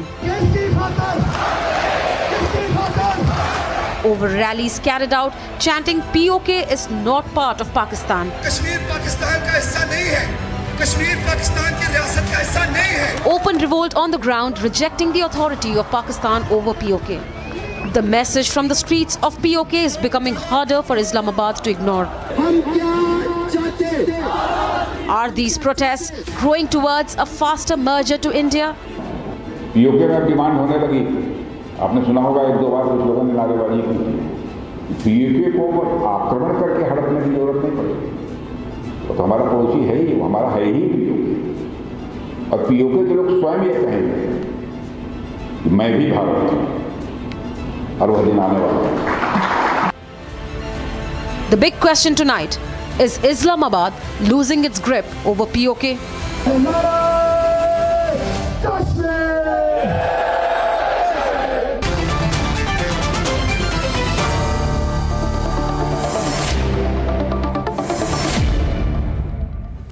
Can Hamid Khan, who is joining us from, he has just fled Pakistan, he is now settled down in London. No. No. I will be back in Islamabad Friday. You can meet me. He used to say to Amjad Ayub Mirza, who is a famous PoJK activist, he used to say that, why are you sitting in London? That's why, Sushil, I began by saying that Dr. Hamid Khan has fled from Pakistan because of the growing problems there, and he settled down in London. Back and forth. You know me for many years. When were you there last? When were you there last in Pakistan? I just came 4 or 5 weeks ago. Okay, and how often do you go back to Pakistan? Yeah. I spent most of my time, at least 6-7 months in Pakistan. Achha, so now you've started by saying, at least you've admitted that half the time you don't stay in Pakistan. Yeah, because it's all right. I see now. Okay, no problem. I just wanted to point out there that here is a person who said, "I'll never leave Pakistan," who's already done that. I never leave Pakistan. Now, in these protests that are going on in PoK, Sardar Aman Khan's clip has gone viral. Yeah. कि PoK Pakistan का हिस्सा नहीं है. We don't need Pakistan. उनकी ration की ज़रूरत नहीं है. We have to free PoK Muzaffarabad from Pakistani administrative control. Now, this has been happening on the ground for 1 month. And everything Pakistan Army has tried, but it's only growing bigger. And I think one must accept it, right? One can't be in denial about it. Yeah. Okay, I'll tell you. I'll tell you. First of all, the video which you are showing, definitely it is not fake. I admit it very rarely happens that Republic TV is showing the right video without fake edit. But it is few misguided people. I don't, let's say they are what they are, but I say they are misguided people. They are showing their emotions in a wrong way. And let me tell you one thing. I have no doubt about the loyalty of the Kashmiris with Pakistanis, each and every Kashmiri living across the line of control in Muzaffarabad, in Baramulla, in Pulwama, everywhere. On the other hand, the Kashmiris are fighting with India for the last 78 years for the freedom, and they buried themselves in the Pakistani flag. You know that, Arnab, every Shaheed in Srinagar, every Shaheed in Pulwama, they tried to be buried in Pakistani flag. And the only reason is that Sayyid Ali Gilani ho, Yasin Malik ho, Maqbool Bhatt ho, whosoever have given their life, gave their life. Yasin Malik ka bhi naam lo. Oh, Yasin Malik, I said that. They only said one thing, that Kashmir banega Pakistan. Yes, at the moment there is a political issue in Kashmir, and I fairly understand that this issue must be resolved with the political wisdom and political will. And the things are very bad. You see, I'll tell you one thing. Now, see, the problem is the biggest problem. See, I'll tell you. One minute. See, the thing is, the problem is economic. The problem is food. When people don't have anything to eat, when there is no electricity, when there is no food, when there are no hospitals, you can't blame them. This is not a fading protest. Shumela, this protest has been going on and on and on. It is growing everywhere. You said in the intro it is only 4 weeks. In 4 weeks, it has been a developed demand, and there is no shortage. In 4 weeks, it is growing. For sure, there is enough food for everybody there. And yes, there is a propaganda going on, and Pakistan is countering that propaganda. The same propaganda which India is doing about Balochistan. No, we are not doing anything. We are not doing anything. I want to. You're doing the same thing. You're using proxies. Shumela. The proxies you have used, the raw use Shumela. in the Balochistan. Yes, please, Allah. Shumela, may I say one thing to you? Yes. If you have sentenced the Baloch leader, Dr. Mehrang Baloch, an activist, Sibghatullah Shah, and you want to put them in prison for the rest of their life, you must ask yourself why 100,000 people took to the streets, shutting down markets and halting local transport to demand their release. You must understand that each time you do this, it's getting worse for you. You can't put a lid on this anymore. See, Shumela, हर चीज पे दूसरों पे criticize करके कोई फायदा नहीं है. In 78 years, the voice has been raised in your Kashmir. They don't want to be your part. But आप उन लोगों को force करके जबरदस्ती अपने साथ रखते हैं, मकबूजा कश्मीर जिसको हम कहते हैं. You put the वहाँ पे आप अपना एक लॉकडाउन भी लगा के रखते हैं, कर्फ्यू भी लगा के रखते हैं, और उसके बाद आप वहाँ पे उस सारे मुआहदे की खिलाफ वर्जी करते हैं जो पाकिस्तान बनने के वक्त हुआ. If you are so right, if you are so accurate, तो फिर ये फैसला कश्मीरियों पे छोड़ दीजिए ना. Why just the Pakistani Kashmiri, not the occupied Kashmir? ये दो बैठे हैं कश्मीरी, उनको भी तो फैसला करने की इजाजत दो. नहीं, ये जो तस्वीरें आप देख रही है शुमेला जी, मैं आपको एक बात, मैं I want to tell you something. I want to tell you something. Shumela 1 minute. This visual, ये जो तस्वीर आप देख रहे हैं, जहां पे एक innocent कश्मीरी जो पीओके में है, उस पर जिस तरह से गोली मारी जा रही है, ये क्या फेक वीडियो है कि रियल है? आप कश्मीरियों के बारे में बात करना चाहते हैं? आपने क्या ये कश्मीरी नहीं है जिनको ये गोली मारी जा रही है जलियांवाला बाग की तरह? ये कश्मीरी नहीं है तो बताइए मुझे, ये कहां के हैं? ये तस्वीर सही है कि नहीं है? मैं पूछ रहा हूं, ये तस्वीर कहां की है? आप मुझे बताइए. उस पर गोली क्यों मारी गई? वो निहत्था था वहां पे, वो पैदल जा रहा था, उस पे गोली मारी जा रही थी क्योंकि ये कश्मीरी है. वो कौन है? वो इंसान नहीं है. तो कश्मीरी इंसान नहीं होते? आपने इन कश्मीरियों को इस तरह से गोली मारी क्योंकि उन्होंने कहा हमें आटा दो, तो आपने गोली मारी. इन्होंने आटा मांगा, आपने गोली मारी. नहीं, I'm sorry. No, you can't justify this kind of senseless violence, Jallianwala Bagh type genocide on Kashmiris in PoK has to stop. We are not a propaganda media like you. I would 1 minute. Shumela, I tell you one thing. 1 minute. Just 1 minute. Just Hamid, I tell you one thing. See, listen. Okay. I just need one. I want to tell you one thing. Yeah. You know, when a young Baloch man, Baloch Mullah Bakhsh, was killed, right? Hundreds of thousands of Balochis marched, and many of them marched 1,600 kilometers to Islamabad. When they reached Islamabad, you targeted them, you beat them, you tried to shoot them down. This was 2023. This is 2026. आप रोक नहीं पा रहे. मैं आपको बता रहा हूं, देखिए मैं देखिए हमीद जी, हम बिल्कुल रोक पा रहे हैं, आप रोक नहीं पा रहे हैं, आप रोक नहीं पाएंगे। हर तकलीफकारी को यहाँ पे जो भी टेररिस्ट अटैक होंगे हम उसको रोकेंगे, उसके खिलाफ खड़े होंगे। ठीक है। और आप जो कर रहे हैं आप कश्मीरी जेनोसाइड बंद कीजिए। आप तो मुआहदे की खिलाफ वर्जी कर रहे हैं, आप तो मुआहदा ही तोड़ के बैठे हुए। अगर आप इतने सही हैं तो 1 minute. I want to ask you, Shumela, are you Muhajir? Are you Muhajir? You know, are you Muhajir? You know, are you Muhajir? If you are a Muhajir, you know how you treat Muhajirs? You know how you treat Muhajirs in Pakistan? You know how you treat Muhajirs in Pakistan? You treat them like second-class citizens. You know that very well. You know that very well. No, I'll tell you.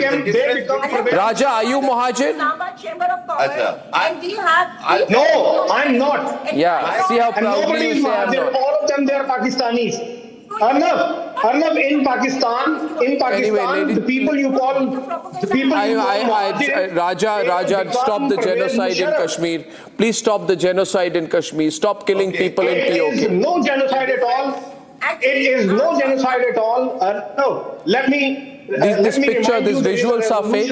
These visuals are fake. There is a resolution 47 of United Nations, and it says it's very sad. that all of the Kashmiris, they will be given a chance to decide about I want themselves. Sushil to come in. I want. ये कह रहे 1 minute. Sushil, you're hearing that, Sushil?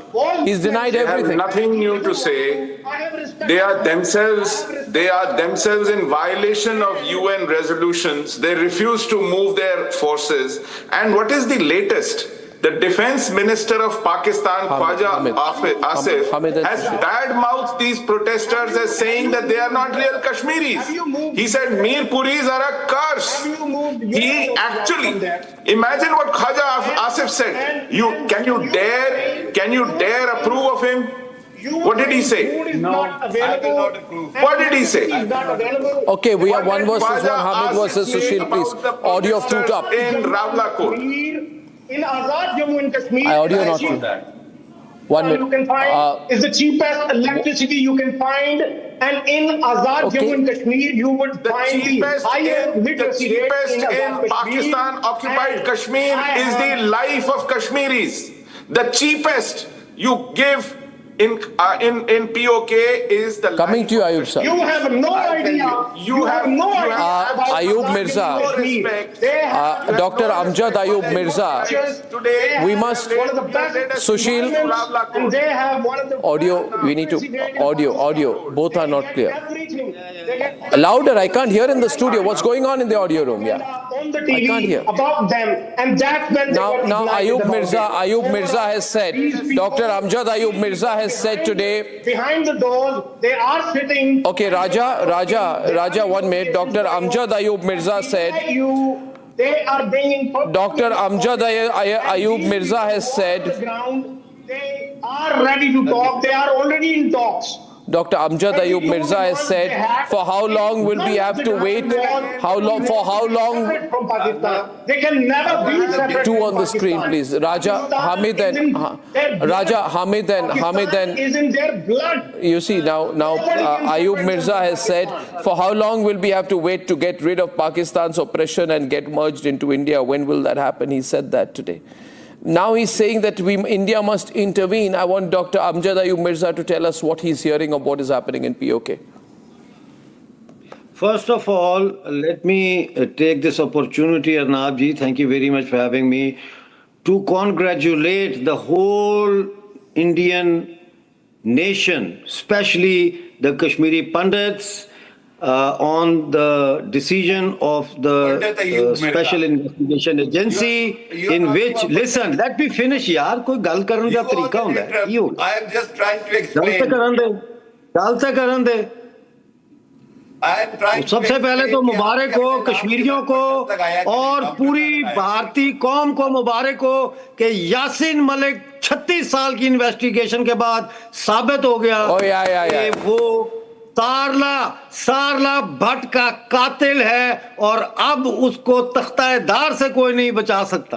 तो सबसे बड़ी बात तो ये है कि सबसे पहले तो आप लोग कातिलों को कहते हैं कि वो हमारे हीरो हैं, कातिलों को कहते हैं हमारे हीरो हैं। सारला बहन आज 62 की होती, पहले उसको रेप किया, फिर उसको जला दिया, फिर जब उसकी फैमिली वहां गई, उसका भाई गया, उसकी फैमिली गई, उसकी वो राख लेने के लिए, तो आपके जो एजेंट थे वहां जिहादियों ने पैरों के साथ उसकी जो राख थी उसको फैला दिया, वो इतनी सी राख वहां से उठा के लाए। आज हमारे दिल को सुकून है कि अभी पीओके पे अमजद साहब साबित हुआ है। अब आप बक बंद करेंगे तो मैं आगे गुफ्तगू करूंगा, वरना आप भौंकिए आप हामिद, मैं आगे बात करूंगा जब तक आप भौंकेंगे।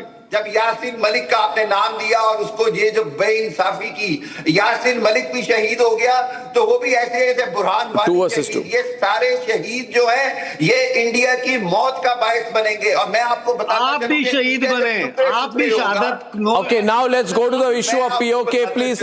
No, he's made himself tera. I get Raja Faisal it. Raja, see, the problem is at your end. Ek minute, Raja, there is no point attacking Ayub Mirza. No, you first mind your language. You mind your language. You're speaking very badly. You're speaking like that. Don't talk like that now, please. We are concerned about what is happening in POK.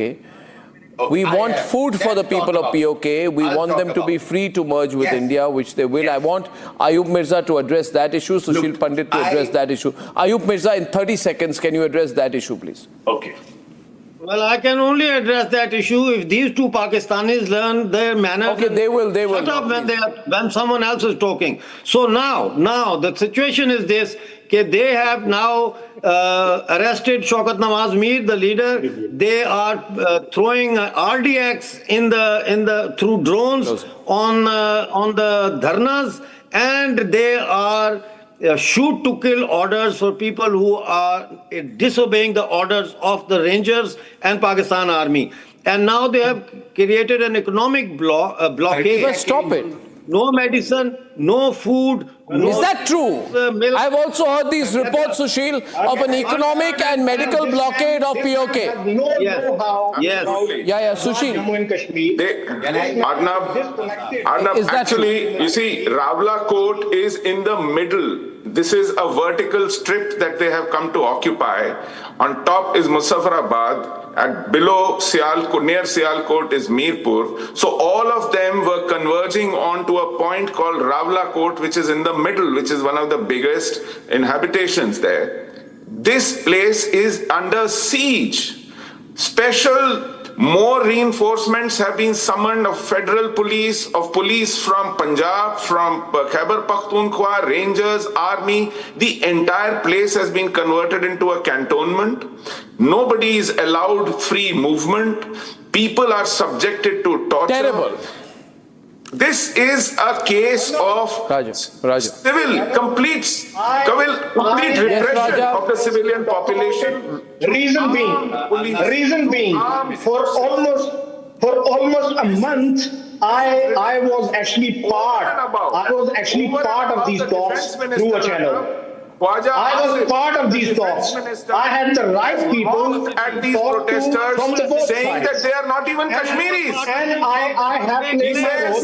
These protesters are not even Kashmiris. Alhamdulillah. He has deprived them of even their identity. Raja, okay, we have to close. Raja, if you were part of the talks. I think I am the best person to talk about it. Yeah, who were you representing? These people who are representing? From your side. Who were you representing? Well, I'm representing the people of Pakistan and representing the people you of say you're a journalist. No. Who was he representing? Amjad Ayub? Amjad Ayub, he must tell us who he was representing. He must tell us whether he was speaking on behalf of the ISI. I've always suspected Raja Faisal to be an ISI guy. Amjad Saab. I want to ask him in what capacity was he part of the negotiations. He has no legal right to be part. Raja, in what capacity were you there?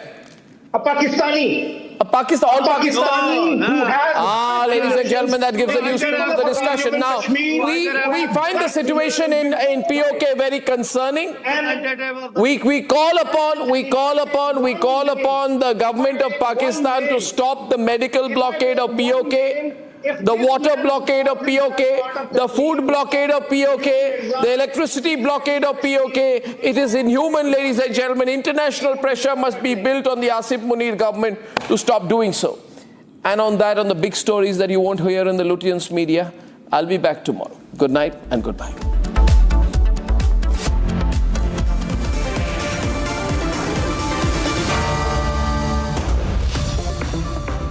Amity has been ranked India's #1 not-for-profit private university for 11th year, with top 10 ranked institutions in management, engineering, biotech, law, mass comm, telecom, hospitality, fashion and more.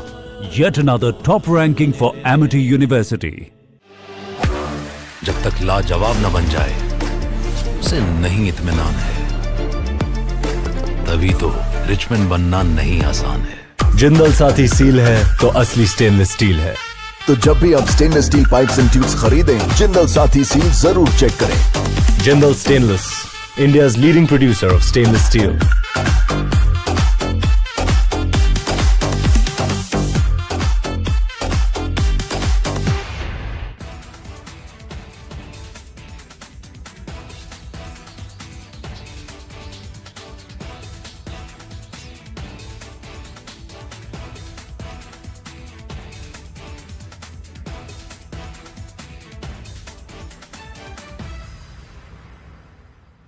Ladies and gentlemen, yesterday I said that Bhagwant Mann's problem is that in the process of covering up one lie, he is lying a second time. So to cover two lies, he lies a third time and a fourth time. And now he's in a big trap. He is doing everything possible to save his job. But it's going to become more and more difficult for him. Plus, I think he has some very foolish advisors. You see, this controversy is about a younger Bhagwant Mann. He's about 52 years now, 52 or 53. And the video apparently goes back to the time he was 39 years old. This is a video he's released. Let me first show you the other video, the controversial video. This, ladies and gentlemen, is a picture of Bhagwant Mann at the age of 39. And visibly, over the last 13 years, he's aged. There's nothing wrong with that. We all age. But there's a distinct difference in facial appearance. I'd like to show you a picture of Bhagwant Mann at present, which is about 52, 53 years old. And Bhagwant Mann on the other side at the age of 39, when he was a performer. From the Republic Media Network headquarters, it's time for Arnab Goswami on The Debate.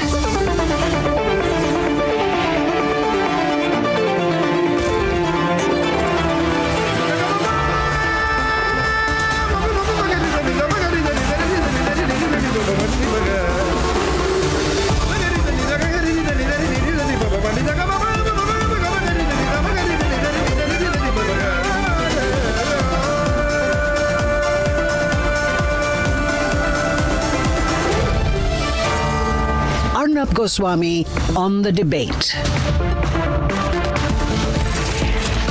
On the show tonight, the complete hypocrisy of the Congress party, which is on an Ayodhya tour.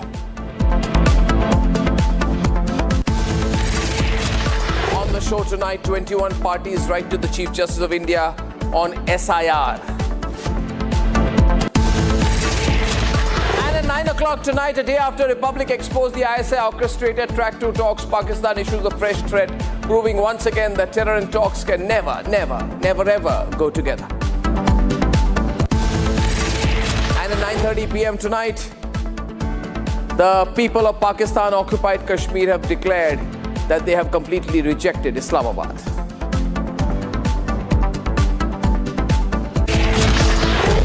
And ladies and gentlemen, a 9-member tour of the Congress party, led by the UP Congress Committee, is on a tour of Ayodhya. And ladies and gentlemen, this delegation is led by the UP Congress chief Ajay Rai. The same Ajay Rai tonight claims he was placed under house arrest. He's doing drama at a hotel in Ayodhya. You can see him in those pictures there. He shifted to a university guest house and prevented from offering prayers. Those are his claims. Ladies and gentlemen, the Congress party is calling the UP government Chadhawa Chor. And the reality is that the SIT has already arrested 8 people. Champat Ray has resigned. Anil Mishra has resigned. and the Ayodhya Bar Association has refused, I repeat, refused to defend the accused. Now, I'm glad that